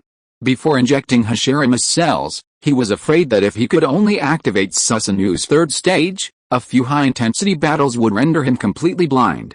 Uchiha Sasuke's main Decay Sharingan was only just beginning to utilize Susanoo, and his misuse of the eye techniques rendered it useless in less than 2 weeks. The main Decay Sharingan, while powerful, was also fragile. But things were different now. Uchiha Non could sense the difference in his body. Hashirama's cells could slowly restore his vision. As long as he didn't overexert his eye power at once, there would be no problem. Now he could use several eye techniques daily. Truly remarkable progress. How do you feel? Excellent. I feel very strong now. Senju Tobirama used the equipment to analyze various data on Uchiha Non. Another experimental sample. Where's wood release? Has it awakened? Uchiha Non channeled his chakra, and a small tree appeared from the ground, rapidly growing. Uchiha Non stopped channeling his chakra, and the tree's growth abruptly stopped. It's indeed activated wood release, but I don't know how powerful it is. The training room inside the lab is too small. Remember to experiment with it when you get back, and tell me the results. I need to record them. Senju Tobirama's eyes shone with envy. What a lucky Uchiha. His eldest brother's power had been stolen. Senju Tobirama speculated that if Hashirama's cells were injected into the Senju clan, awakening wood release would be even more powerful. A gifted Senju clan member who mastered Sage Mode and could even briefly perform techniques like the True Thousand Hands at full power could only fight for a short time, perhaps even a minute.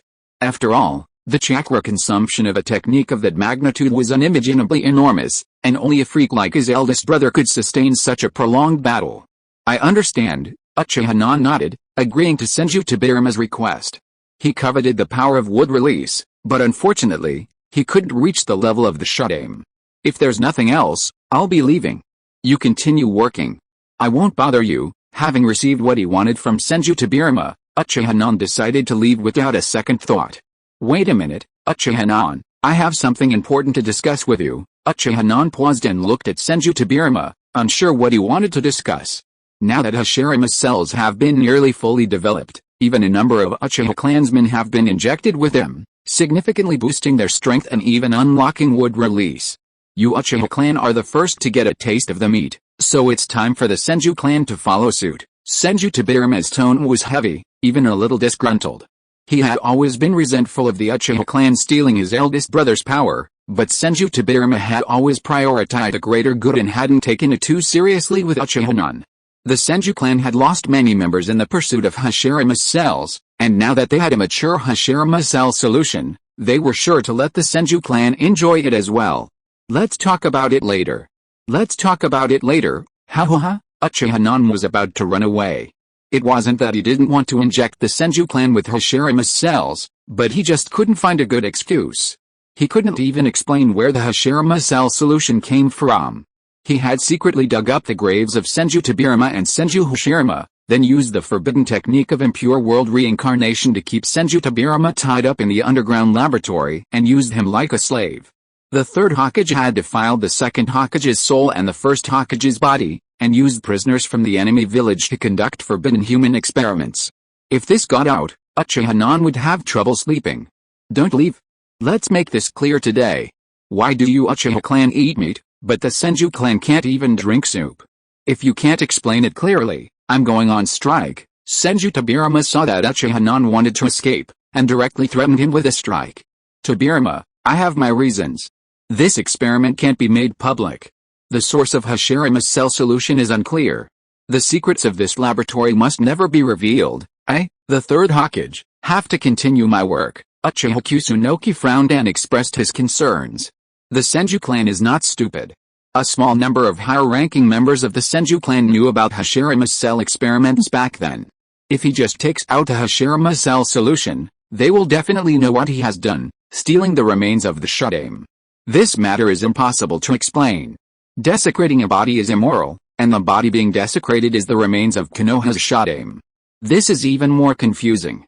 Uchiha Kusunoki is not stupid enough to expose his own dirty laundry to the Senju clan.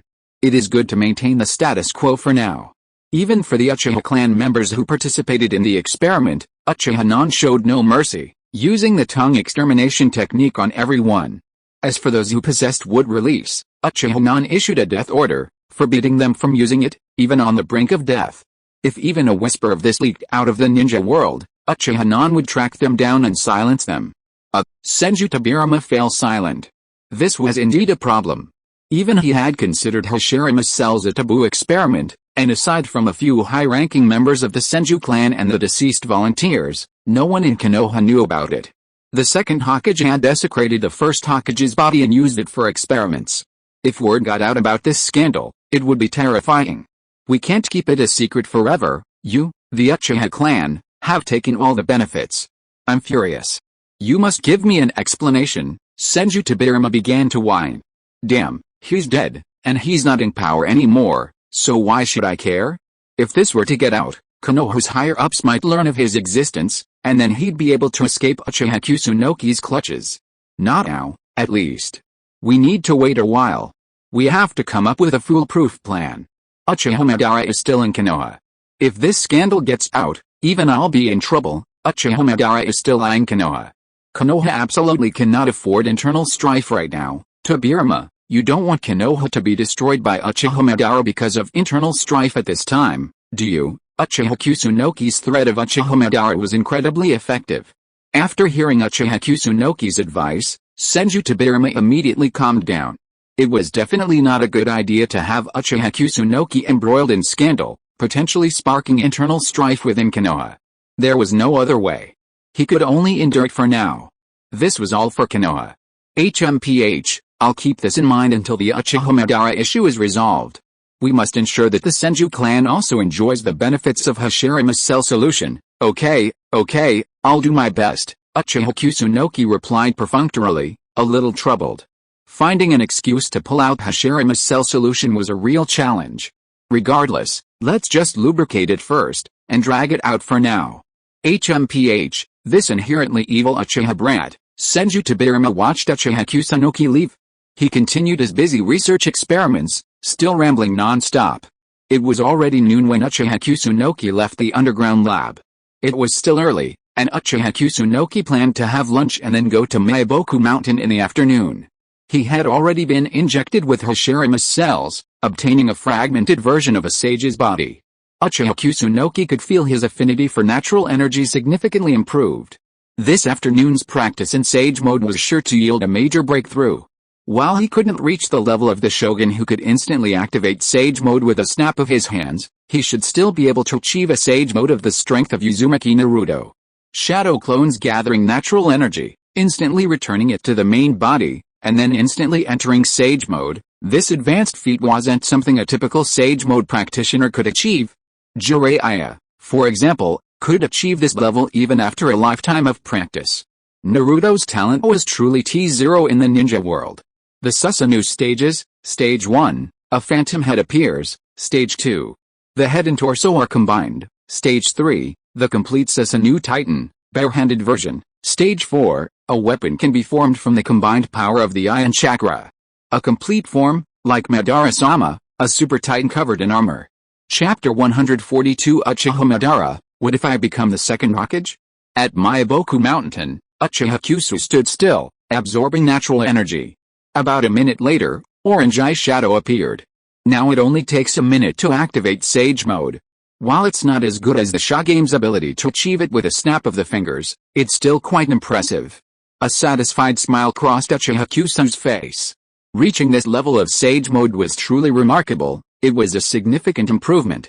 In actual combat, Uchiha Kusunoki could still manage to squeeze in a minute to concentrate natural energy and enter Sage Mode. Later, Uchiha Kusunoki attempted to gather natural energy through clones, achieving even greater results. With the clone's coordination, he could practically enter Sage Mode in an instant.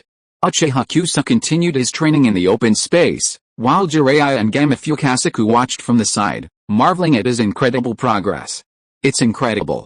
Uchiha Kusunoki's Sage Mode has improved so much in just one day. Gamifukasuku's expression was filled with astonishment and disbelief. Uchiha Kusunoki was already incredibly talented, his Sage Mode training speed surpassing that of an average person, yet still within acceptable limits. Now, however, things were different. Gamifukasuku, desperately trying to understand why Uchiha Kusunoki had transformed himself, displaying inhuman speed in his Sage Mode training.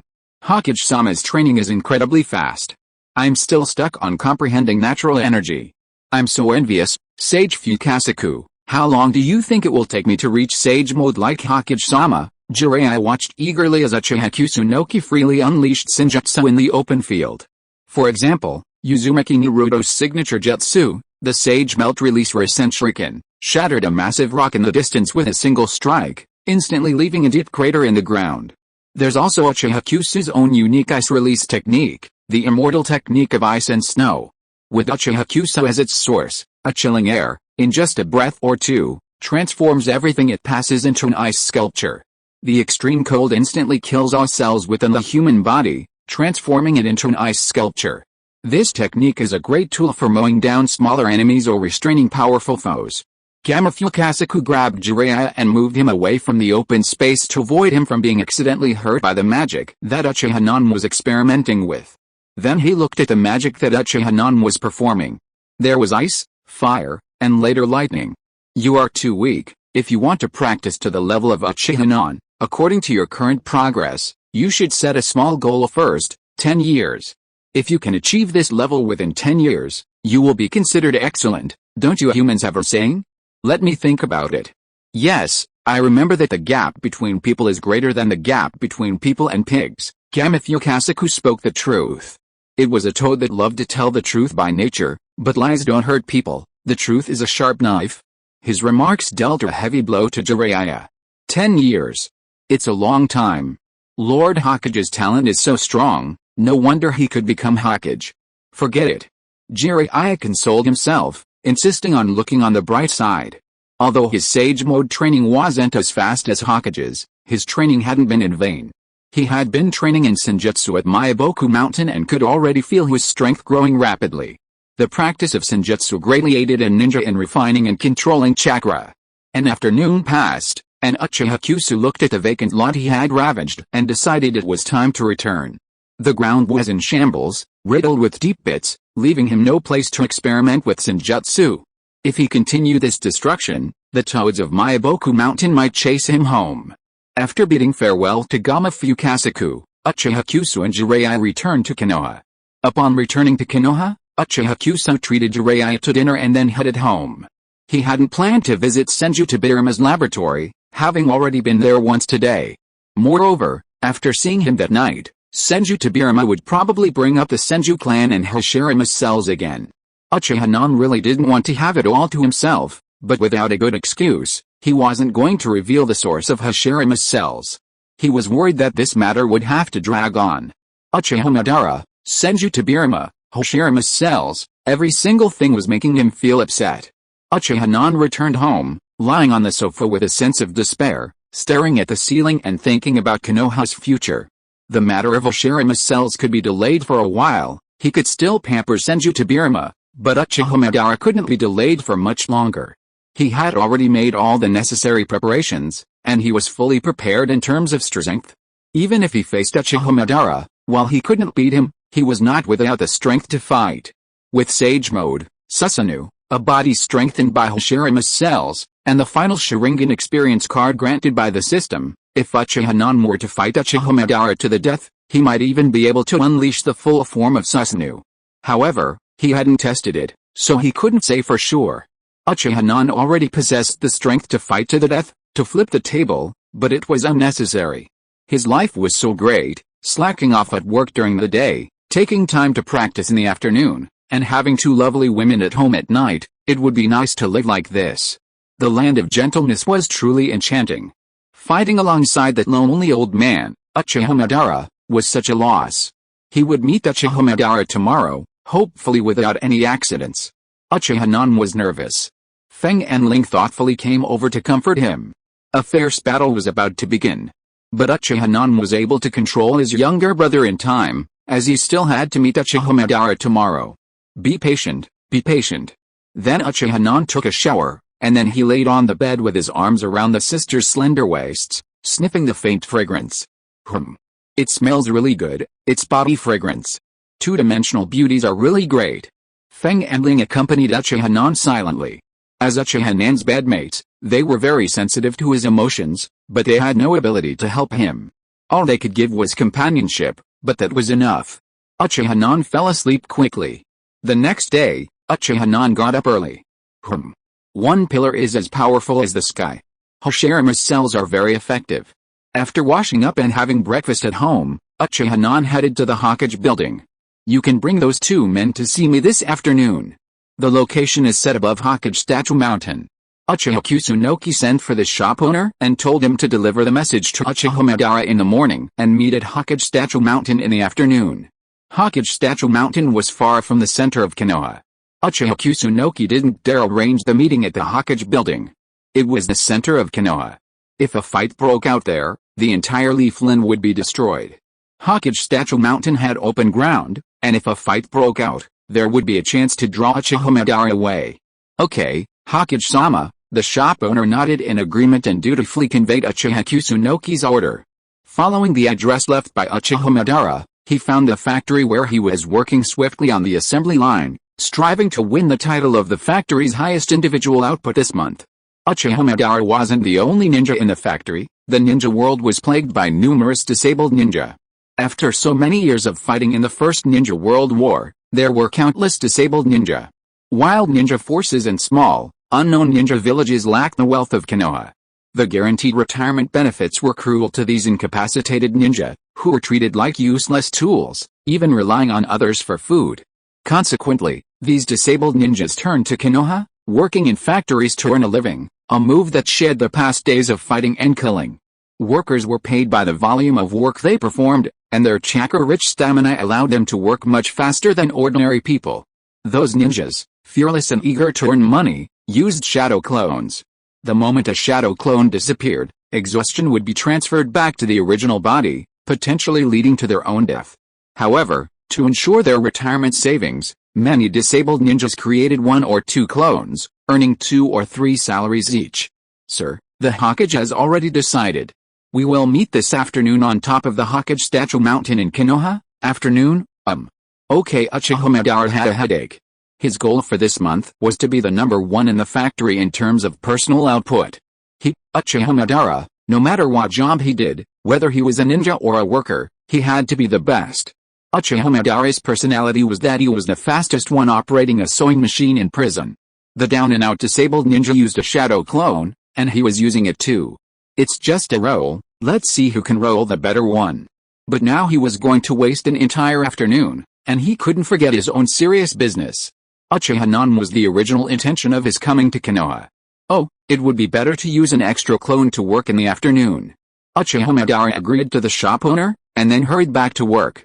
This is someone who Hokage-sama is so afraid of, the shop owner muttered to himself as he watched Uchiha Madara walk away, bewildered by his dedication.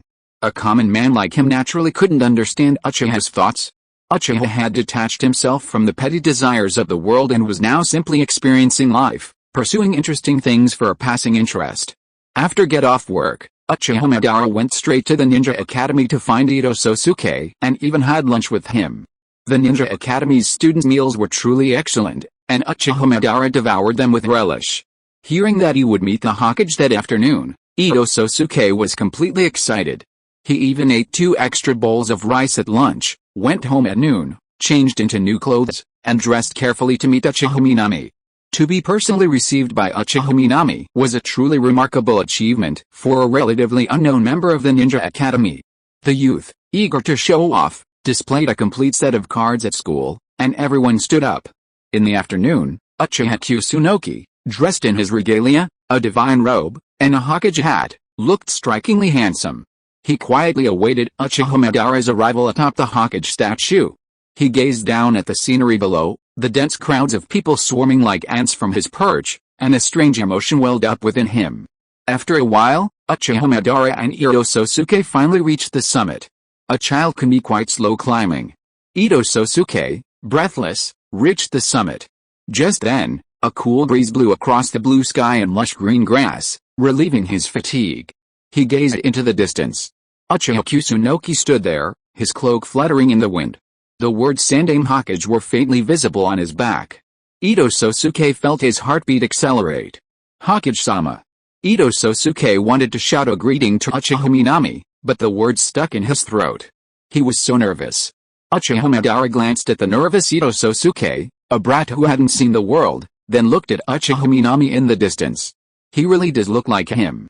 The Hokage's divine robe looks really cool on him. I had the chance to wear it once. Damn Senju Tobirama. If I had become Hokage, I might have personally discovered Uchiha Minami, made him my disciple, and carefully trained him to become the 3rd Hokage. If that were the case, Hashirama would still be around. If I want to open the Rinnegan, I'll ask Hashirama for a piece of meat, and he'll definitely give it to me. Konoha will surely prosper under Uchiha Minami and I's leadership. In the future, this prosperity will spread to the entire ninja world. And by the way, we'll have to kill that bastard Senju Tobirama. That would be so much better. What a pity. Uchiha Madara walked with Ito Sosuke with a sense of regret, slowly approaching Uchiha Minami. Hokage-sama, Ito Sosuke approached Uchiha Minami, mustering the courage to greet him. He had never seen him so close before. Hokage-sama was as handsome as in his photos. You are Ito Sosuke, right? Hello. Uchiha Minami smiled, walked up to Ito Sosuke and patted his head. A head pat never gets old. Ito Sosuke enjoyed it very much and quickly pulled a brand new copy of The Will of Fire from his backpack and handed it to Uchiha Minami, hoping that he would sign it. Ito Sosuke, I wish you to become an excellent ninja, Uchiha Minami. It was a simple blessing, but it made Ito Sosuke excited. Taking this book to school would surely make the whole ninja school jealous. Ito Sosuke happily took the small red book with both hands, and then remembered Uchiha Madara behind him. This is Madara-sama.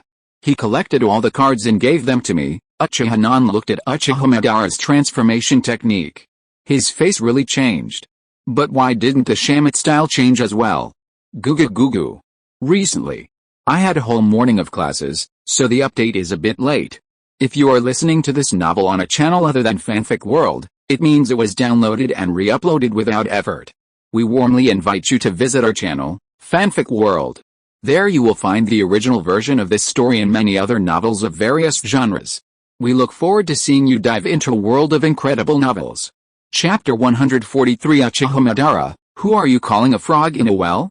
At the Hokage Rock, Uchiha Kusunoki smiled as he stepped forward to greet Uchiha Madara, appearing calm and composed, yet deep down, he was terrified.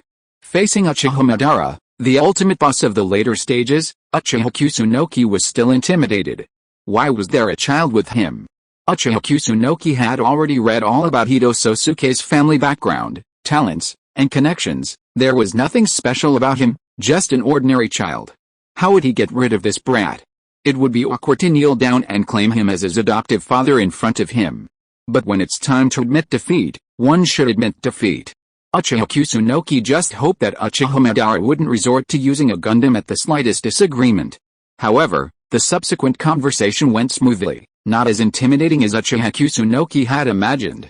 It felt like just another fan meeting. The affable Hokage, the lovable and motivated child, and Uchiha Madara, who worked diligently at the factory. The scene was remarkably harmonious. Yes, Uchiha Madara had entered the factory. Uchiha Non was shocked. Initially, Non thought it was a disguise, but he was genuinely working there. Uchiha Madara, the Shura of the ninja world. Working in a Konoha factory, who would believe it? Uchiha Madara complained to Non about factory workers' lives, the limited variety of food, insufficient rest periods, constant overtime, and low pay. But happiness is about contrast. You're hungry all day, barely getting enough to eat, barely getting hot water. While working in the factory every day is tough, at least I have enough to eat and a place to live. Despite their complaints, the workers still went to work, screwing in screws with unwavering skill. No worker wanted to go back to the precarious days of the past, where they could starve to death on the side of the road. Uchiha Madara thoughtfully shared his co-workers' complaints with Uchiha Non. As a veteran capitalist, Uchiha Non was eager to admit his mistakes to Uchiha Madara, but changing the current situation was unrealistic and would require a long time to achieve.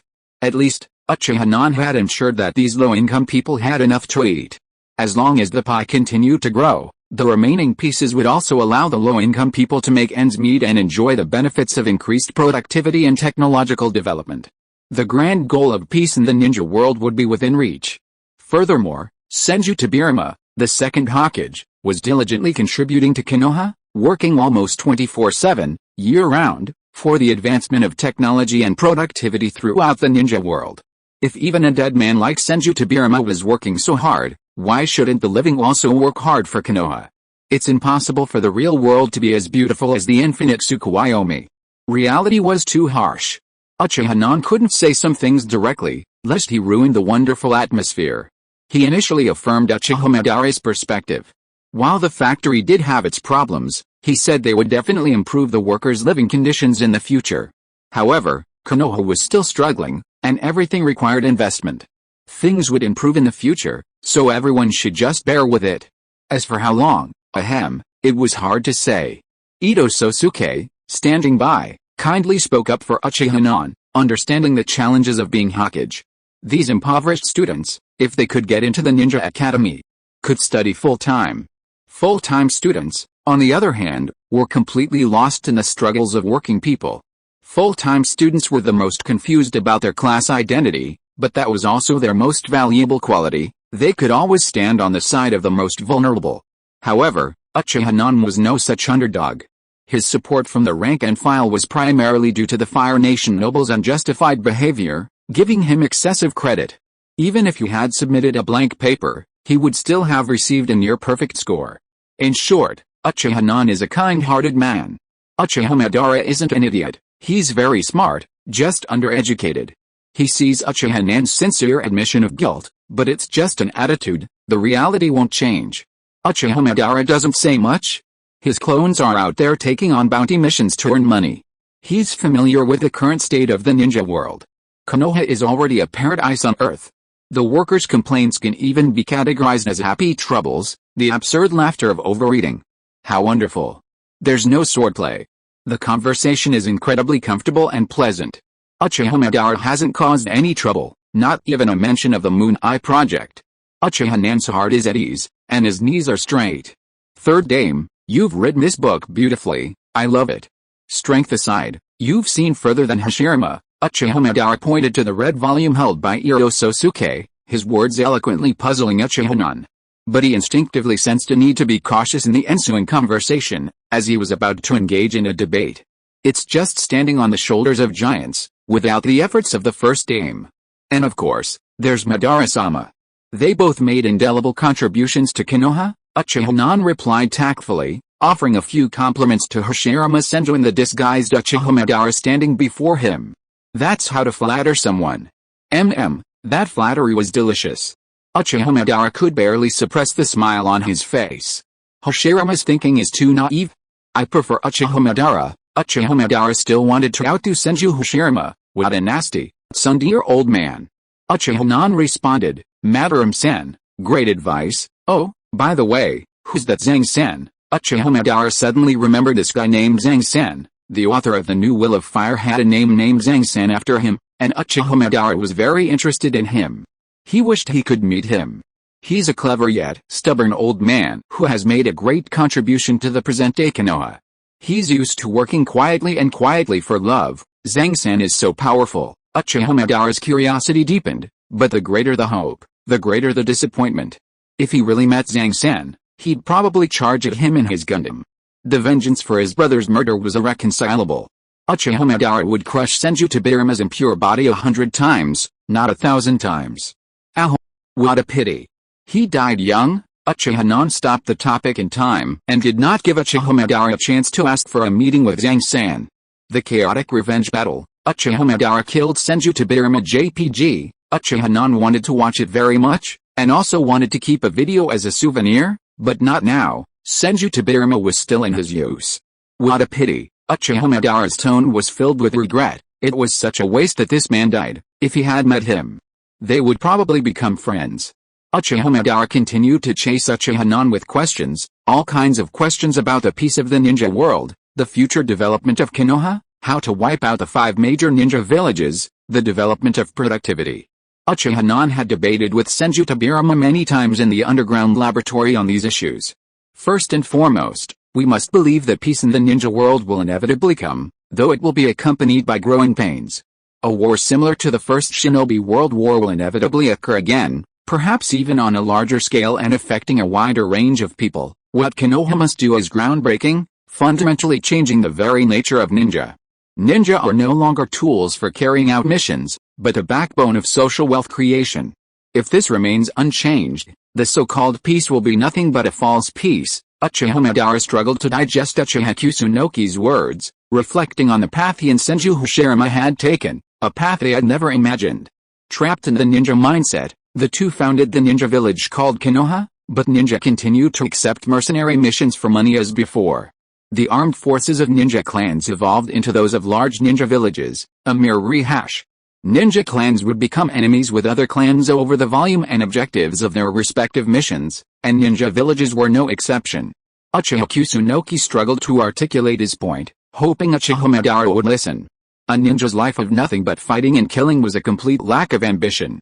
A gangster wouldn't use his brains, and would be a gangster for life. Mastering the tools of production, achieving self-sufficiency, cultivating management talent, and establishing a nation for the ninja was the correct path. The Second Hokage wants to completely overthrow the daimyo.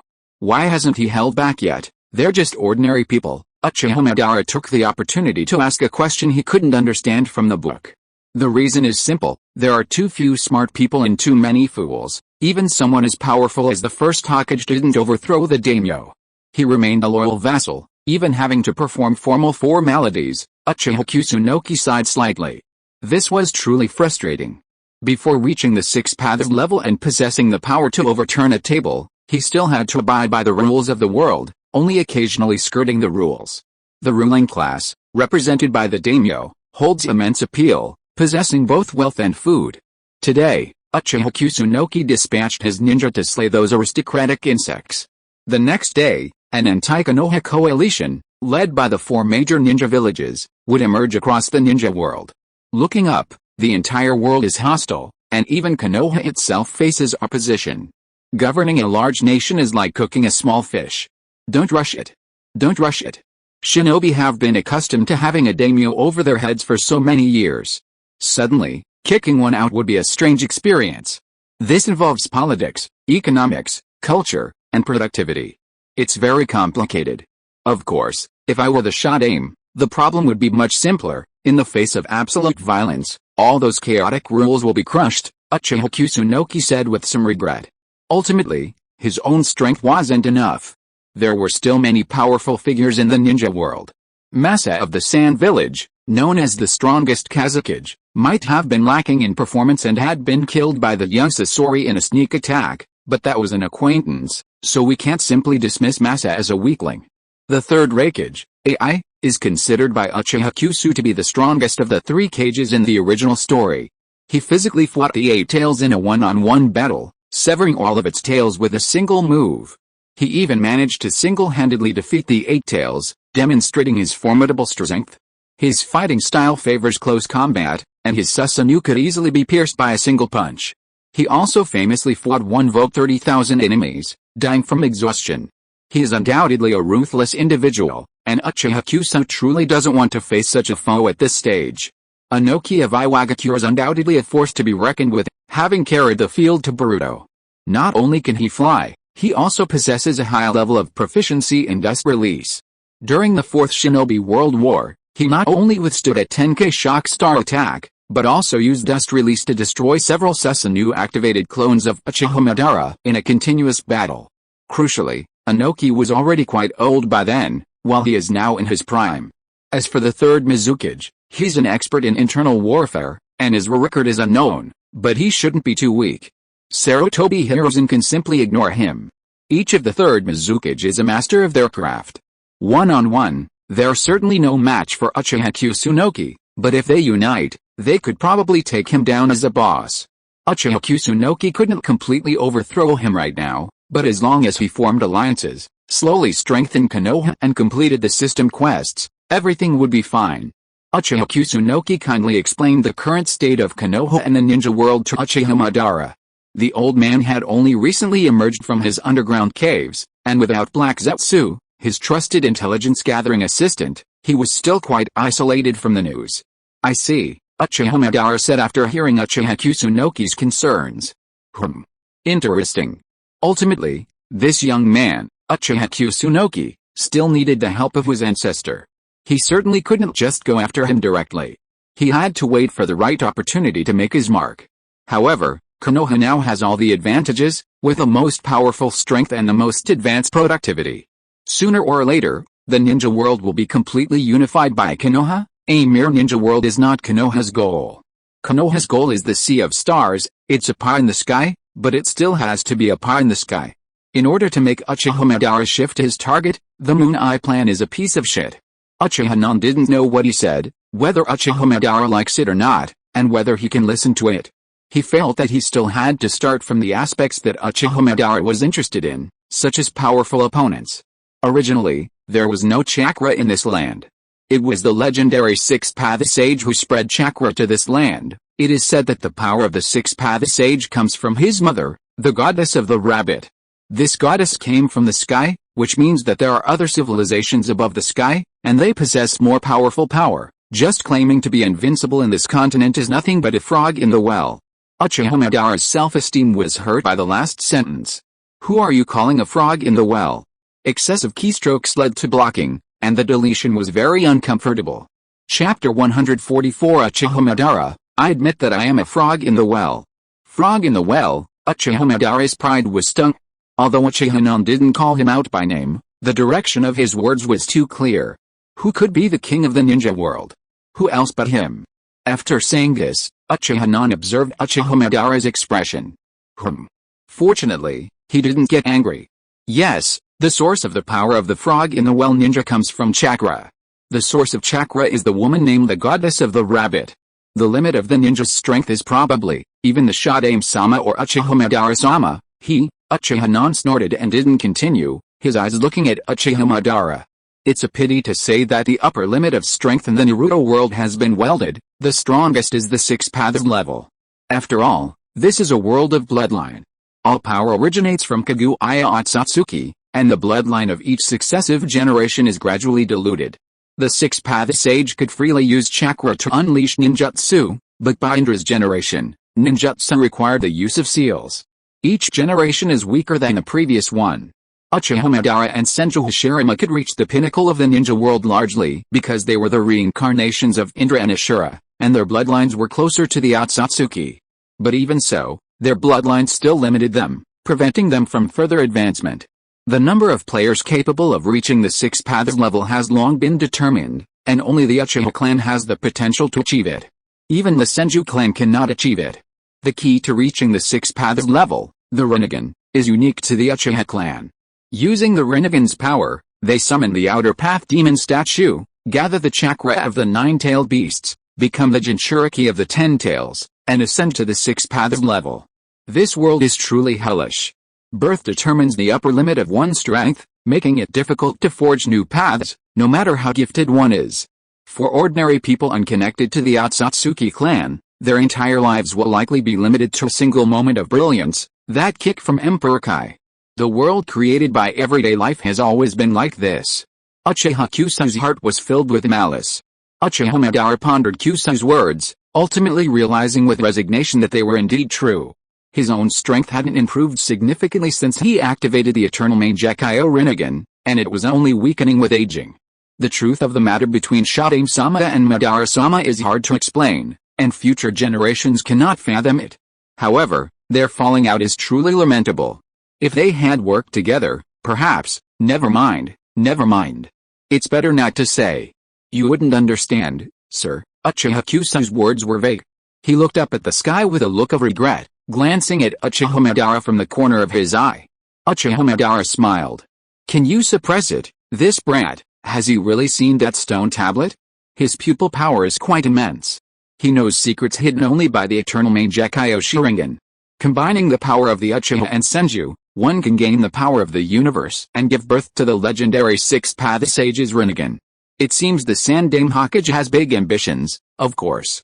What the predecessors couldn't do, the successors will naturally try hard to do. After all, the future of Konoha is the vast sea of stars. This ninja world is not enough for me to mess around with. If I want to break out of this continent, I have to be strong. The goddess of the rabbit came from outer space. The randomly scattered chakra created us ninjas. Where did the goddess of the rabbit come from? Does she have any other kindred spirits? Are there any races more powerful than her? Is there a person in this world with an immortal body, who can transcend the void and remain immortal for eternity? Who regards time as nothing and exists forever? When a thought arises, all worlds are born, and when a thought disappears, all worlds fall. Who is so powerful that he transcends time and space? What are the disputes in the ninja world compared to such a person? The so-called ninja war is nothing more than a fight between ants. A real man should be like this. I am an Uchiha. This is what I should pursue. Uchiha-nan recited a long paragraph of sexy words in one breath. Instead of worrying about the war in the ninja world, it is better to broaden the horizons and look at the sea of stars. That is where Uchiha should devote himself. Uchiha Madara was speechless. He didn't quite understand the sexy words that Uchiha-nan said, but he could hear the pretentiousness in his tone. The immortality of the physical body and the transcendence sounded refreshing. What to do? The Moon Eye plan. It seems a bit embarrassing. Uchiha Madara was a little confused. Who would have thought of this? Uchiha-nan wanted to break out of this continent and head towards the Sea of Stars, pursuing a stronger power that surpasses the limit of ninjas. Uchiha Madara. Still hanging around in this continent. It's a pity. What can the Hokage do to me? I also have the responsibility to strengthen Konoha and pacify the ninja world. Finally, I will lead the entire ninja world towards the stars and the sea. Uchiha Kusunoki was putting on a pretentious show, trying his best to appear grandiose. Is the position of Hokage good? Of course it's fantastic. The Hokage can mobilize the ninja world's most powerful armed forces and seize vast resources to strengthen himself. For example, the development of Oshirama's cell solution consumed a vast amount of resources. There are also various experiments to be conducted in the future, such as exploring the mysteries of chakra, the use of natural energy, and the bloodline of the Otsutsuki clan. These will eventually be scientifically explained. Even in a Hokage where the theory of bloodline is rampant, there are still exceptions like Orochimaru, who has painstakingly carved out his own path. Perhaps in Boruto, Orochimaru is already far ahead, having trained batch after batch of androids, such as Mitsuki. Who would believe that he's not related to the Otsutsuki given his appearance? He also mastered the perfect sage mode of the Raichido cave and even has horns on his head. All of these require continuous investment of large amounts of funds and resources. Without the big tree of Konoha to provide shelter and support to Orochimaru, I am afraid that Orochimaru will have to work part-time to earn money for experiments, just like the Akatsuki organization. Even for a person like himself who is hanging on the wall, he cannot complete the system tasks without the help of Konoha. Hokage-sama is really amazing. Little stars appeared in Orososuke's eyes. He admired Uchiha very much. After all, he was a student of a ninja school. Although he was listening to the conversation between Uchiha and Uchiha Madara, the content of the conversation even involved the secrets of the ninja world. But his level was too low. It went in one ear and out the other.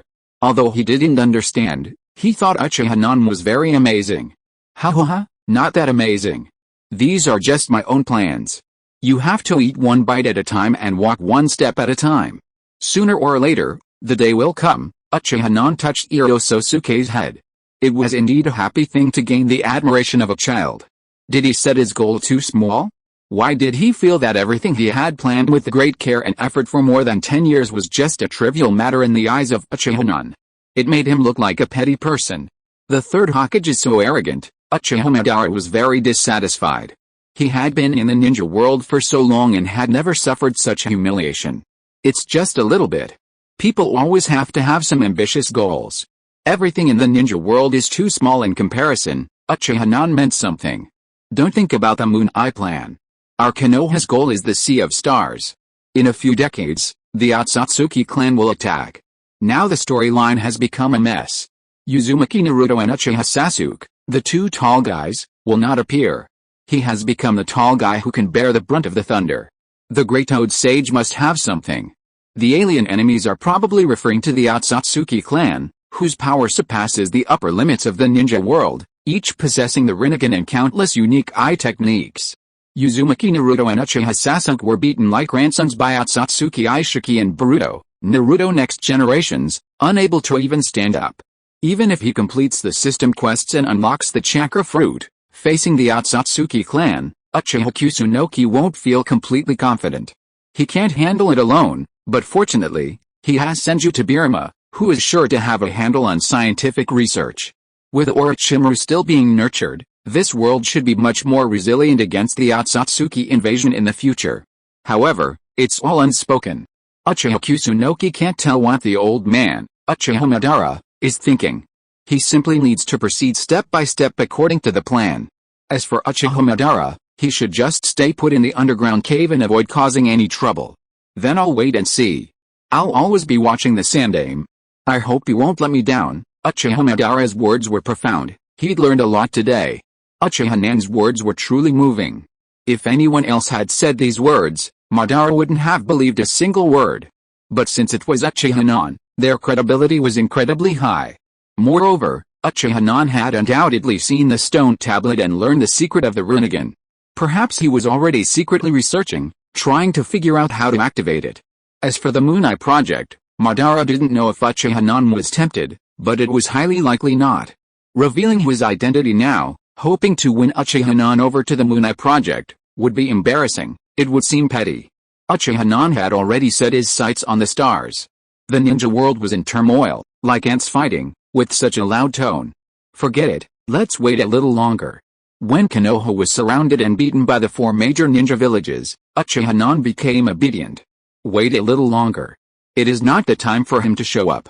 Sasuke brat, you have met the third Hokage. It is time to go back. Uchiha Madara was about to leave after he finished speaking. He also had to speed up his progress. The Samsara Eye must be opened. As for the Moon Eye plan, we will discuss it later. If I open the Samsara Eye, summon the Outer Path Demon statue, collect the 9-tailed beasts, and become the second 6 Paths Sage. The starry sky above the continent is indeed worth my exploration. By then, Uchiha-nan, this brat might even ask me, his ancestor, to take him around. Oh. Hokage-sama, I'll be leaving first. Ito Sosuke said reluctantly, and then followed Uchiha Madara down the mountain. Huh? Finally fooled this old man away. Uchiha-nan looked at the backs of Uchiha Madara and Ito Sosuke, and let out a long sigh. It was really not easy to paint a rosy picture for Uchiha Madara. I don't know if he can listen to it. Uchiha Madara wanted to become the second 6 Paths Sage. Uchiha-nan had no objection at all. After all, he was his ancestor. Uchiha Madara was able to win over Uchiha Sasuke in the final battle, and he was no worse than Uchiha Sasuke. There should be no problem, as long as Uchiha Madara didn't think about the Moon Eye plan. In the afternoon, Konoha was safe and sound. A storm that almost swept the entire Konoha disappeared quietly. Uchiha Madara returned to work, screwing in screws while continuing to try to open his Rinnegan. Opening the Rinnegan was a slow, painstaking process, and there was no rush. But compared to Uchiha Minami, he was way ahead, way ahead. Ito Sosuke returned to the Ninja Academy and showed off his new red copy of the Will of Fire booklet, signed by Uchiha Minami and accompanied by words of encouragement. He became the envy of the class, showing off for the entire afternoon. Uchiha Minami went back to his office to slack off, feeling relieved. Uchiha Madara felt at ease for the time being. Given his personality, his words meant he wouldn't try anything rash, like suddenly activating Susanoo to fight him. He just didn't know if he'd still be in Konoha.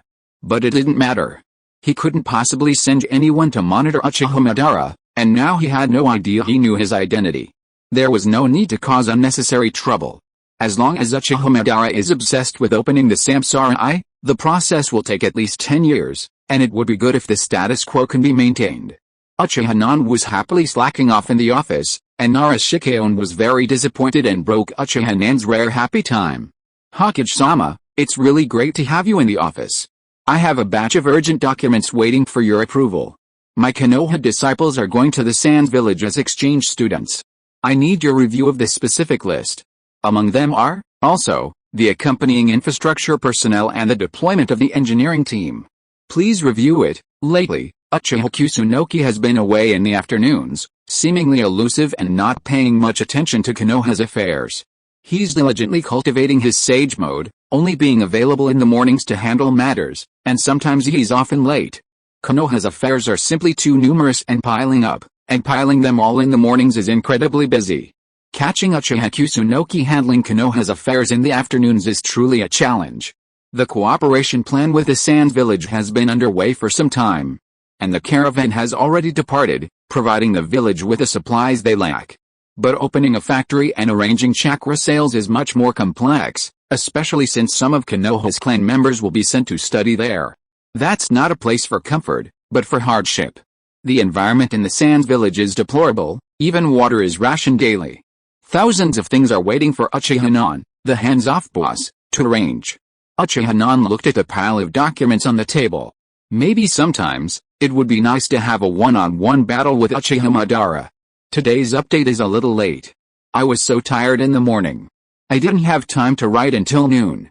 Chapter 145, Children, do you miss the Whirlpool Island? Uchiha Kusunoki looked at the pile of documents on his desk and sighed softly. Get to work. As the cage of a village, no matter how much you want to slack off, there's always a mountain of paperwork waiting to be processed. This is already a small amount. Think about Uzumaki Naruto becoming the 7th Hokage, toiling away with his shadow clones, so busy he couldn't even go home, hunkering down in his office eating instant noodles. According to the intel sent back from the Sand Village, the children of their high-ranking officials are ready and should be able to leave in the next 2 days. We're almost there in Konoha, and more. Uchiha Kusunoki reviewed the documents while Narashikato reported to him, reporting not only the intel from the Sand Village but also the latest from the Mist Village. The bloodline families united to pressure the 3rd Mizukage. At a high-level meeting, they presented a series of demands, including completely dispelling rumors, eliminating prejudice against the bloodline ninja, increasing their mission load, and increasing financial support for the bloodline families. Mizuto, with some reasonableness, refrained from further provoking the bloodline families, fearing they would truly rebel. He symbolically agreed to a few of the conditions, but some issues remained unresolved. For example, the most important issue, money. The daimyo had allocated only a small amount, which Mizuto needed to cultivate close ties and win over non-bloodline ninja. He could appropriately increase financial support for the bloodline families, but that small amount was far from enough to satisfy the bloodline families' needs. The First Shinobi World War had severely damaged the bloodline families, otherwise Mizuto wouldn't have been able to take advantage of the situation and become the 3rd Mizukage. The funds Mizuto offered seemed like a way to appease the bloodline families. Mizuto was sincere in his attempts to appease them, but he simply didn't have the money. He simply didn't have the money. Using his own base's money to support his political enemies was out of the question. But at least they gave some money, which was better than nothing. The Hazuki clan leader believed that Mizuto had finally given in, so they could wait a little longer. Now was not the time to turn against Mizuto. They should wait until the clan's strength had recovered a little. The Kaguya clan leader, as straightforward as ever, felt that dragging it out was a waste of time. As long as Mizuto was the third Mizukage, they, the bloodline families, would always be targeted by Mizuto. It would be better to launch a coup outright. However, the Kaguya clan didn't seem so clueless. They were just straightforward, not stupid. Uchiha looked at the letter on the table and smiled. How could a ninja clan that had a place in the ninja world be completely useless? Even if the family went all in for a coup, they had to leave a way out. They should try to preserve as many young children, women, and any remaining combat power as possible, find a place to lie low, and slowly recuperate. Unfortunately, times have changed. It's no longer the Warring States era, when ninja clans were organized into groups. If the Kaguya clan's coup fails and they want to make a comeback, they'll have no choice but to find another ninja village. But which ninja village would dare to accept a clan that launched a failed coup? Ninjas are tools to carry out missions. And the most taboo is to rebel against their superiors. You betrayed the Hidden Mist village for personal gain, and you'll definitely betray other ninja villages for personal gain in the future. Finding a ninja village that would accept the Kaguya clan and offer them shelter from the third Mizukage's pursuit is no easy task. Konoha is naturally the best place. The Kaguya clan have always been friendly with the Hyuga clan, and with the Hyuga clan's guarantee, Konoha can safely accept them. The Kaguya clan also has the courage to send their remaining members to Konoha, minimizing the worst-case scenario, a situation where the village they've joined sells out the Kaguya clan if Mizuto rebels. After all, the Hidden Mist village is still one of the 5 great ninja villages. With a backer to back them, the Hyuga clan would be more willing to go all in and defeat Mizuto. The worst-case scenario would be returning to Konoha and starting over. Starting over again would certainly be unpleasant, but if they won, they'd win big. The Hazuki clan, without a backer, and the Mizuno clan were more conservative and less willing to follow the Hyuga clan in their desperate all-out fight. While life was tough, it wasn't a desperate situation. As long as Mizuto was willing to make a concession, they'd accept it. Humph, that's the old Uchiha habit. They deserved to be exterminated, but it seemed the Hyuga clan was gone too. How miserable. After reading the letter, Uchiha gained a deeper understanding of the current state of the Hidden Mist village. The Hyuga clan cursed Mizuto profusely in the letter, detailing all of his actions against the bloodline families, spreading rumors, using the cold shoulder, and withholding payment. After all that, which clan would want to continue working with Mizuto? The Hyuga clan doesn't want to overthrow their superiors. They're all honest people. They're trying to save themselves, and saving themselves inevitably offends their roots. So, Hokage, rest assured, as long as you treat the Hyuga clan equally, they'll remain loyal to you once they arrive in Konoha. Such sincere affection. Of course, Uchiha Minami won't believe a word of it. The Uchiha clan and the Hyuga clan are very similar, with rebellious tendencies. They only obey the strong. If they can't, get out of here and let me take over. To persuade Uchiha Minami as much as possible, the Hyuga clan began to promise him the best. If the coup succeeds, the Hyuga clan won't have the blessing of coming to Konoha. They will point to the sea and swear that from now on, the Hidden Mist village will forever be united with Konoha, refraining from war, killing, or harming the ninja clan. The Hyuga clan will forever protect Konoha's eastern coast. This oath will be witnessed by the sun and the moon. Why does this word sound so familiar? I feel like I've heard it somewhere before, but it doesn't matter. Even if the Hyuga clan arrives in Konoha, they won't be able to overthrow it. Hokage-sama, if the Hyuga clan truly launches a coup and fails, are we in Konoha truly going to accept them? Narashikeon tentatively inquired about Uchiha Kusunoki's thoughts. This was a case of an underdog overthrowing a powerful ninja clan, something Konoha was extremely averse to. Loyalty was held in high esteem by every ninja village. Even for accepting the Hyuga clan, Konoha would have to endure the wrath of the Hidden Mist village. Narashikeon saw Uchiha Kusunoki's efforts to sow discord within the Hidden Mist village and weaken it. After all, the Hidden Mist village suffered the least losses during the First Shinobi World War. taking advantage of internal instability to sow discord and spark a conflict between separatist factions within the village. If such a move could be pulled off, the risk would be minimal and the rewards would be substantial. Weakening a major ninja village would effectively strengthen Konoha's power. As for accepting the failed coup, Narashikeon hadn't considered such a thing. Konoha had no need to take over such a dangerous clan. Konoha had no shortage of bloodline families. Why bother with such a hot potato? Why not take it over? This is a bloodline family. Konoha isn't Kirigakure. Besides the Kaguya clan, even the Hazuki clan and the Mizunatsuki clan would be very interesting to me. Uchiha smiled, understanding Narashikeon's concerns. The underdog's rise to power was indeed worrying, but that was Mizuto's own fault. The bloodline families had worked tirelessly for Kirigakure, only to be subjected to rumors and funding withheld. It was practically shit on their heads. Even if the Uchiha clan was in Kirigakure, they would have to fight Mizuto fiercely if they were treated like this. Ahem, I hope the Uchiha clan can be as tough as the Kaguya clan. The Uchiha clan sometimes has its share of annoying traitors. The key point is that Konoha and Kirigakure are completely different. Uchiha Kusunoki's original foundation for ruling Konoha was the Uchiha clan, along with the Hyuga clan who always supported him. The bloodline families were the backbone of Uchiha Kusunoki's support for becoming Hokage. Uchiha Kusunoki could afford to support and control the bloodline families from Kirigakure, and he wasn't afraid of any disturbances from the outside bloodline families.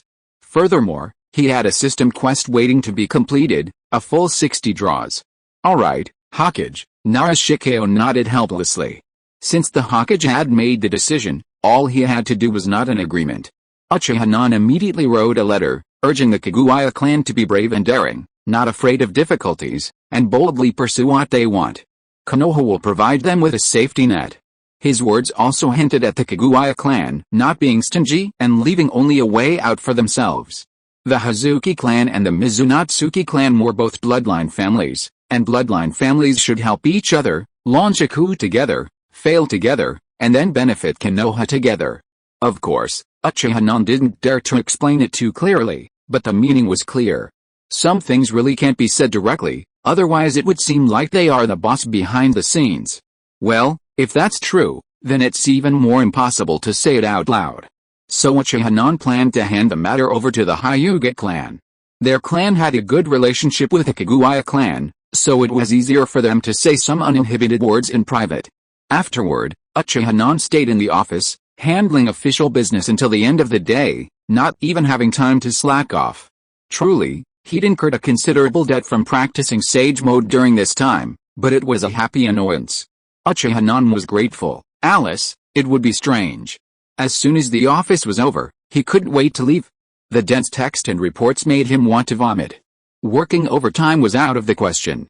Narashikeon could work overtime, but he was the Hokage, so he had some privileges. What was wrong with enjoying life?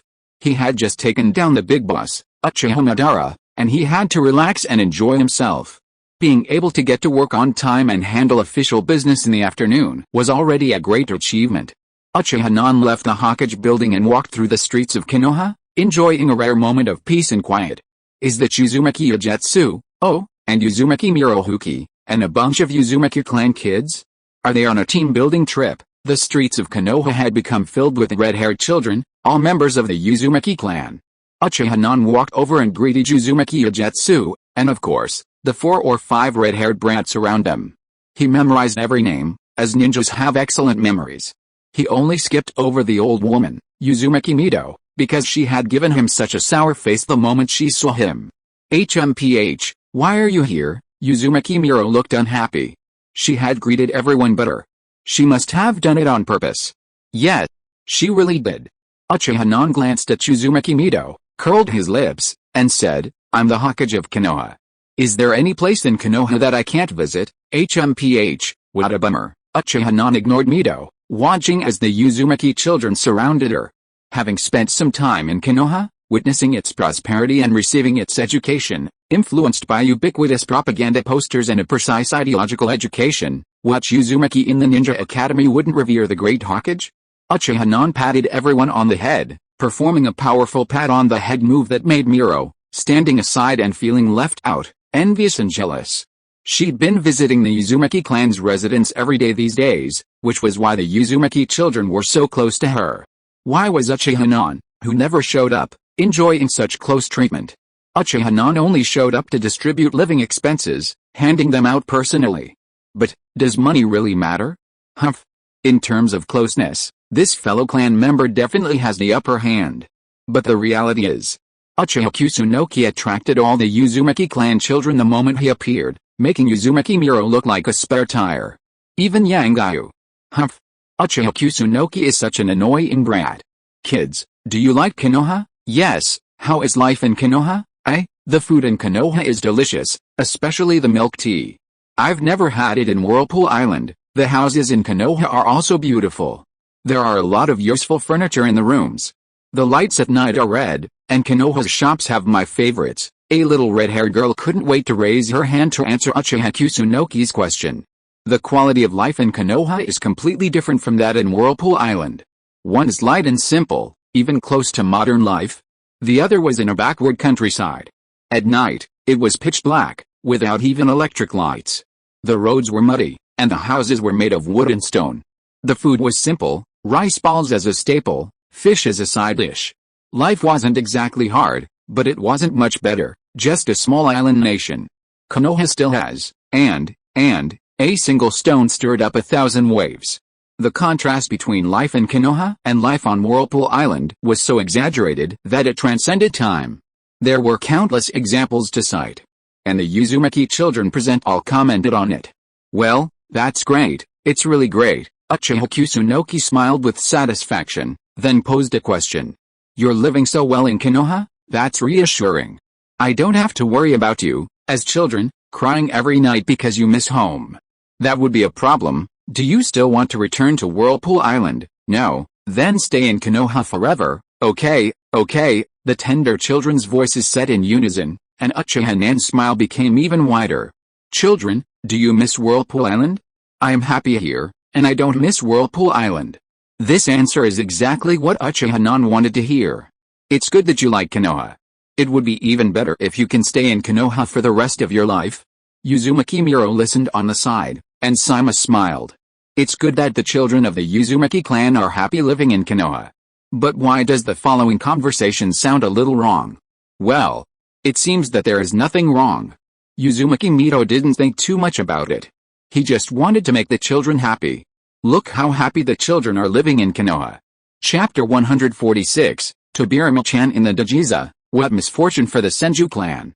Damn you little brat, Uzumaki Miro was in a good mood today, having taken the Uzumaki children out for a team-building dinner and some time to bond.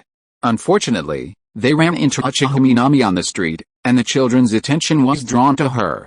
Hurry up, Mito muttered, hoping she'd leave without interrupting their Uzumaki clan's group building. Mito-san is treating us to dinner? Oh, so it's Miro-sama who's treating us. Let's go. Finally, they made it in time. Dinner was secured. Uchiha Minami paid no mind to Miro's sullen expression, and headed for Konoha's fanciest restaurant. He'd been there many times, and every time he saw the bill after a meal, he'd felt a pang of pain. But the thought of ripping Mito off today, making him bleed, filled him with joy. Hokage-sama, you are so honored to have visited our humble home.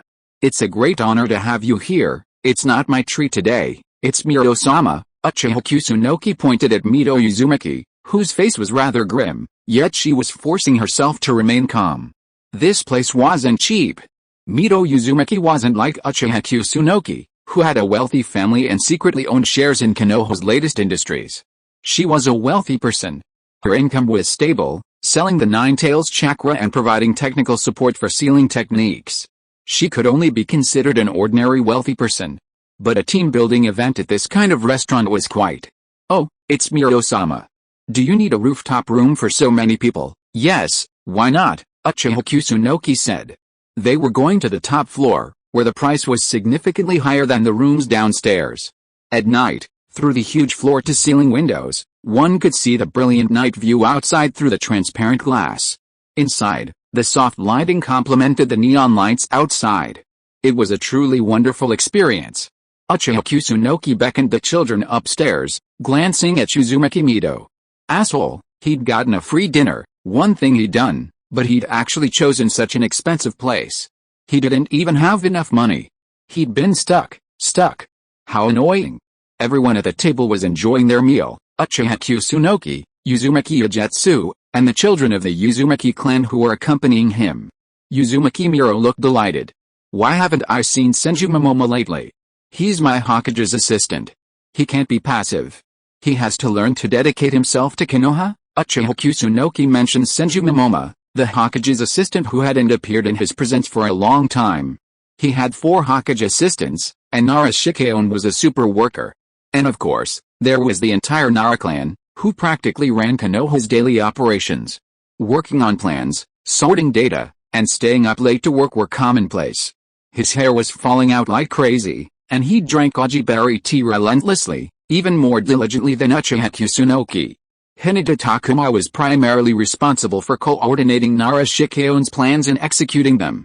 He drank and socialized daily, organizing various public-funded parties, and even openly reimbursed expenses for brothels, a typical Japanese trait.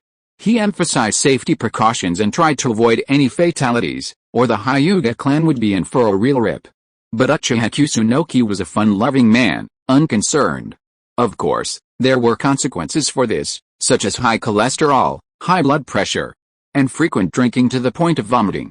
He had visibly plumped up, his former elegant, noble demeanor gone, now resembling a greasy, middle-aged uncle. Uchiha Tomita, his trusted confidant and a veteran of the Uchiha clan, is now the head of the Anbu and second in command in the military. He's responsible for recruiting talented ninja from various clans, including civilians with good talent, into the Anbu. After all, the Uchiha's forte is combat. Although the missions are dangerous and carry a constant risk of death, Uchiha Non is willing to spend money. The benefits of Anbu, from regular allowances to salary, retirement pay, and death benefits, are far superior to those who sit in offices and socialize. As for Senju Momonoka, he seems to have vanished from the face of the earth. They were seen once at the end of last year, and then he hasn't been seen since, remaining secluded, even missing several joining conferences. The matter of Oshirima's cell solution can't be delayed for much longer, Senju Tobirama muttered incessantly. This power, original belonging to the Senju clan, has been stolen, shared, and now the Senju clan hasn't benefited at all. Tobirama-chan is envious to the point of being unbalanced. To help him maintain his work ethic and prevent him from slacking off, this matter must be addressed quickly. Continuously pimping out Tobirama-chan wasn't a long-term solution. Too bad, now the Senju clan's head, Momoma Senju, had disappeared, staying indoors on sick leave. There was no chance to test Momoma's attitude or restart Hashirima's cell experiments. Going directly to test him was too deliberate. He had to bring it up periodically during work and then find a chance to bring it up. HMPH, that's just what you want, brat. Uzumaki Miro put on a cold face, clearly still recovering from the blow to his wallet. Power struggles are always winner takes all. Tobirama Senju suppressed the Uchiha clan for so many years, and now that the Uchiha clan was in power, he was bound to pay it forward. Uchiha Minami, however, was a bit too smug, even making Momoma Senju his assistant Hokage, giving the Senju clan some respectability. But even in the arena of power, he still had to be ostracized. He could just sit in his office in the Hokage building, drinking tea and enjoying his retirement. The Hokage building is so beautifully decorated, it's quite nice to hang out there every day. There's even a dedicated lounge where you can play cards and drink tea in your free time. But when Uchiha Kusunoki sees his ordinary employees relaxing, he knows the workload is too light and needs to be squeezed out a little more. A happy smile. Uzumaki Miro is well aware of Uchiha Kusunoki's antics. His son, Senju Momoma, has complained several times, but Uzumaki has done nothing, nor is he able to do anything. Mito, how can you say that? Your words chill me. The Hokage, the Senju clan's funding has increased significantly this year. I treat every clan in Konoha equally. Uchiha Kusunoki blinked, looking innocent. Power couldn't be given to the Senju clan, so naturally, money couldn't be withheld. Uchiha Kusunoki had no intention of pushing the Senju clan away, but there were too many grievances in right and wrong in this generation. Everything would be fine when Tsunade grew up. HMPH, Uzumaki Miro snorted, but didn't refute Uchiha Non.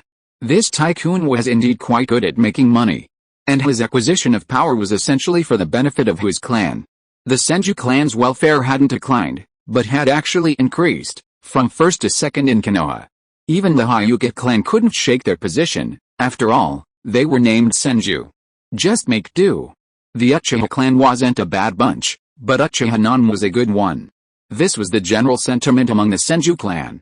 Senju Momoyama hasn't been working all the time. What's he been busy doing at home? This won't have a good impact in the long run. Outsiders might think the Hokage, am ostracizing the Senju clan. Is he busy trying to have a baby? There's no rush. I know Momoyama has always wanted a boy. Uchiha-nan gave a teasing smile.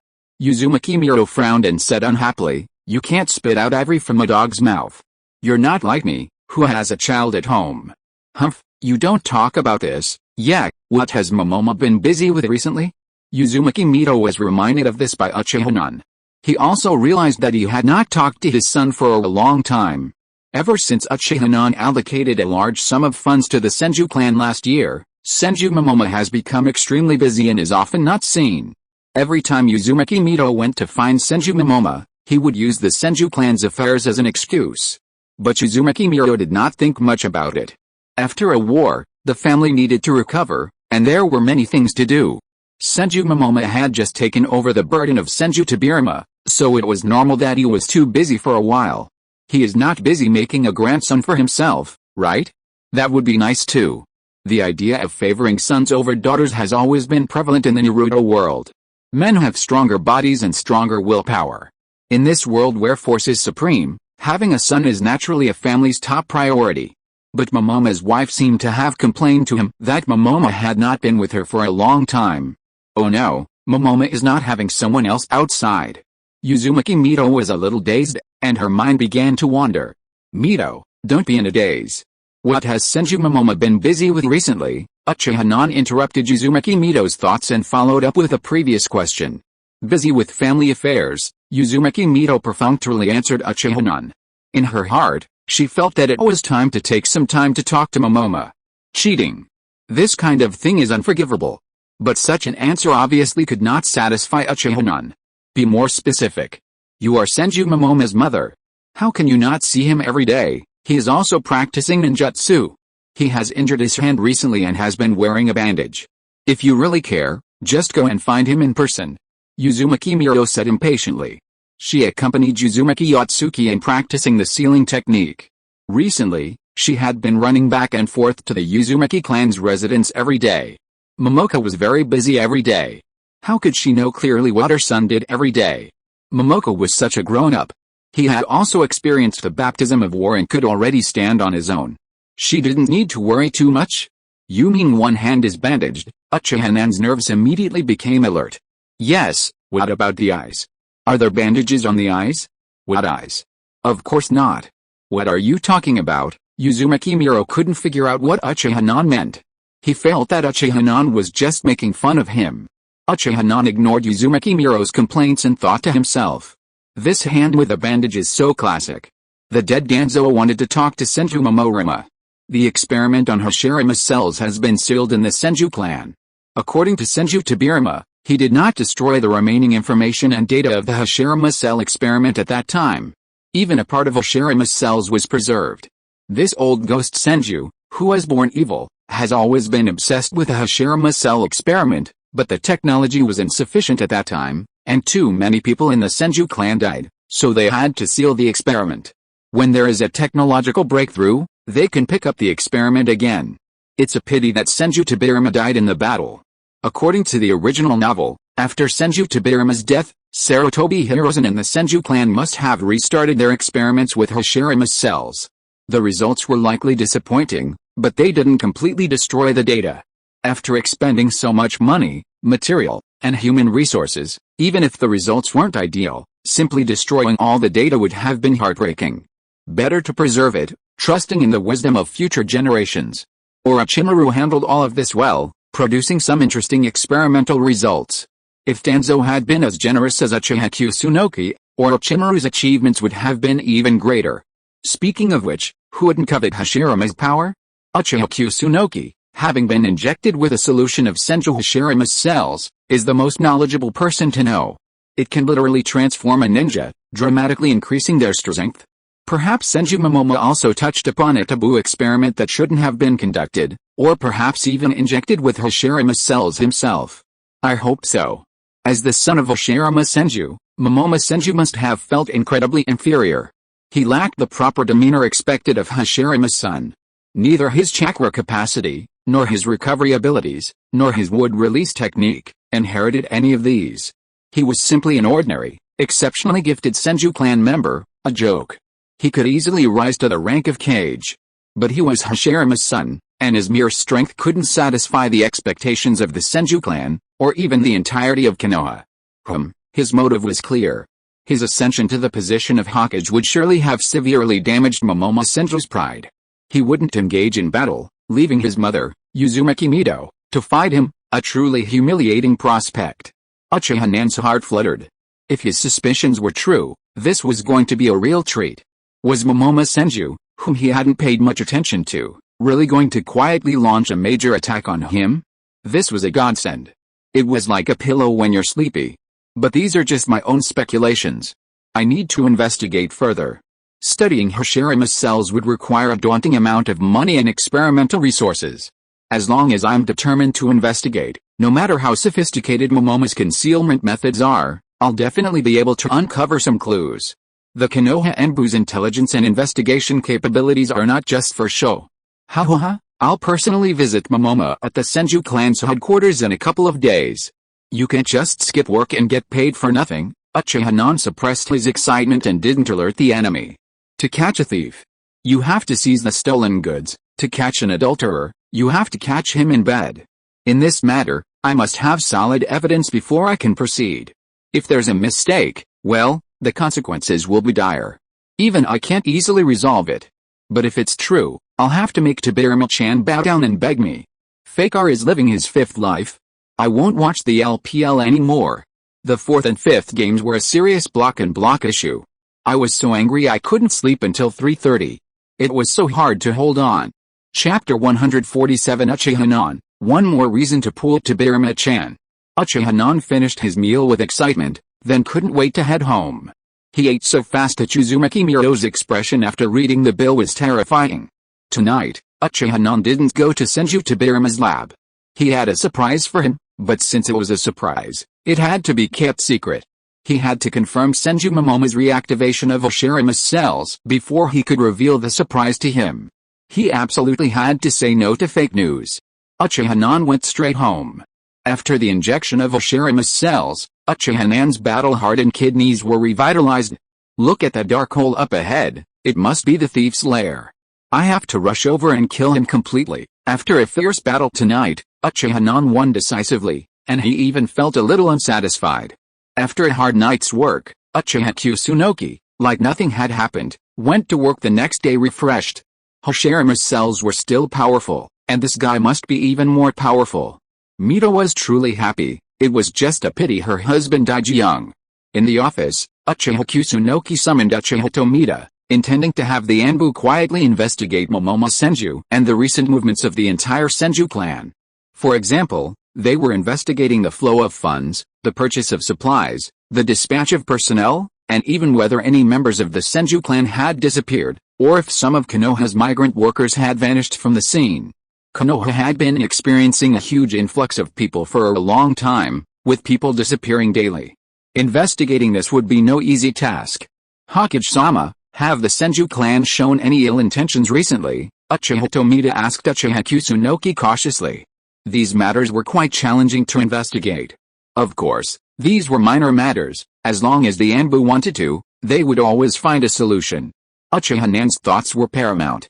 The Senju clan was doing well in Konoha, so how could a member of the clan disappear? Could it be a forced disappearance? Uchiha Tomita had done many dirty, underhanded jobs in the Anbu. He could dispatch his men to deal with ordinary nobles and ninja from smaller clans, but when it came to the Senju clan, he had to get to the bottom of it. Of course not. By the way, there are things I should tell you about. After much deliberation, Uchiha Nan decided to inform Uchiha Tomita about the existence of Senju Tobirama and the experiments on Hashirama's cells. Uchiha Nan had kept these things a secret. The last time Uchiha members were assigned to participate in the Hashirama cell experiments, Uchiha Non hadn't told Uchiha Tomita the specific reason, simply sending them over. Considering Uchiha Tomita's status and the upcoming tasks he was assigned to, it was time to let him know. Hokage-sama, the Nidaime-sama was imprisoned by you in the Uchiha clan territory. What imprisonment? Can he speak?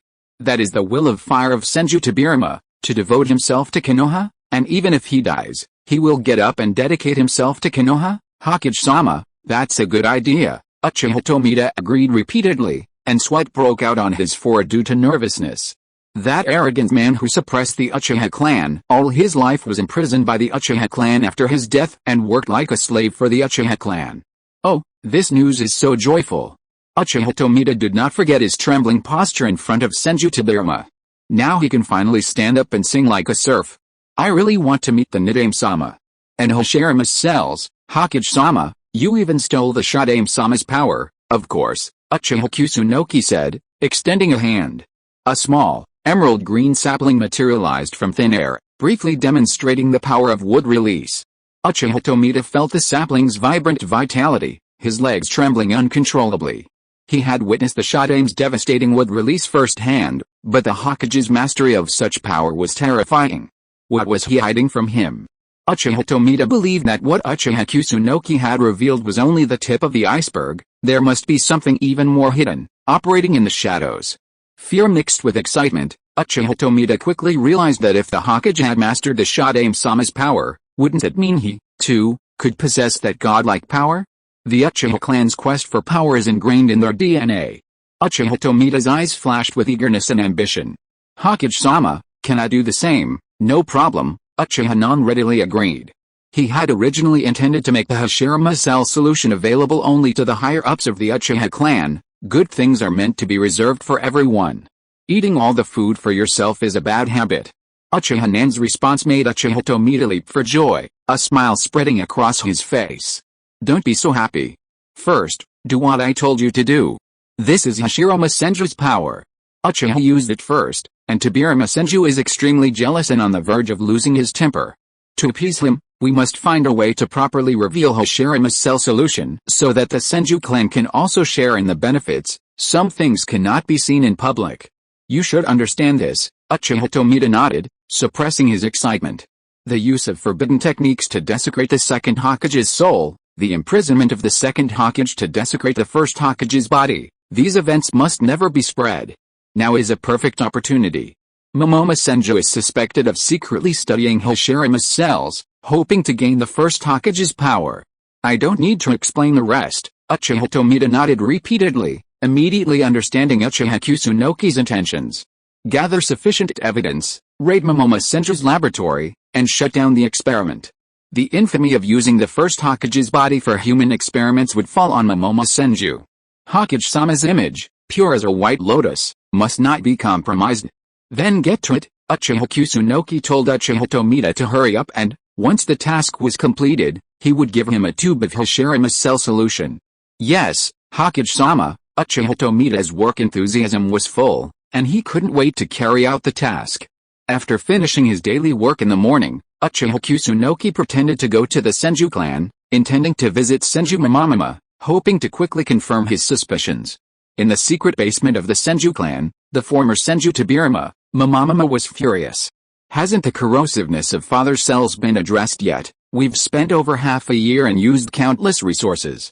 Can you even solve it, you bunch of losers? The researchers present trembled with fear, not a single one daring to speak. They had tried every possible method. The corrosiveness of Hashirama's cells was simply too strong. Currently, they could only mitigate their erosion. But sooner or later, normal human cells would be completely eroded by them. These were not cells meant for humans. Shadaime-sama, he's not human.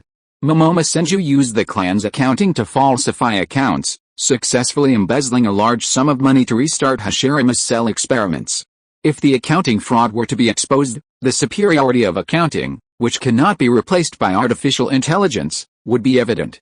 However, the Hashirama cell experiments, despite costing a fortune, had yielded unsatisfactory results, even poor ones. Researchers were attempting to optimize the experiments based on Tobirama Senju's.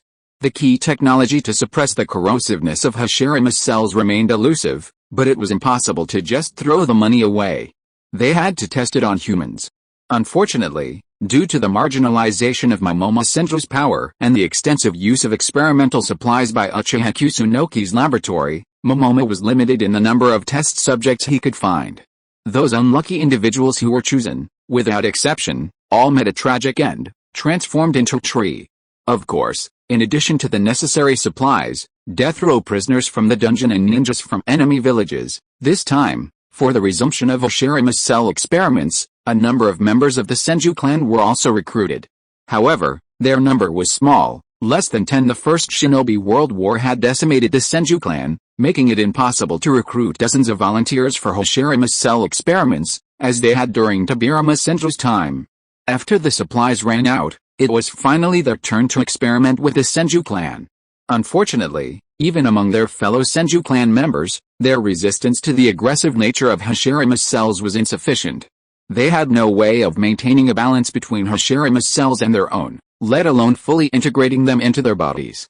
While no one has died yet, it's only a matter of time. The worst-case situated Senju clan member has seen most of his body transformed into wood, unable to even leave the lab. He can only lie there, consuming expensive, specially formulated chemicals to slow the erosion as much as possible, clinging to life in the experiment, hoping for a miracle. In the end, Momomo Senju looked at the mess of Hashira's cell experiments. Faced with the expensive sunk costs, his failed bid for Hokage, Uchiha Kusunoki's success, and his own fragile, shattered pride, he decided to take the plunge and do it himself. I, Momomo Senju, am Hashira's son. There's no way I couldn't withstand my father's power. Unfortunately, he underestimated the aggressiveness of Hashira's cells. A month after the injection, they successfully eroded one of his arms. The entire arm turned a deep white and even began to transform into wood, and the situation continued to deteriorate. Senju Momomo vented his frustrations in the lab, finally slumping back down in a chair, staring at his bandaged arm, which was aching slightly. According to the lab supplies, this level of pain was just the beginning. When his internal organs, half his body, were eroded, the pain would be truly unforgettable, and death would be a relief. How much longer can I hold out? Senju Momomo's voice was weak, as he looked at the sweating researchers. According to your physical data, if your condition doesn't worsen, I can only hold out for another 6 months at most. If there's no breakthrough in the experiment by then, but we'll do our best. Perhaps there will be a chance then. The researchers tried to promise that if Senju Momomo died, none of them would be able to leave the lab alive. Well, I hope so. Senju Momomo turned to look at the Senju clan member lying on the lab table, hanging on to a drug, struggling to survive. They looked miserable, a living hell. A chill ran down his spine. He was terrified. Regret and fear welled up in his heart. How much better it would have been if he hadn't restarted this forbidden experiment. It cost countless clan members their lives, and even his own. No wonder his second uncle sealed this experiment. Lord Momomo, Lord Hokage is here. Why is Uchiha Kusunoki here? No matter how reluctant Momomo Senju was to see Uchiha Kusunoki, he had no choice but to leave. With a Hokage personally here, there was no way to avoid him. Hey, brother Momomo, I heard you were ill recently, so I came to see you. Your hand is injured, let me take a look. Upon seeing Momomo Senju, Uchiha Kusunoki rushed over and forcefully felt him up and down, especially his bandaged arm. You're welcome, Hokage-sama. It's just a minor injury. I've already applied medicine. Momomo Senju quickly stepped back at Uchiha Kusunoki's sudden concern, determined not to let him rip his bandages. But Uchiha Kusunoki still noticed something. At the end of the bandage, a hint of deep white skin peeked through, a different skin tone from Momomo Senju's. It's confirmed. Uchiha Non could conclude that Momomo Senju had been injected with Hashira's cells, but he had no proof. But now that the deed had been done, obtaining proof wouldn't be easy. The Anbu would investigate thoroughly. They were all respectable people, so there was no need to expose Momomo Senju directly.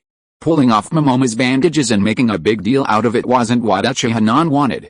This scandal involving the desecration of the Shodame's remains needed to be resolved privately. After all, Uchiha Non had been involved in so much of this kind of shit, and saving face for others was also saving face for himself. If the truth ever came to light, he'd have a chance to talk to the Senju clan. It was their family graves that were being dug up, so they had the final say. If the Senju clan remained silent, the rest of them would be powerless. Uchiha Non received the news he sought, and his mood was bright. He showed his Hokage's care for Momomo Senju. He had to apply the medicine on time, eat on time, and go to work on time. Thank you for your concern, Hokage-sama. I'll definitely come back once my arm is healed. I'm really sorry to trouble you to make this trip.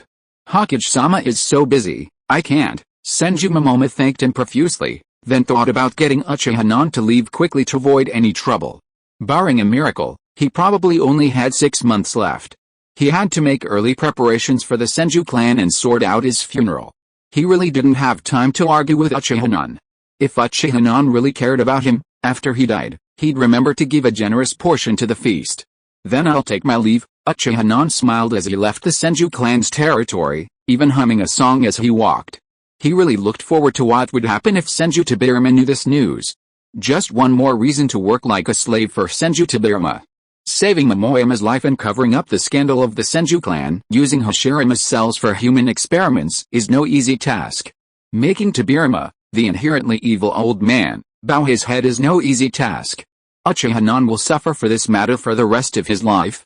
Chapter 148 Senju Tobirama, Lord Uchiha Kusunoki. There are too many people here, let's go to the inner room and talk. After about 2 weeks of hard work, Uchiha Tomita and his Anbu members worked tirelessly to investigate the Senju clan.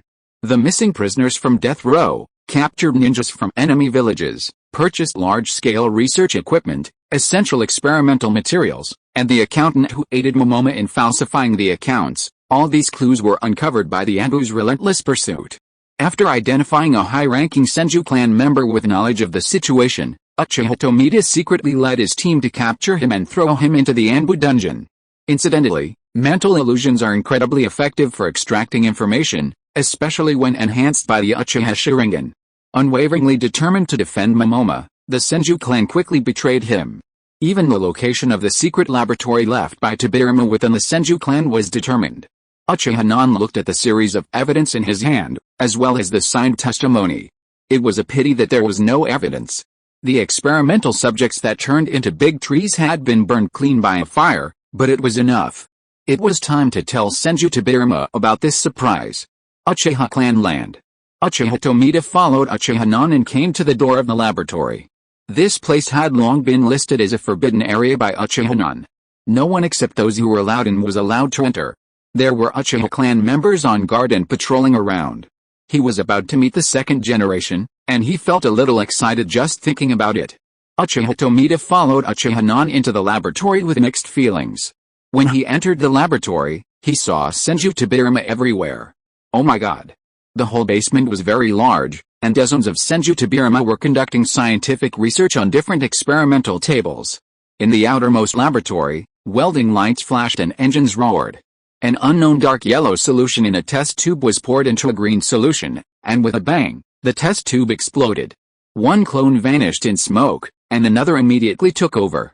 Uchiha Non assigned Senju Tobirama a wide variety of scientific research tasks, some of which were particularly dangerous. For example, experiments involving specialized gunpowder, saltpeter, charcoal, sulfur, and sugar were conducted only in laboratories equipped with special sealing techniques. Uchiha Tomita looked at the scene in the laboratory, his expression slightly dazed. Uchiha Non, accustomed to this, led Uchiha Tomita to a room further inside. Once they closed the door, the noisy sounds outside immediately vanished, thanks to the excellent soundproofing. In the inner laboratory, a dozen or so Senju Tobirama were also busy with experimental projects. Master Tobirama uses the clone jutsu to create so many clones. Once the jutsu is lifted, all the fatigue will return to his original form. Uchiha Tomita marveled at the number of clones created by Senju Tobirama. If he dared to abuse the jutsu like this, his body would be broken in a matter of days. It's okay, Tobirama is already dead. Don't worry about his body. Even if it breaks, it will be restored. The impure world reincarnation jutsu is truly magnificent. Senju Tobirama is a genius, a great man. Uchiha Kusunoki praised Senju Tobirama's invention of the impure world reincarnation jutsu unconditionally. Yes, Hokage-sama, that's a good idea. Uchiha Tomita was secretly delighted. He had heard of the impure world reincarnation jutsu. Tobirama had used it during the First Shinobi World War, manipulating impure world ninjas and filing them with detonating tags to create self-destructing trucks. This forbidden technique, desecrating the souls of the dead, truly showed the law of karmic retribution. Senju Tobirama himself had also suffered this fate. Uchiha Kusunoki and Uchiha Tomita exchanged a knowing glance, then burst into laughter. Hey, Uchiha Kusunoki, what are you laughing at? Senju Tobirama's true form emerged. Though he didn't know why Uchiha Kusunoki and Uchiha Tomita were suddenly laughing, he instinctively sensed that they were mocking him. Oh, and Uchiha Tomita, why are you here too? Nidaime-sama, long time no see. Uchiha Tomita, noticing Senju Tobirama approaching, politely greeted him. Long time no see, Senju Tobirama reluctantly replied. So annoying, Uchiha Tomita's here too. Damn it. I think I know what these two inherently evil Uchiha were laughing at just now. I really want to punch these two bastards to death. Senju Tobirama, looking displeased, turned to Uchiha-nan. Uchiha-nan, you haven't been here for the past 2 weeks. How come you're free to come today, and there's Hashirama's cell solution? When will the Senju clan be able to use it? If you keep avoiding me and dragging this matter out, I'll really go on strike. Senju Tobirama's eyes gleamed fiercely, his tone threatening that if Uchiha-nan dared to say no today, he would quit immediately. A strike is a must. Show that bastard Uchiha-nan some color. And he even dared to bring Uchiha Tomita along to mock him. A scoundrel's success. Oh. The once arrogant Second Hokage's most assertive and threatening words were to say go on strike? Uchiha Tomita suddenly felt that the world was absurd. Puff, Uchiha Tomita couldn't help but burst out laughing. What are you laughing at? I'm sorry, Lord Tobirama. I thought of something that makes me happy. Oh, my family cooked red bean soup today, and it tastes really good. Don't think that just because you are Uchiha-nan's follower, I can't deal with you. This poor excuse obviously cannot convince Senju Tobirama. Uchiha Tomita, the evil Uchiha, must be laughing in his heart that he can't beat Uchiha-nan, let alone you, Uchiha Tomita. Senju Tobirama's hands have already made seals unconsciously. Okay, the sir does not recognize the villain's mistakes. Tomita didn't mean it. I've tasted the red bean soup cooked by his family, and it tastes really good. It's so delicious that it makes people laugh unconsciously. Yes, Lord Tobirama, I really didn't laugh at you. Oh, it's just that the red bean soup is really delicious. Okay. Let's put this matter aside for now. You have to give me an explanation for Hashirama's cell solution now. Senju Tobirama suppressed his anger.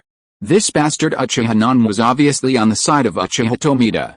He had to fight 1 against 2 and he was not at an advantage, so he had to bear with it for now. I have thought of a perfect solution. It can conceal the underground laboratory and also allow Hashirama's cell solution to appear in Konoha with a reasonable reason. I have been busy with this in recent times. Oh? Really? Senju Tobirama was skeptical. A perfect reason? Impossible. Absolutely impossible. According to his plan, revealing Hashirama's cell solution in Konoha would definitely involve the remains of his eldest brother. The remains of his eldest brother were taken by the Uchiha for human experiments, stealing the power of the Senju clan. The Senju clan, knowing all this, would definitely not give up and would dig deep. Perhaps the Senju clan could take advantage of this opportunity to detect his existence. Your second-generation Hokage is being imprisoned by the evil Uchiha clan. Of course, Tomita, show our Lord Tobirama the intelligence you have collected. Yes, Lord Hokage. Uchiha Tomita took out a file bag, which contained evidence that Senju Momomo had restarted Hashirama's cells. What is this? Senju Tobirama took the file bag, opened it and looked at it carefully. At first he didn't take it seriously, but then the more he looked at it, the uglier his expression became. It's bad. The Senju clan's home was robbed. In Konoha, no one knew the terrible corrosiveness of Hashirama's cells better than Senju Tobirama. Without the power of the Uchiha to suppress it, it would be impossible for the Hashirama cell experiment to succeed. Tobirama, we are really lucky. Senju Momomo gave us a wonderful excuse. Before Senju Tobirama had even finished reading the evidence, Uchiha-nan couldn't wait to speak, with a teasing tone in his voice, which made Senju Tobirama's face flush red. Hashirama's cell experiment is really too dangerous. I completely sealed this experiment in the Senju clan. How could Momomo be so stupid and foolish as to restart this experiment? What a fool! Senju Tobirama was immediately furious and started cursing, angry at Momomo for not fighting back. He kept belittling Senju Momomo with his words. After all, Many people would die in this experiment because of concern. Of course, it's because Senju Hashirama's halo is too bright. As the son of the god of ninja world, you have placed high hopes on him since he was a child. The entire Senju clan. Oh, no. It can be said that the entire Konoha is expecting Momomo Senju to inherit the power of Hashirama Senju and become the second god of the ninja world, but unfortunately, Momomo Senju did not inherit the power of the Shadaime-sama. The vast amount of chakra, the wood escape technique. These abilities, Momomo Senju did not inherit any of them. I'm afraid he hasn't had an easy time these years. Uchiha Non could understand the pressure on Momomo Senju. He felt a sense of frustration when he failed to grow up to be what the Senju clan expected him to be despite the expectations of the entire Senju clan. That child, Senju Tobirama sighed deeply. Uchiha Non was right.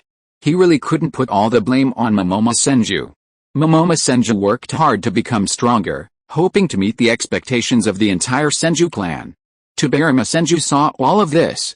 But lack of strength is lack of strength. Big Brother is not a human being. How can ordinary people reach the level of him? Could Momomo have been injected with Hashirama cells? Senju Tobirama was eager to know the condition of Senju Mamin. He was injected, and now one of his hands should have side effects. What? Senju Tobirama covered his head ached. How could this brat Mamin be so troublesome? Okay, don't be sad. Think about it in a positive way. What you have been thinking about all the time, let the Senju clan also enjoy Hashirama's cell solution. Isn't this a thing that can be done? Now that there is a suitable scapegoat, Hashirama's cell solution can naturally appear in Konoha? What do you mean? Senju Tobirama looked at Uchiha Non with sharp eyes. He knew that Uchiha Non was not holding back. He was pretending to say good things for Senju Mamin just now, and now he started to stab him. Senju Mamin. Using the remains of the first generation to start taboo human experiments, the experiment failed in the end. The Senju clan suffered heavy casualties, and even I will not live long. The great third generation Hokage. Ahem, it's me who discovered all this in time. For the safety of Konoha, he took over all the experiments. Under the leadership of Lord Hokage, he successfully developed a mature Hashirama cell solution and saved Momomo Senju, who was in danger. A very perfect script. Of course, there are alternative scripts. Momomo Senju may not be the one to take the blame. There are bad guys in the Senju clan. It's all because of the bad guy's instigation that Momomo Senju knows nothing. He is unaware, and even he himself is a victim. As for who the bad guys are, it is up to Uchiha Non to decide. He can take this opportunity to deal with all the unstable elements in the Senju clan. Hashirama's cell solution can also appease the Senju clan very well. Even Momomo Senju has to be grateful to himself. It is his credit that he can survive this life. Oh, yes, I almost forgot. And there is Uzumaki Mido. I saved her son. In the future, I can use this matter to pull Uzumaki Mido and let her work for him for free. It's really killing 4 birds with 1 stone. You fart, you want to put all the blame on Senju Momona. I disagree. Senju Tobirama's eyes were red, and he yelled at the top of his voice. He didn't agree with Uchiha Non's perfect script at all. Tobirama, the script I wrote is all true. Tell me if there is anything that is not true. Uchiha Non chuckled and asked Senju Tobirama back. Are you cleaning yourself? The rotten things you did not only dug up my and my brother's graves, but you also got involved in the Hashirama cell experiment earlier than Momona. Everything I did was for Konoha, and it was not discovered, which means I didn't do it. You probably forgot that the first person to start the Hashirama cell experiment seemed to be you, the second generation Hokage, Senju Tobirama. Uchiha Non showed a disdainful smile, and decisively took up the banner of everything for Konoha. What's more, nothing he did was discovered, so how could it be taken seriously? And Senju Tobirama, you are not a good person either. It is not an exaggeration to say that you are the culprit. Don't talk nonsense here. Senju Tobirama stopped the topic in time. Damn. It's definitely not okay to put the blame on myself. I don't care. In short, Momoyama can't bear this pot. Senju Momoyama is the son of the eldest brother. Even if he did something wrong, he, as an elder, would always help him. He can't just watch Uchiha Non, this inherently evil Uchiha kid, put a shit pot on Senju Momoyama's head. Then I definitely can't take it. Uchiha Non spread his hands. It's not his turn to take the blame. There must be a villain in the Senju clan. He instigated Momoyama to do this. Senju Tobirama was so evil that he was bubbling and oozing with pus, and he quickly thought of Uchiha Non's alternative plan. Hiss, Tobirama, you are asking me to frame a good person. As the Hokage, I have noble morals, which do not allow me to do such a thing. This is a very difficult thing to do. Uchiha Non looked embarrassed. Chapter 149 Uchiha Non. One day, Konoha will no longer need Senju Tobirama. This is really difficult to deal with. Uchiha Non looked embarrassed. But for Senju Tobirama, this acting was extremely poor.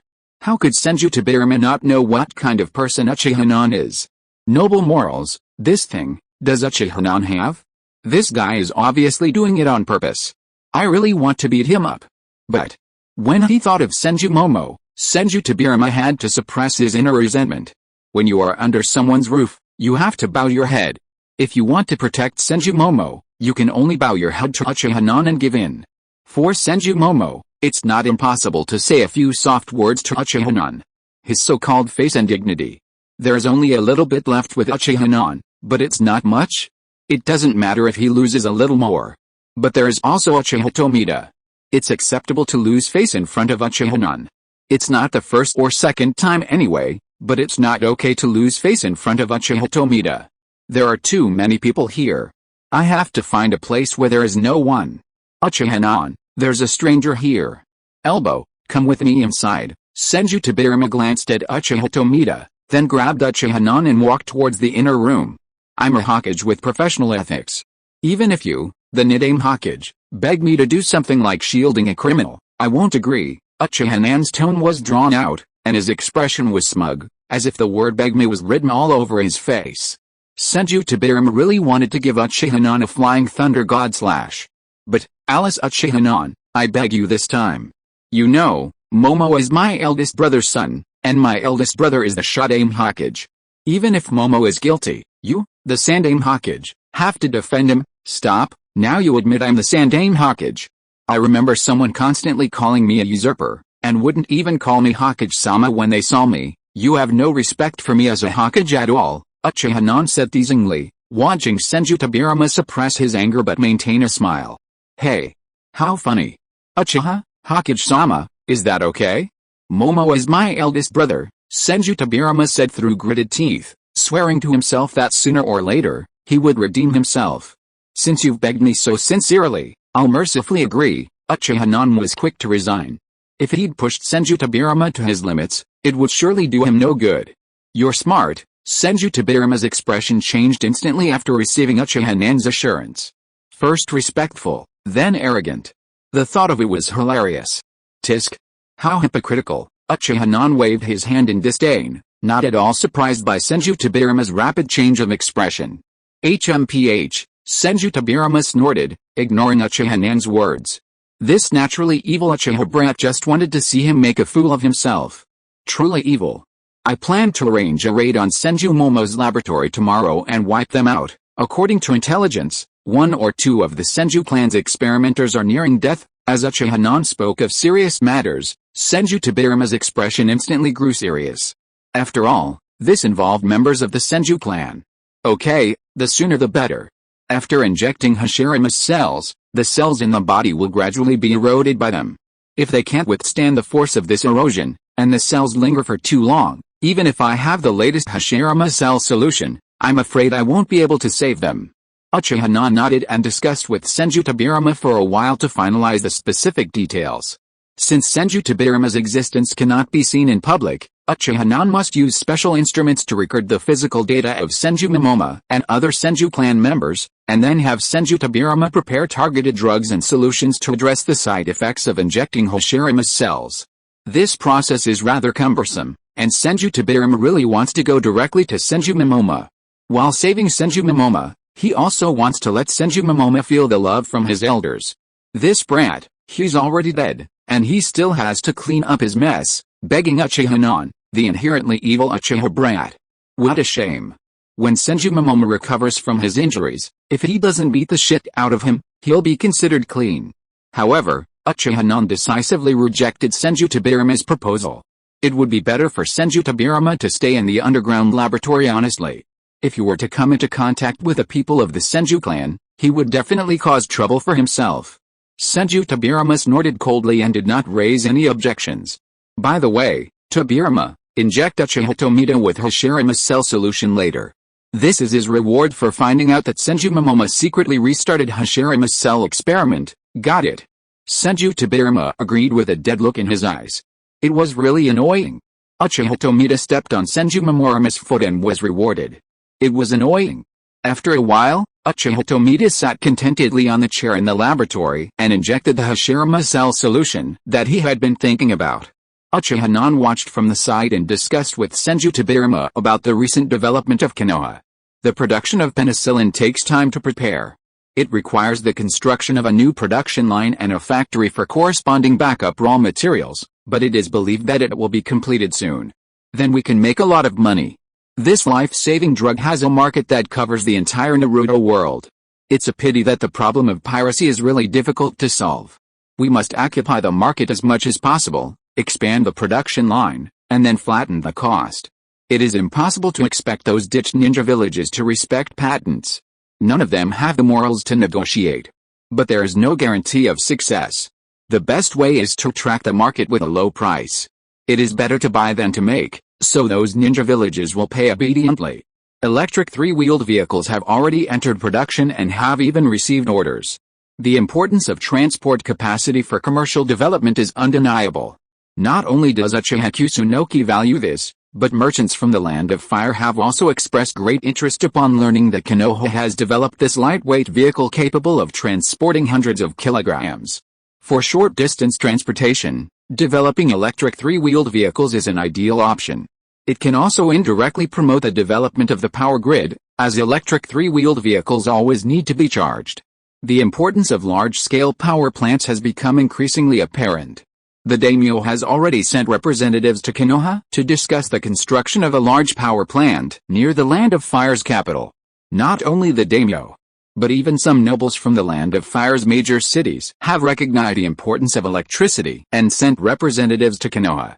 This represents a completely new energy source.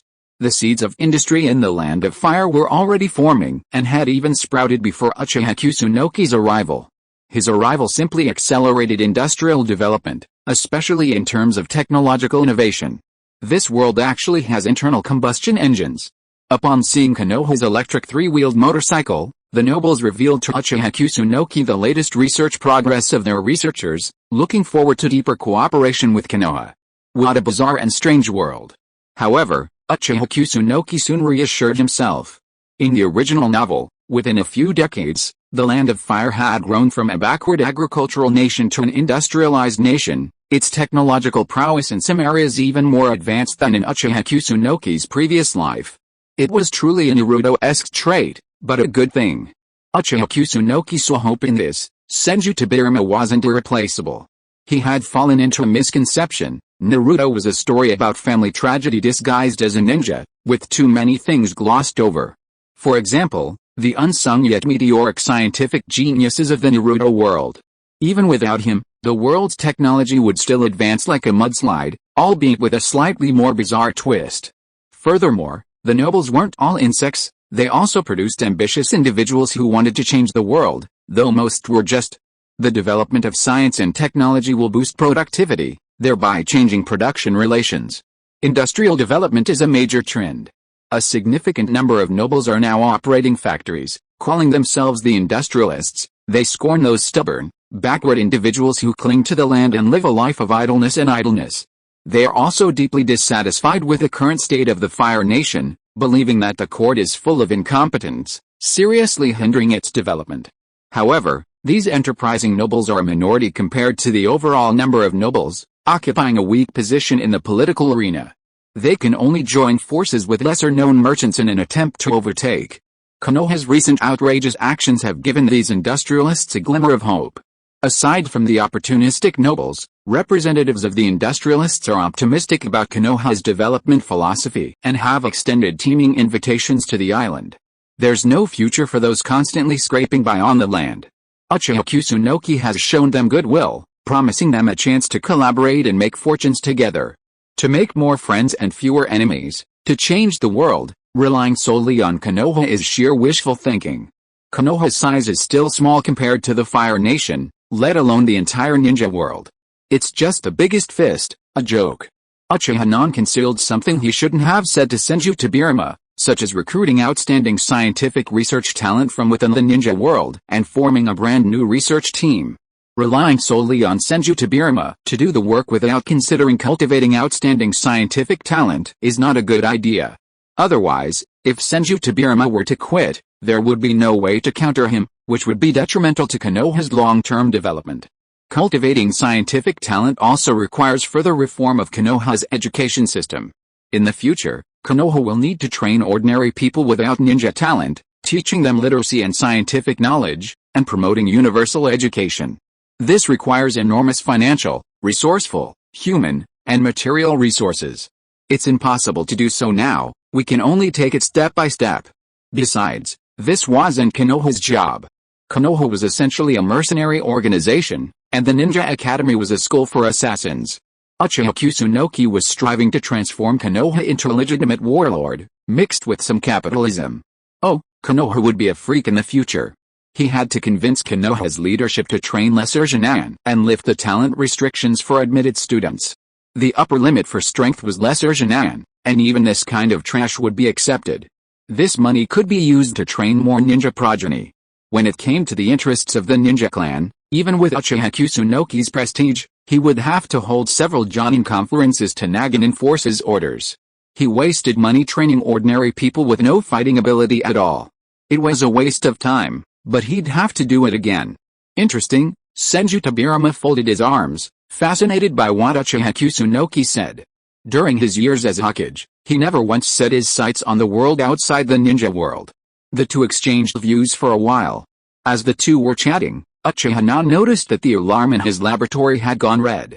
Was there an outsider intruding? The laboratory automatically activated the emergency record and entered a state of alert. A sealing technique was engraved on the laboratory, and the barrier was activated instantly. What's going on? Someone's making trouble. Uchiha-nan's expression was full of vigilance, and he moved quickly, running towards the abnormality of the special perception type barrier. I saw a sticky black shadow quickly breaking through the barrier. When Uchiha-nan arrived at the scene of the crime, only a black shadow flashed by. It turned out to be Black Zetsu. The moment Uchiha-nan saw the black shadow, he recognized this filial son of the ninja world. Uchiha Madara came to Konoha, and this filial son of the ninja world really followed him to Konoha. Uchiha-nan was mentally prepared for this and had taken some countermeasures. He spent a lot of money to let Uzumaki Mito lead the sealing class and the barrier class to study the latest sealing techniques, sensing barriers, and specifically restrain ninjas who are good at yin and yang escape, concealment, and escape. Black Zetsu, a rat that has been hiding for thousands of years, can't be found at all without advanced preparation due to its superb concealment technique.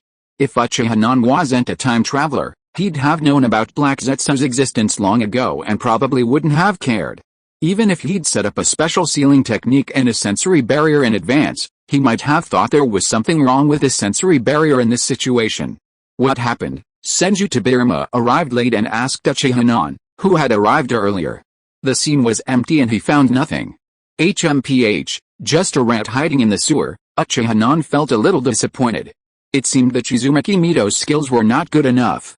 He needed to continue to strengthen the laboratory's sealing technique and sensory barrier. Black Zetsu, that old coin, ran away really fast. Do you know who he is? Yes, who would dare to run wild in the laboratory of the Uchiha clan? Senju Tobirama frowned. The net that Uchiha-nan had laid in the laboratory was so tight that even he would have shaken his head when he was in his prime. Now his strength was damaged, and he was wearing special tracking and sealing techniques. It would be difficult for him to escape in this lifetime. Now someone can escape so easily? Who is it? Senju Tobirama asked curiously. The younger brother of the Sage of Six Paths, Uchiha-nan answered confidently. Huh? If you don't want to say it, you don't have to say it. Do you have to make up such outrageous words to fool me? Senju Tobirama snorted coldly. He was too lazy to argue with Uchiha-nan and left without looking back. His mood today was bad enough and he didn't want to argue with Uchiha-nan anymore. If someone invaded the laboratory, that was a problem that Uchiha-nan should solve. These days, no one believes the truth. It's really strange. Uchiha-nan shook his head and followed. Chapter 150 Uchiha-nan, Mrs. Mito, you don't want anything to happen to your son, do you? A dark shadow scurried out from beneath the ground. Black Zetsu fled at the fastest speed he had ever seen.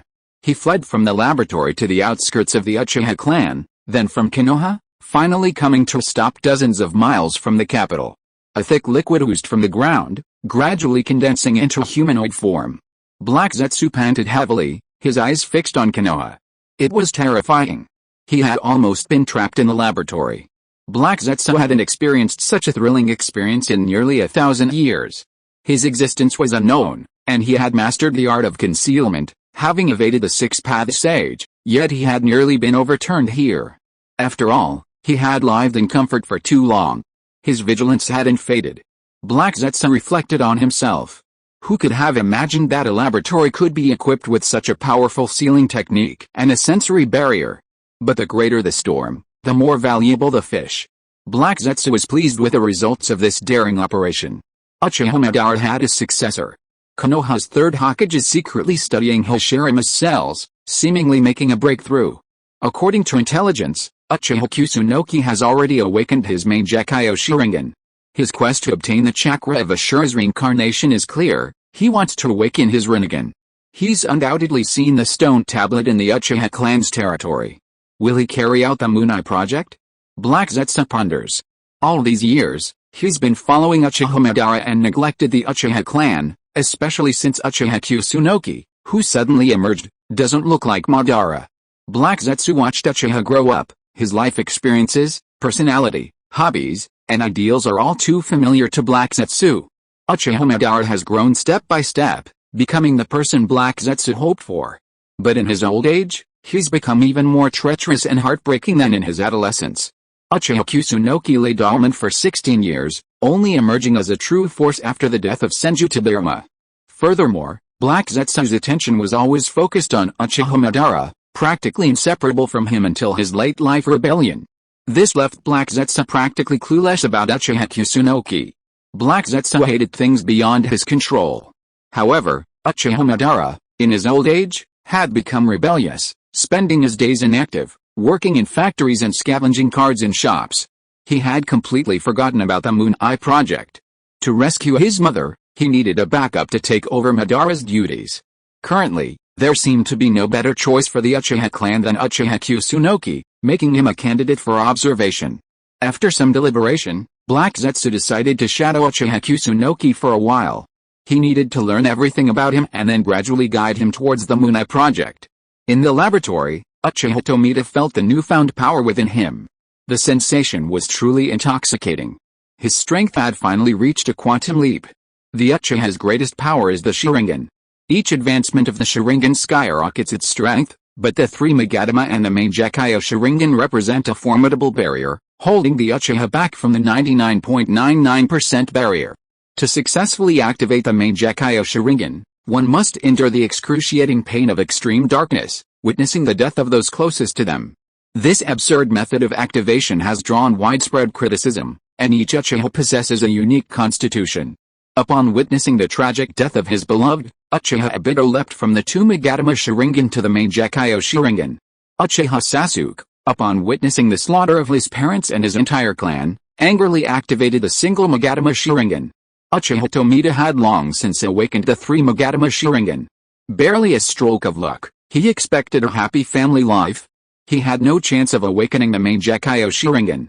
To further improve his strength, he could only cultivate the properties of chakra day after day, mastering even stronger ninjutsu. However, his upper limit was still far from comparable to that of the Uchiha, who had awakened the main Decay Sharingan. Furthermore, after reaching the age of 30, one's bodily functions declined faster than their cultivation. Once their peak years were over, all that remained was a gradual decline in strength. But now, Uchiha Tomita felt his body brimming with the energy of his youth. Hey, stop laughing in front of me. Hurry and lie down on the lab table. I need to collect your data. Just as Uchiha Tomita was about to laugh, Senju Tobirama interrupted him, telling him to lie down on the lab table. He was collecting his data. Those Uchiha clans are so annoying. The moment they gain even a little power, they go berserk. Uchiha Madara is like this, Uchiha Kusunoki is like this, Uchiha Tomita is like this, and even Senju Tobirama rattled off a long list of names. This is an ancestral Uchiha trait, and Uchiha Kusunoki sees nothing wrong with it. Smiling brings good luck, but you Senju clan members aren't smiling, So does that mean you don't like it? So, Uchiha Kusunoki decisively retorted, the Uchiha clan still has something to smile about, but you Senju clan still need the Uchiha to make them smile. Senju Tobirama's expression suddenly fell, turning into a shrewd face. Silence is the bridge of the night. Senju Tobirama rolled his eyes at Uchiha Kusunoki and fell silent. Senju Momoko was a loser. Uchiha Kusunoki had caught him by the hair, and he had to endure it all. He really needed the Uchiha's help in this matter.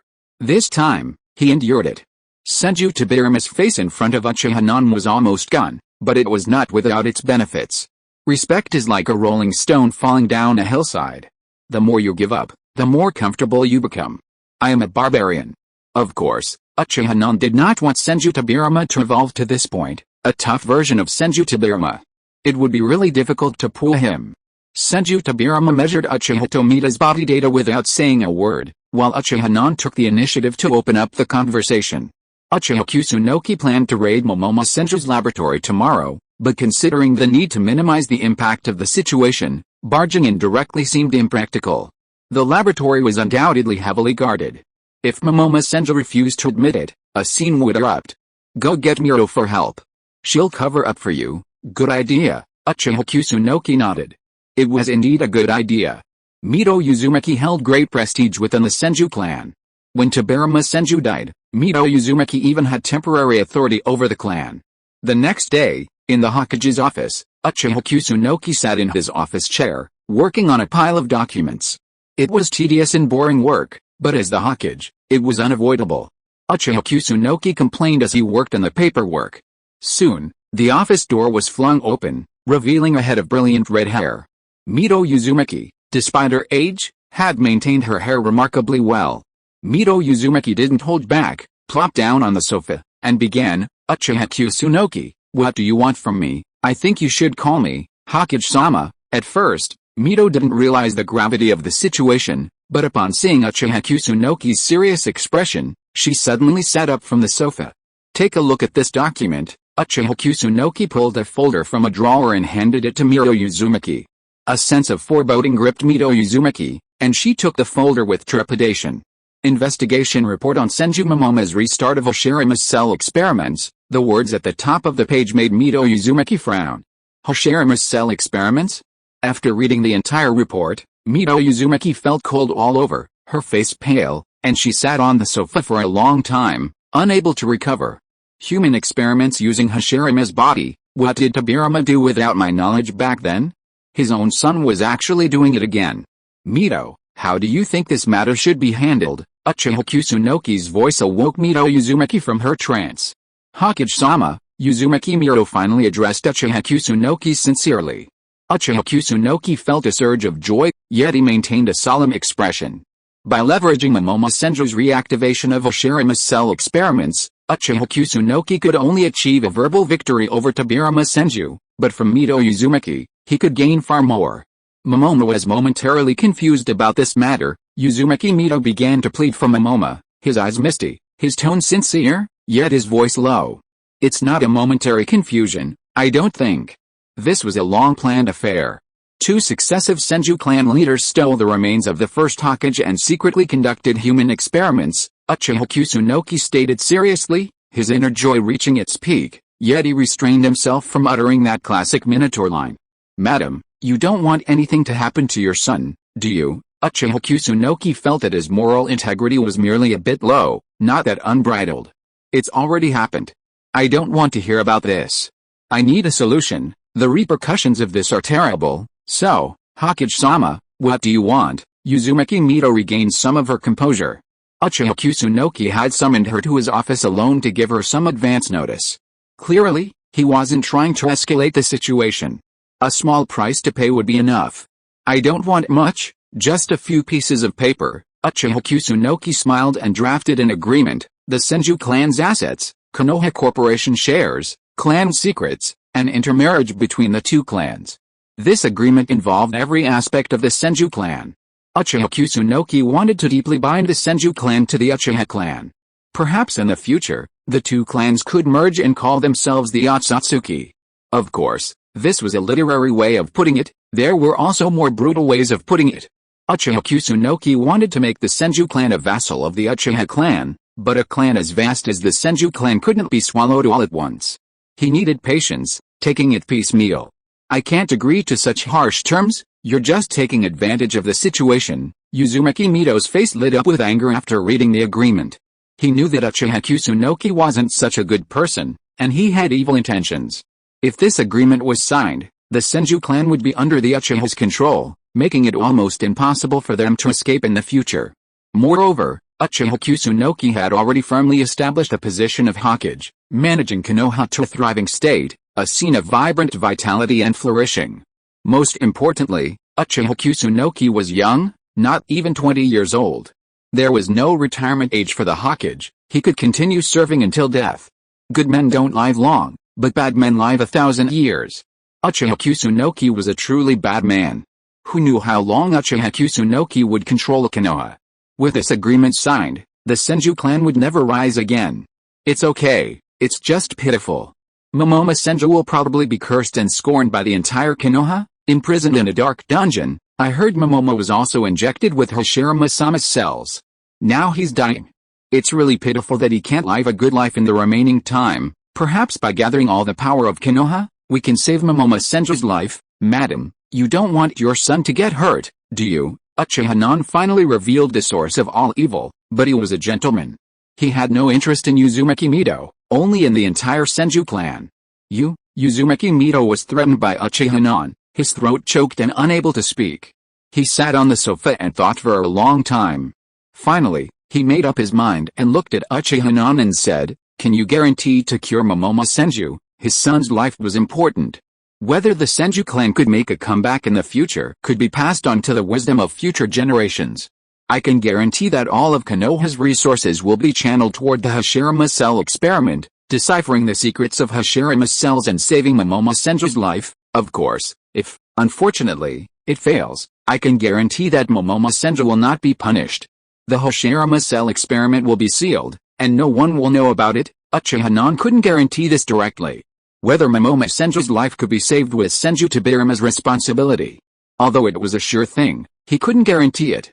However, he could guarantee that Momomo Senju's reputation would be as flawless as his own. I can sign, but I can't guarantee whether this agreement will be effective. After all, I'm a Uzumaki woman marrying into the Senju clan. Uzumaki Mito had a hidden agenda, but Uchiha didn't care. As long as Mito signed, he would find a way to make the agreement effective. That's none of your business. I'll see to it that this agreement takes effect. Uchiha smiled and handed the pen to Uzumaki Mito, who reluctantly signed his name. Excellent, Mito-sama. You've made a wise choice. The future Senju clan will be grateful to you. Uzumaki Mito didn't respond, her lips moving. But Uchiha understood lip reading. That damned Mito had actually cursed him. You're not a son, believe it or not, I'm going to seduce Tsunade. No son, your granddaughter gave birth. Oh, no. Would that lower his own generation by 2 levels? This matter needed careful consideration. We couldn't just have a separate discussion. Uchiha-nan's mind began to wander, but he quickly freed himself. After signing this unequal agreement between the Uchiha and Senju clans, he would be cleaning up Senju Momoma's mess. End of this chapter. Thank you so much for reading until the end. Don't forget to give it a like. Looking for more exclusive content and immediate access? Subscribe to our Patreon. Remember, every like, subscription or donation encourages us to continue. Thank you all, see you in the next video.